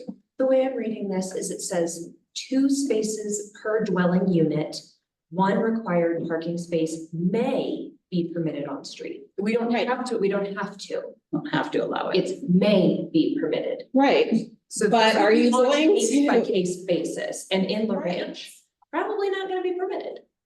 Well, there's been a whole lot of stuff that's been permitted that wouldn't be permitted because of the code, which is why I was here today. So this is my question is, the existing code right now says you have to have 2 off street. This one says it may, so there's a lot of flexibility. It also says later on that basically the town manager can decide whether they want to or not. So if somebody comes in and says like, oh, this will be tough, you guys, it won't even come to town council. It's just full unfettered discretion of whatever they decide is whatever they decide. So this isn't a limitation. You can limit it, but may is permissive.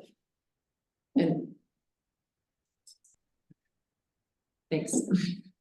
Yeah, it's a valid point. I don't know. But I mean, the flip side of this, just to throw it out there, is I understand that your neighborhood has constraints.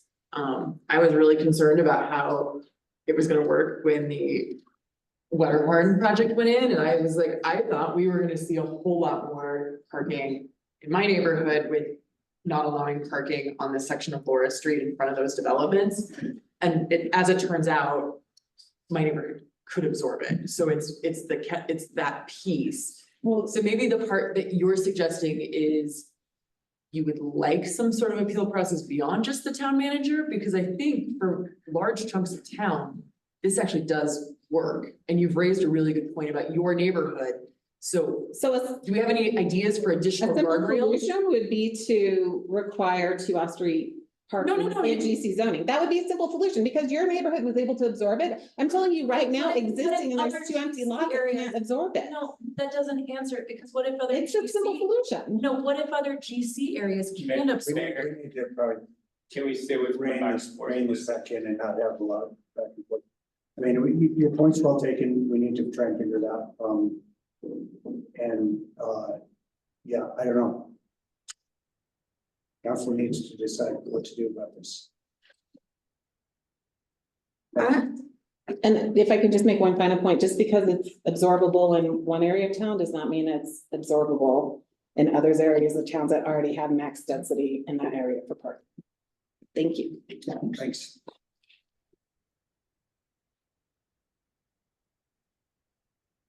Okay, so much for what we thought was gonna be easy, right? I think this one is by and large really good. I think we need to think about.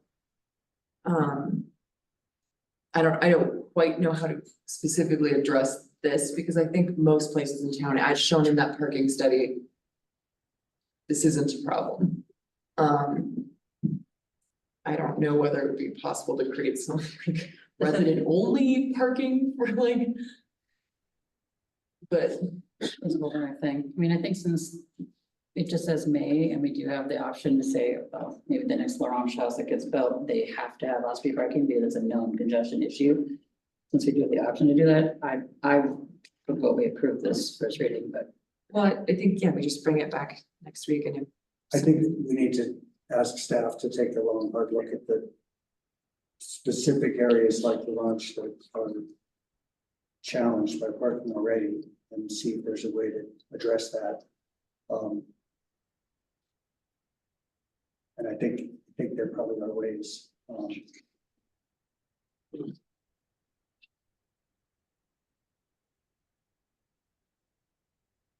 Staff have any comments on this? That's for me. Yeah. So, anybody has stuff? You, TJ, Bo? All right. It's all right. Start, guess just a couple of thoughts is one, just looking through, yeah, one thing that strikes me is we could very easily add a use for ADUs and say that it's once off-street parking space. I also think that this is another good example where the market will dictate. I can't imagine that someone is going to purchase a home and not have adequate off-street parking, or if they do, it's going to be for a, for that type of a use, right? So it's a way to let the market do what the market does. As well, I think one that I wrote down is the ADU, because there is nothing in the parking code right now about ADUs. I could see that we could tighten that up if that needs to be on off-street parking. So, Mayor, if I may. Yes. Yeah, I think that there was direction from the council to staff that there are certain areas within town where there's already some existing congestion. And the goal would be to evaluate that with some of the language that exists. Sense to me. So respectfully, I feel a little bit better about where that's at. So if the council wanted to introduce this tonight with that direction, we could bring it back for a second reading. That's what I was thinking. That sounds great.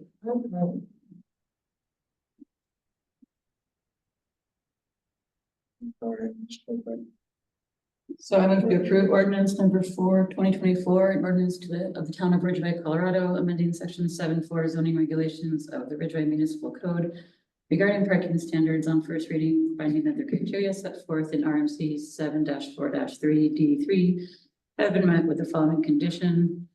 that town staff continues or evaluates where the current existing congestion issues are. We're just Right. here. Yeah, so there would just be, sorry, Yeah. I think there's an issue with the motion. It should say, instead of approve, it should say introduce. No, introduce. Okay, sorry, I was just reading off it. Do I need to read it? No, I think you agree to that. I agree to that change. And Harry seconded as amended. Jerry seconds as amendment. Motion made by Josie, seconded by Terry. Any other discussion? All in favor? Aye. Opposed? Thank you very much. Now we have a bunch of ratifications. Actually, we have a resolution. Oh, that's right, the annexation piece. Resolution number 2409, finding substantial completion of annexation application. TJ.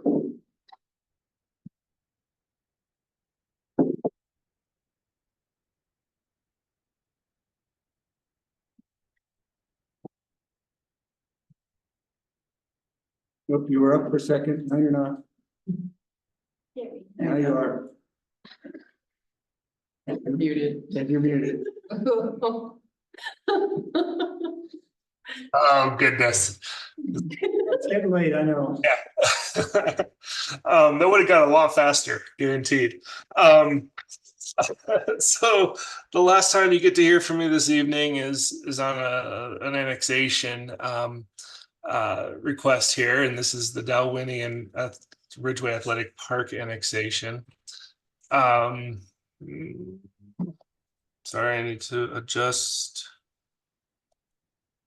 There we go. Yeah, there we go. So, you know, I'm not sure exactly how much all of you know about annexations and how many we've actually seen in town. So I'll try to go through pretty quick, but if there are some process questions, let me know. Just by way of reference, this is a statutory process. Even though your home rule, we kind of reference the statutes. And so we're following essentially the statutory process. So what you're seeing in front of you is we've received an annexation petition. That annexation petition is for the Dalwhinnie Ridgway Athletic Park annexation. What we're doing this evening is your charge is to find substantial compliance of that petition in compliance with the statutory requirements of the Annexation Act of 1965 and set the hearing. And so this isn't a hearing. There's really not a whole lot of staff analysis, because that will occur once you've initiated the annexation by adopting the resolution, if so decided. So the property owners are both the Dalwhinnie Group and the town of Ridgway is a party to this this application, the petition. Couple of things to just bring to your attention is that impact report. An impact report is required that talks about the impact of utilities, economics, the community, a lot of different things. But that is a requirement that's generally waived or not required for annexations under 10 acres, and this is only 3.5-ish. So that is not being required. We do need to get Board of County Commissioner approval on that, and we'll be doing a lot of notification per the statutes along those lines. But that is an element that is not part of the petition or the application, and staff is generally amenable to that for a number of reasons that we'll get into here and shortly. Also, just the petition from a statutory standpoint must be signed by 50% of the owners owning 50% of the area. That is true. And they must submit an annexation map. That is also true. And the area must be eligible to be annexed. In order to be eligible to annex, you need to meet these two components. One is the 1/6 contiguity, and this application exceeds that. That means that 1/6 of the circumference or the border of the perimeter of the area being annexed has to be adjacent or adjacent and touching town limits right now. And we'll show you on the map how that is. And then there also needs to be a community of interest between the property and the town. And in this particular case, it's adjacent to town. There's already part of the town athletic field is within it. or athletic park, sorry, and the preserve PUD preliminary plat is kind of adjacent to, and this is a part of that overall application and development. So, I already kind of talked about some of this stuff, but the annexation is totaling 3.53 acres, including, as I mentioned, the athletic park. And sorry, I should have highlighted these, but if you could see my cursor, kind of that triangle to the kind of the west side is the athletic park highway. County Road 23 is also included in it, as well as this southern portion of the preserve, kind of south of the preserve project, is in it as well. And the Dalwhinnie property, as it's mentioned here, is 2.5 acres. As we mentioned, it's exceeds the contiguity. You can see the hashing along the property lines of the plat, the annexation plat. That's the area that's contiguous with the current town boundaries. So it exceeds the required 400 plus square feet, or 400 linear feet. And then, as I mentioned, we do believe that there is a community of interest between this property and the town. So just as far as kind of next steps and what happens after this, the resolution does identify the hearing. That hearing needs to be between 30 and 60 days after the date of this compliance, and that would be November 13th. That is the first available meeting. I think it's actually 62 days, but we've got an agreement from the applicant that that's acceptable, just kind of given the timelines. We will be sending this out to referral agencies following this, an affirmative, the council adopting the resolution for review as well. That's utility providers, special districts, things of those natures, service providers. And there are also, because of the annexation process, there are a slew of notifications that are required, and those are essentially to county officials, special districts, and because this includes a right-of-way, we'll have to notify adjacent property owners of the right-of-way specifically as well. So those are statutory requirements. Then we'll also do a technical review like we normally do, making sure that all the details are there and the notes are correct and the certificates are correct on the plat. Also of note that statutes do require zoning. It's called initial zoning of the annexed property within 90 days of it. But what we're requesting and requiring through the town code is actually that the zoning be done concurrently. So what you're not seeing this evening, but will be coming forward subsequently is the annexation and the zoning request. So there'll be two items at future meetings. And then they'll have the hearings, both the planning commission and the town council would be hearing these per just regular procedural elements. So with that, staff does feel that there's the application or the petition is in substantial compliance with the statutes, and would recommend the town council approve resolution number 2409, finding substantial compliance and setting the hearing for November 13th for this petition. With that, I'd be happy to answer any questions. I don't know if I do see Chris in the audience there, and he's the applicant for this, and he may want to get up and give a presentation as well. Okay, thanks, TJ. If you have anything you want to add? Very brief. Chris Hawkins with Alpine Planning. This is just to basically address the VOCC conditions. So we're in the next step. We are submitting for the plat probably next week as allowed by the code. So that'll also be kind of going along with this just for efficiencies, and appreciate your time. This really is kind of the technical review, and hopefully we get the approval tonight of the resolution. So thank you. Great. Thanks, Chris. I move to approve resolution number 2024-09, a resolution finding substantial compliance for an annexation petition filed with the town of Ridgway, Colorado, known as Dalwhinnie Ridgway Athletic Park annexation to the town of Ridgway, and setting a public hearing for November 13th, 2024. Second. All right, motion made by Beth, seconded by Russ. Any other discussion? All in favor? Aye. Opposed? Way to hang in there. Sorry, you don't get to go to bed. Me too. We're moving now. All right, we have three ratifications. We should be able to go through the ratifications. Sorry to interrupt, Mayor. Sorry.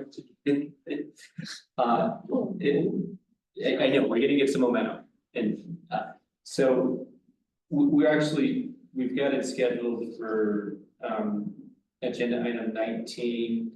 And for the executive session and agenda item 23, that we would have Joe Rivera, as special counsel. We've conferred with Joe, and those items do not need to go before the council tonight. It could be tabled, so just putting that out there. Joe's available, but I would like to let him know if there is a desire to table it. Okay, that's a good question. What's the feeling of council?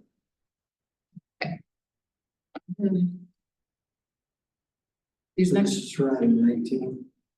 It's for 19 and 23 and the executive session. No. 23 is after the executive session. Possible action. In all honesty, we can, probably motor through the remainder. Yeah, I don't. So. Yeah. You said Joe's willing to. Yeah, Joe's willing to stay on, but it just kind of wanted to. I feel like everything is long these days and maybe we should just do it. Let's just go. So he's anticipating 30 minutes for his agenda item, just as a heads up. Okay. All right. Whatever. Okay, so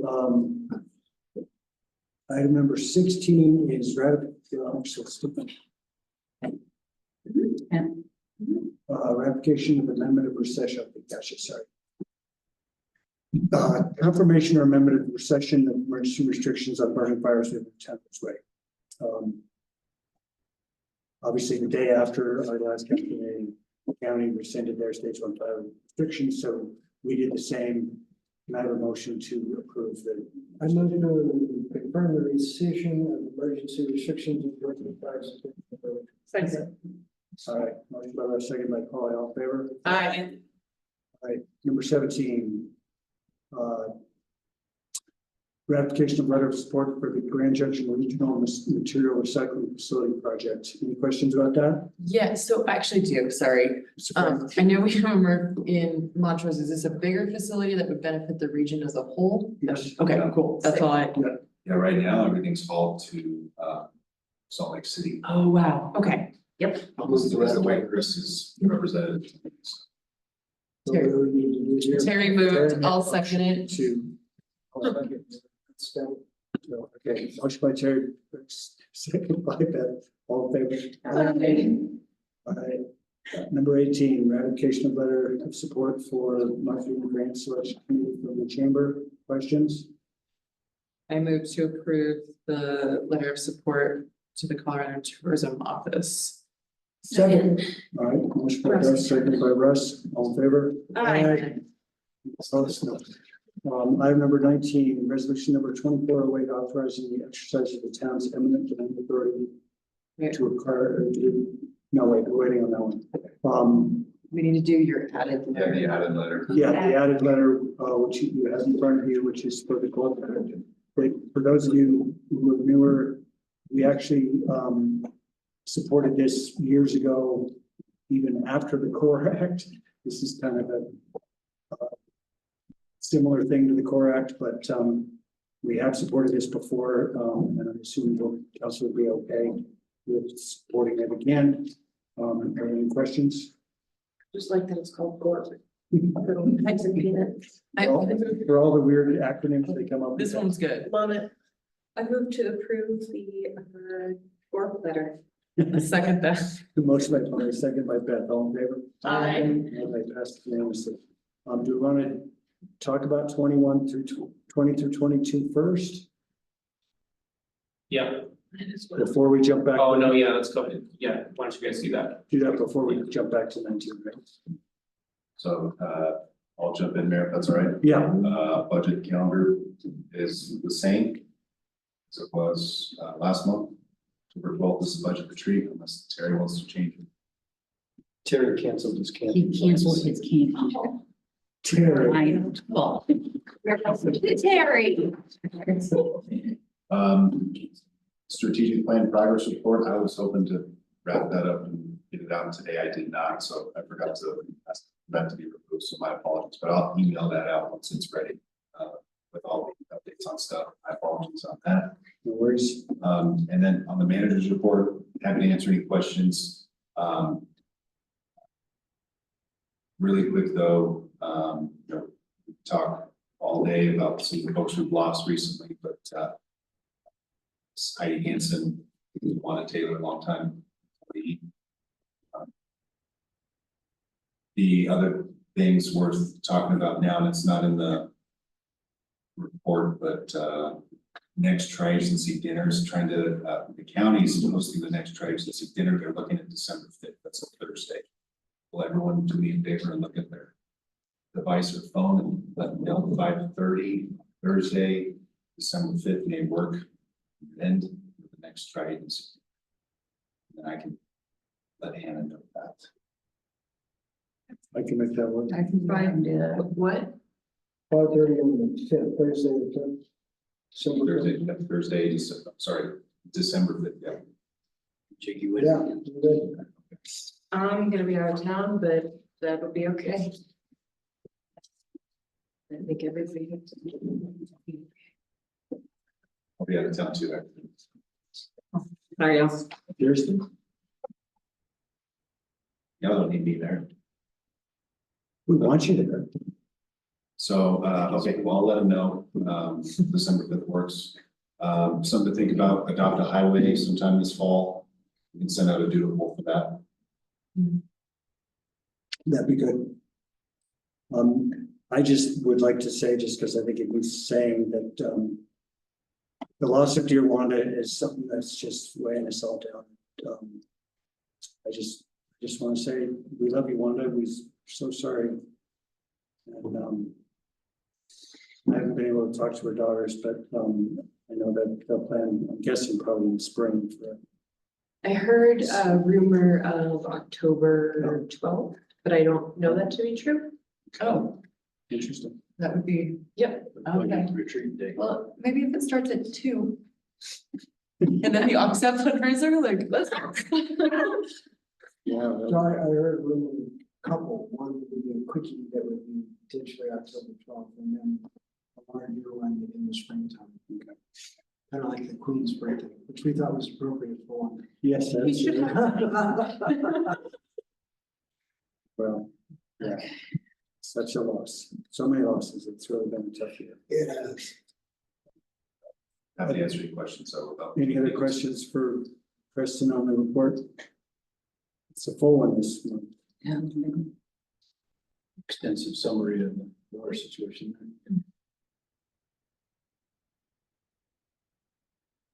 Yeah, thanks for all that information about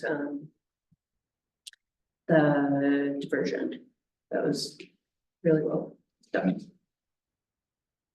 I have photos I could share I was too. gonna say, if anyone's so inspired to take council members up before it gets cold, I would be super curious. I would like to see it. I would love to go see it as well.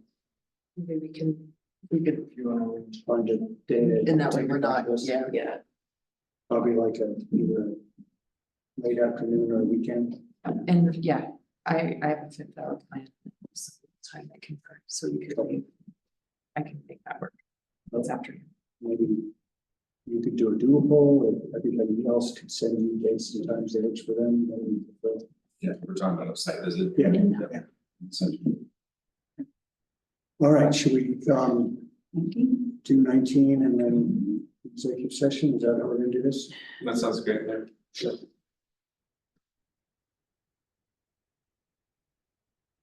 Joe, are you on? I saw him, yep. Yeah, I am. Hey, Joe. Hi. Thanks for being with us so late. Yeah. Oh, So we're Thank on you for allowing me to join you.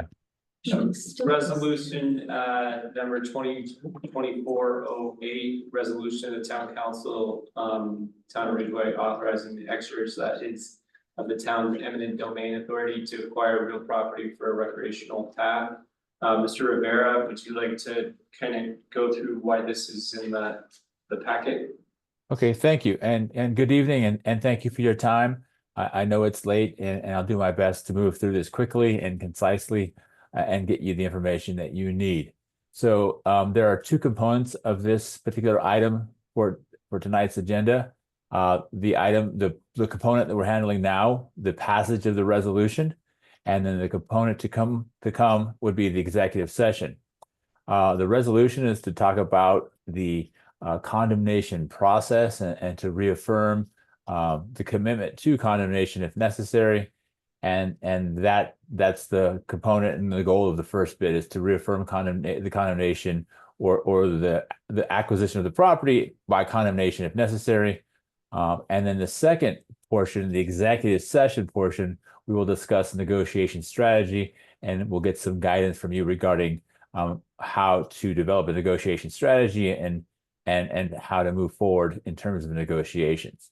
So that's the overview. In terms of just going back to part one, which is the resolution, let me walk you through that. This was previously passed by you, but we thought since so much time had passed that we thought it a good idea to bring it back before you and tell the story of how we got here and why we're here this evening.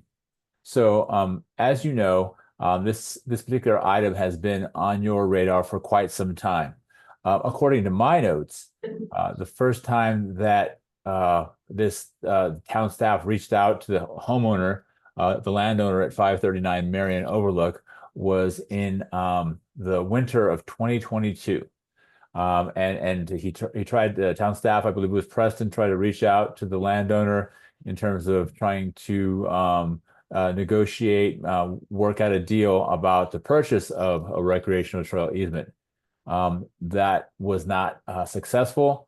It's my recollection that Preston didn't even make contact with him, despite his best efforts to do so.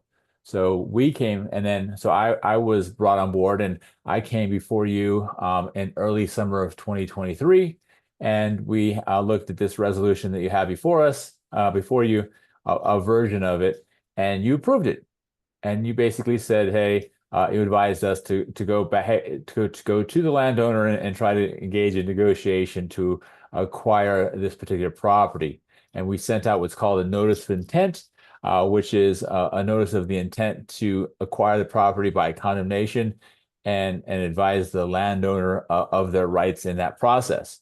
And then we didn't hear from the landowner for some time, but then about September of 2023, we heard from the landowners council. We heard that the landowner had retained counsel, which at the time seemed like good news and it seemed like progress.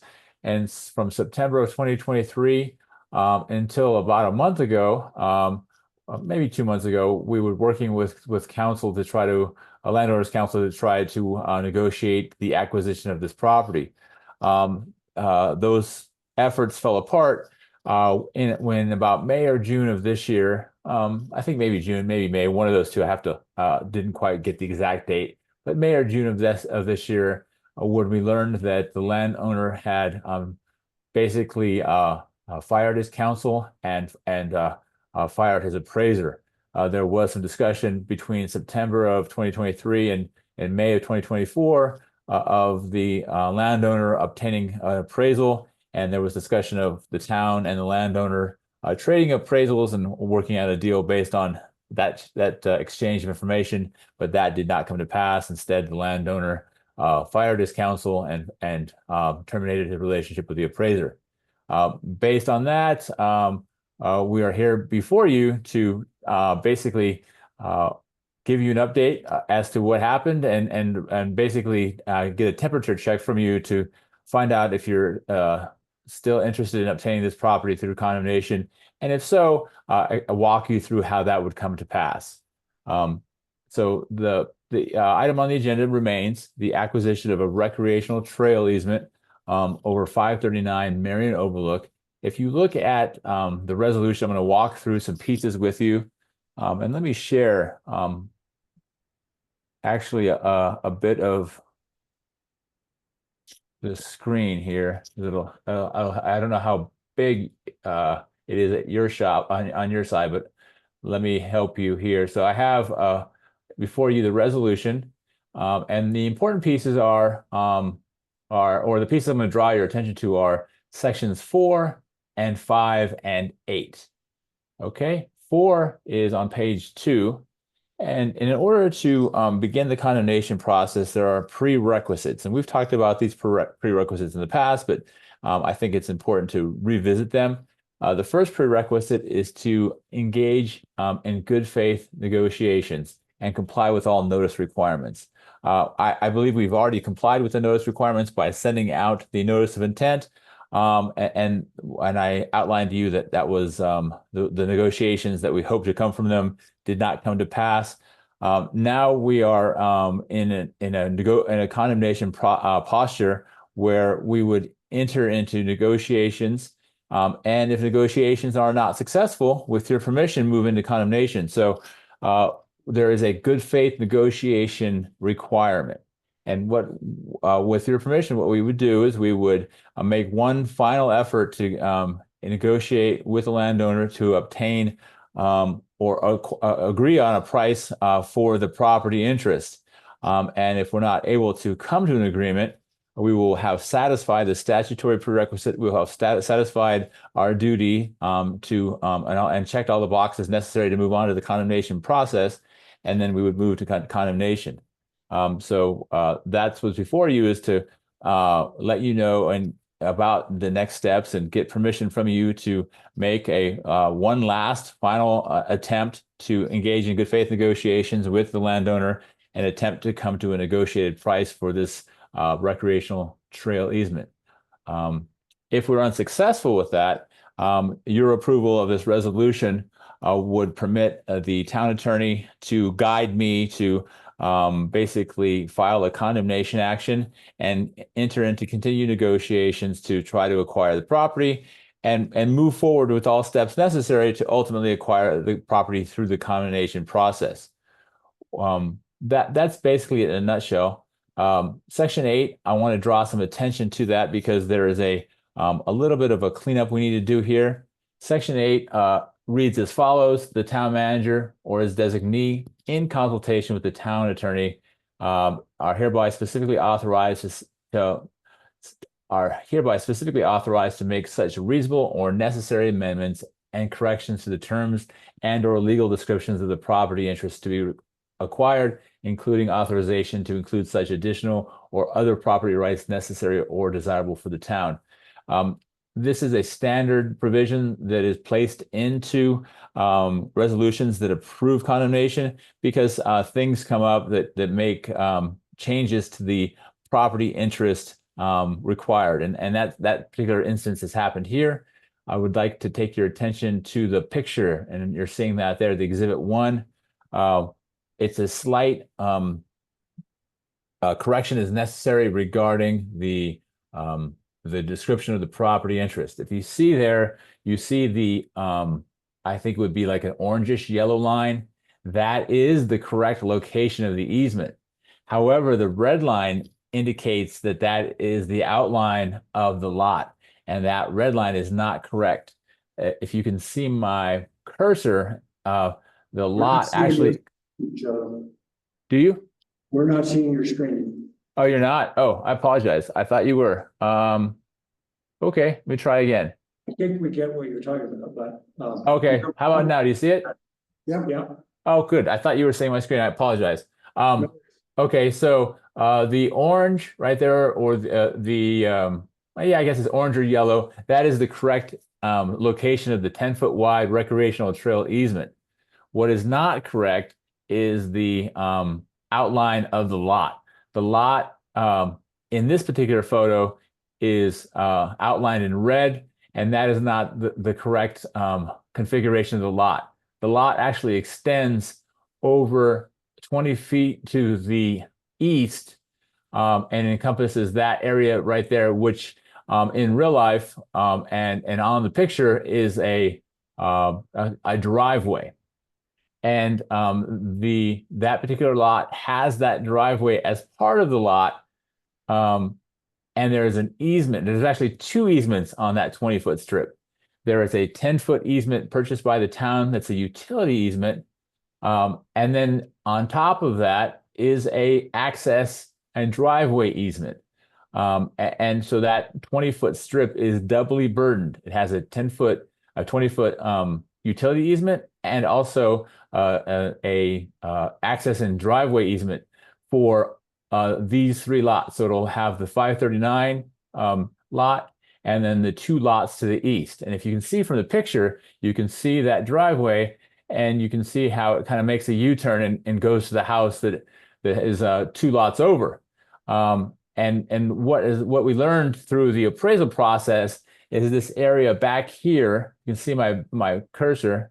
Let me try to make it a little bit bigger. If you see right here, you see the easement right here, the 20-foot easement that belongs to this lot. And then right here is open space per the plat. And then that open space is burdened with an access easement that allows the folks who live in this lot and the folks who live in this lot to access their property from the back. And similarly, the 539. And why does this access easement exist? Because there is an HOA covenant that requires garages to be in the rear of the property. And so it's a slight clarification, but it's an important clarification. I just want to make sure that you're aware of that. Do you have any questions?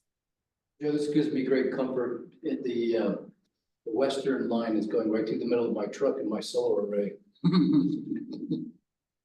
I happen to own that property to the west of the property.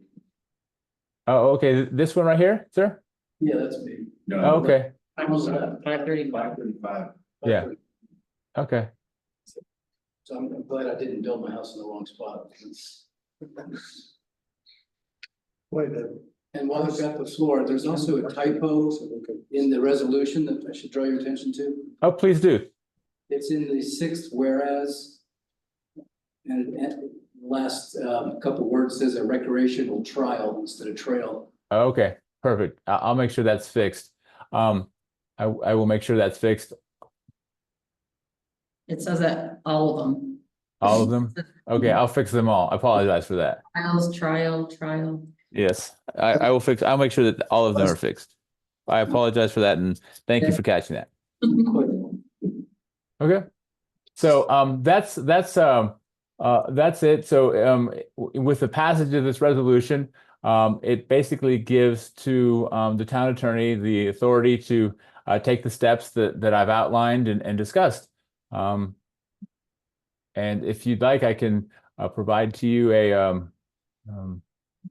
a suggested motion. Just a moment, please. Here we go. I think I got it. Any questions? Yeah, go ahead. I move to approve resolution 24-08, authorizing the exercise of the town's eminent domain authority to acquire real property for a recreational pathway. Second. With the Spellings. And the correction of the property interest, please. Yes, and the correction of the property boundary. Thank you. Second. With the amendment. All right, motion made by Beth, seconded by Russ. Any more discussion? All in favor? Aye. Opposed? Passes unanimously.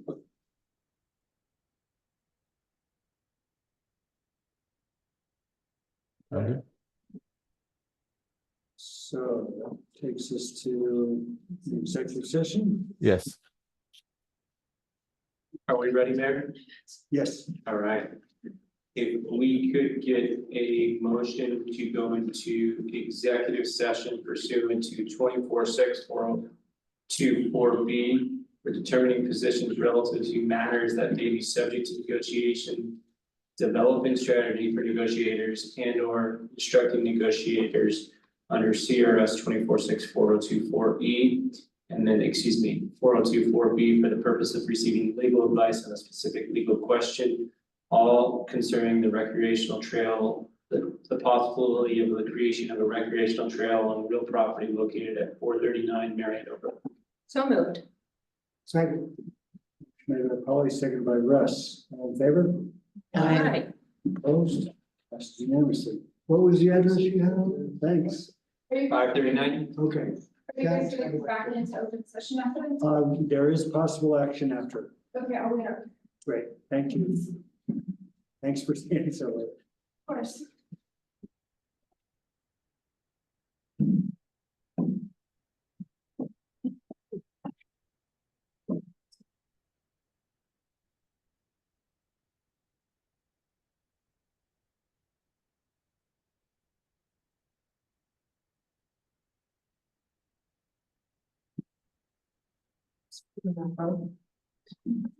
All right, it is Wednesday, September 11th. The time is 10:41 p.m. For the record, I am the town attorney. As required by the open meeting law, this executive session is being electronically recorded. Also present at this executive session are the following persons. Pam Craft, Kelly Kroger. Russ Meyer, John Clark. Joseph Scoville, Beth Lakin, Terry Skyler. Preston Neal and Joseph Rivera.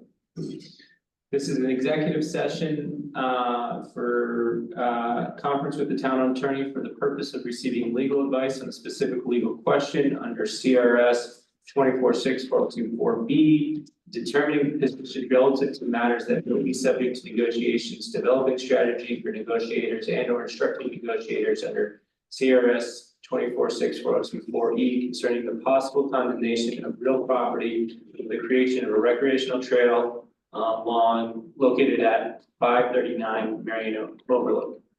I caution each participant to confine all discussions to the stated purpose of the executive session and that no formal action may occur in the executive session. At any point in the executive session, any participant believes that the discussion is going outside the proper scope of the executive session, please interrupt the discussion and make an objection. As the attorney for the town of Ridgway, it's my opinion that the discussion for the matter announced in the motion to go into executive session constitutes a privileged attorney-client communication and therefore recommending that no further recording be kept at this executive session. Hey, Aaron? Yeah. No, we just want to let you know, make sure you're still here.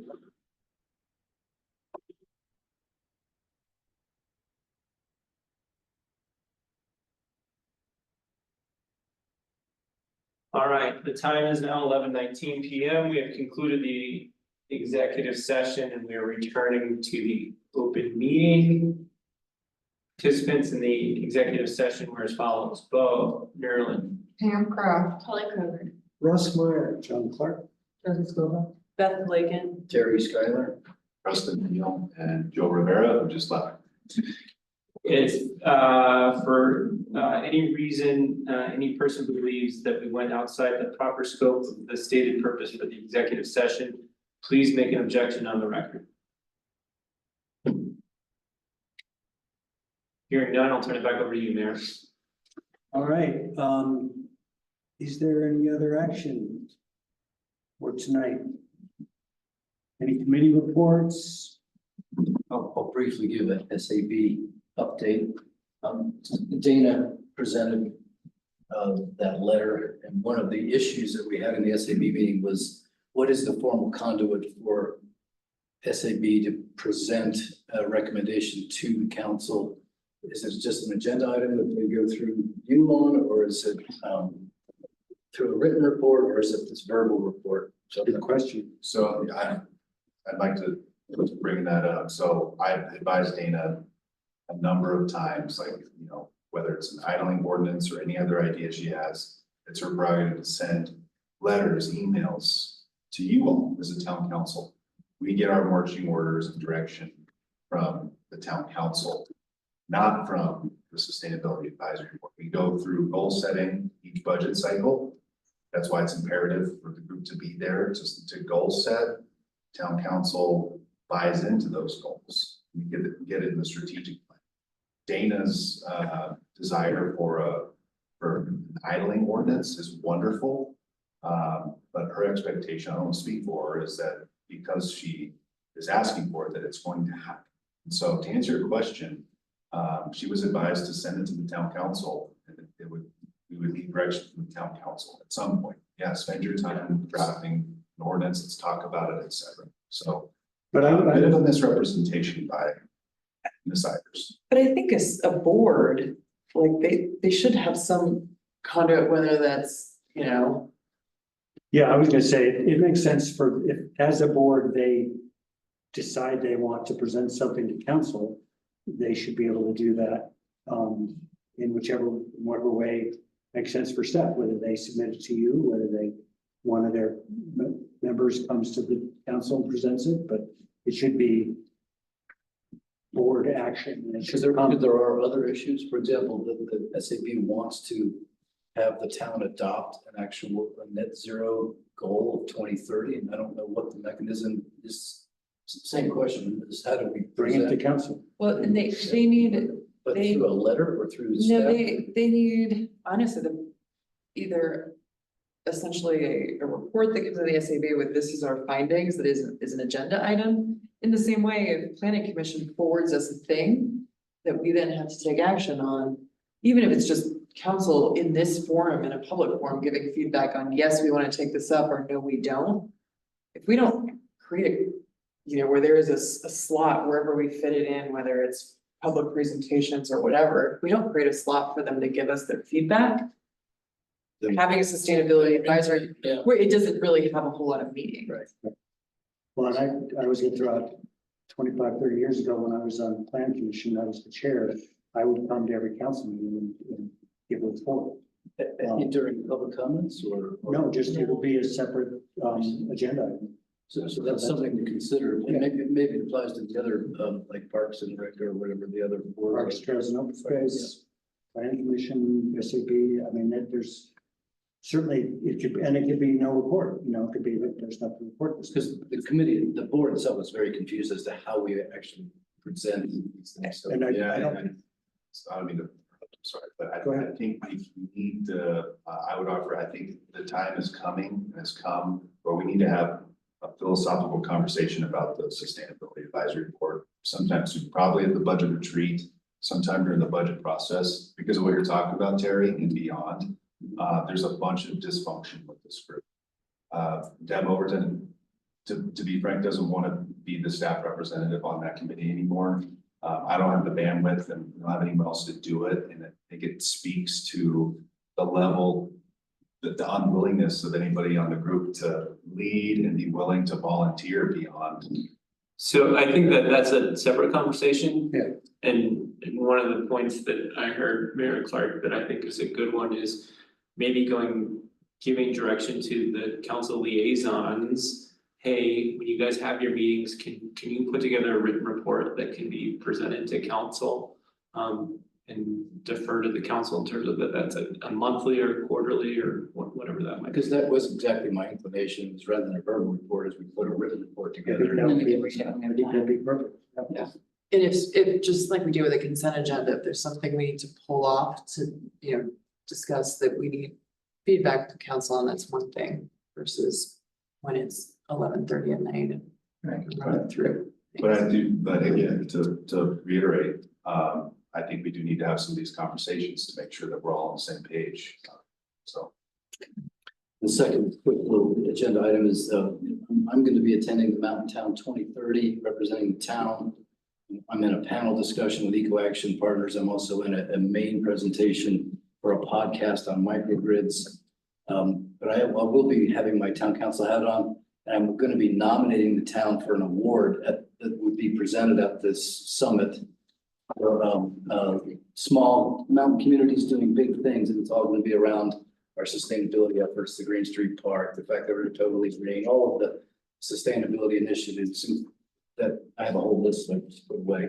But I'm presenting the draft of that award application to Mayor Clark and Preston probably tomorrow, because it's due by the 15th. Great. Thank you. Anybody else? Thanks for hanging in there, folks. This is just like the old days. Sure.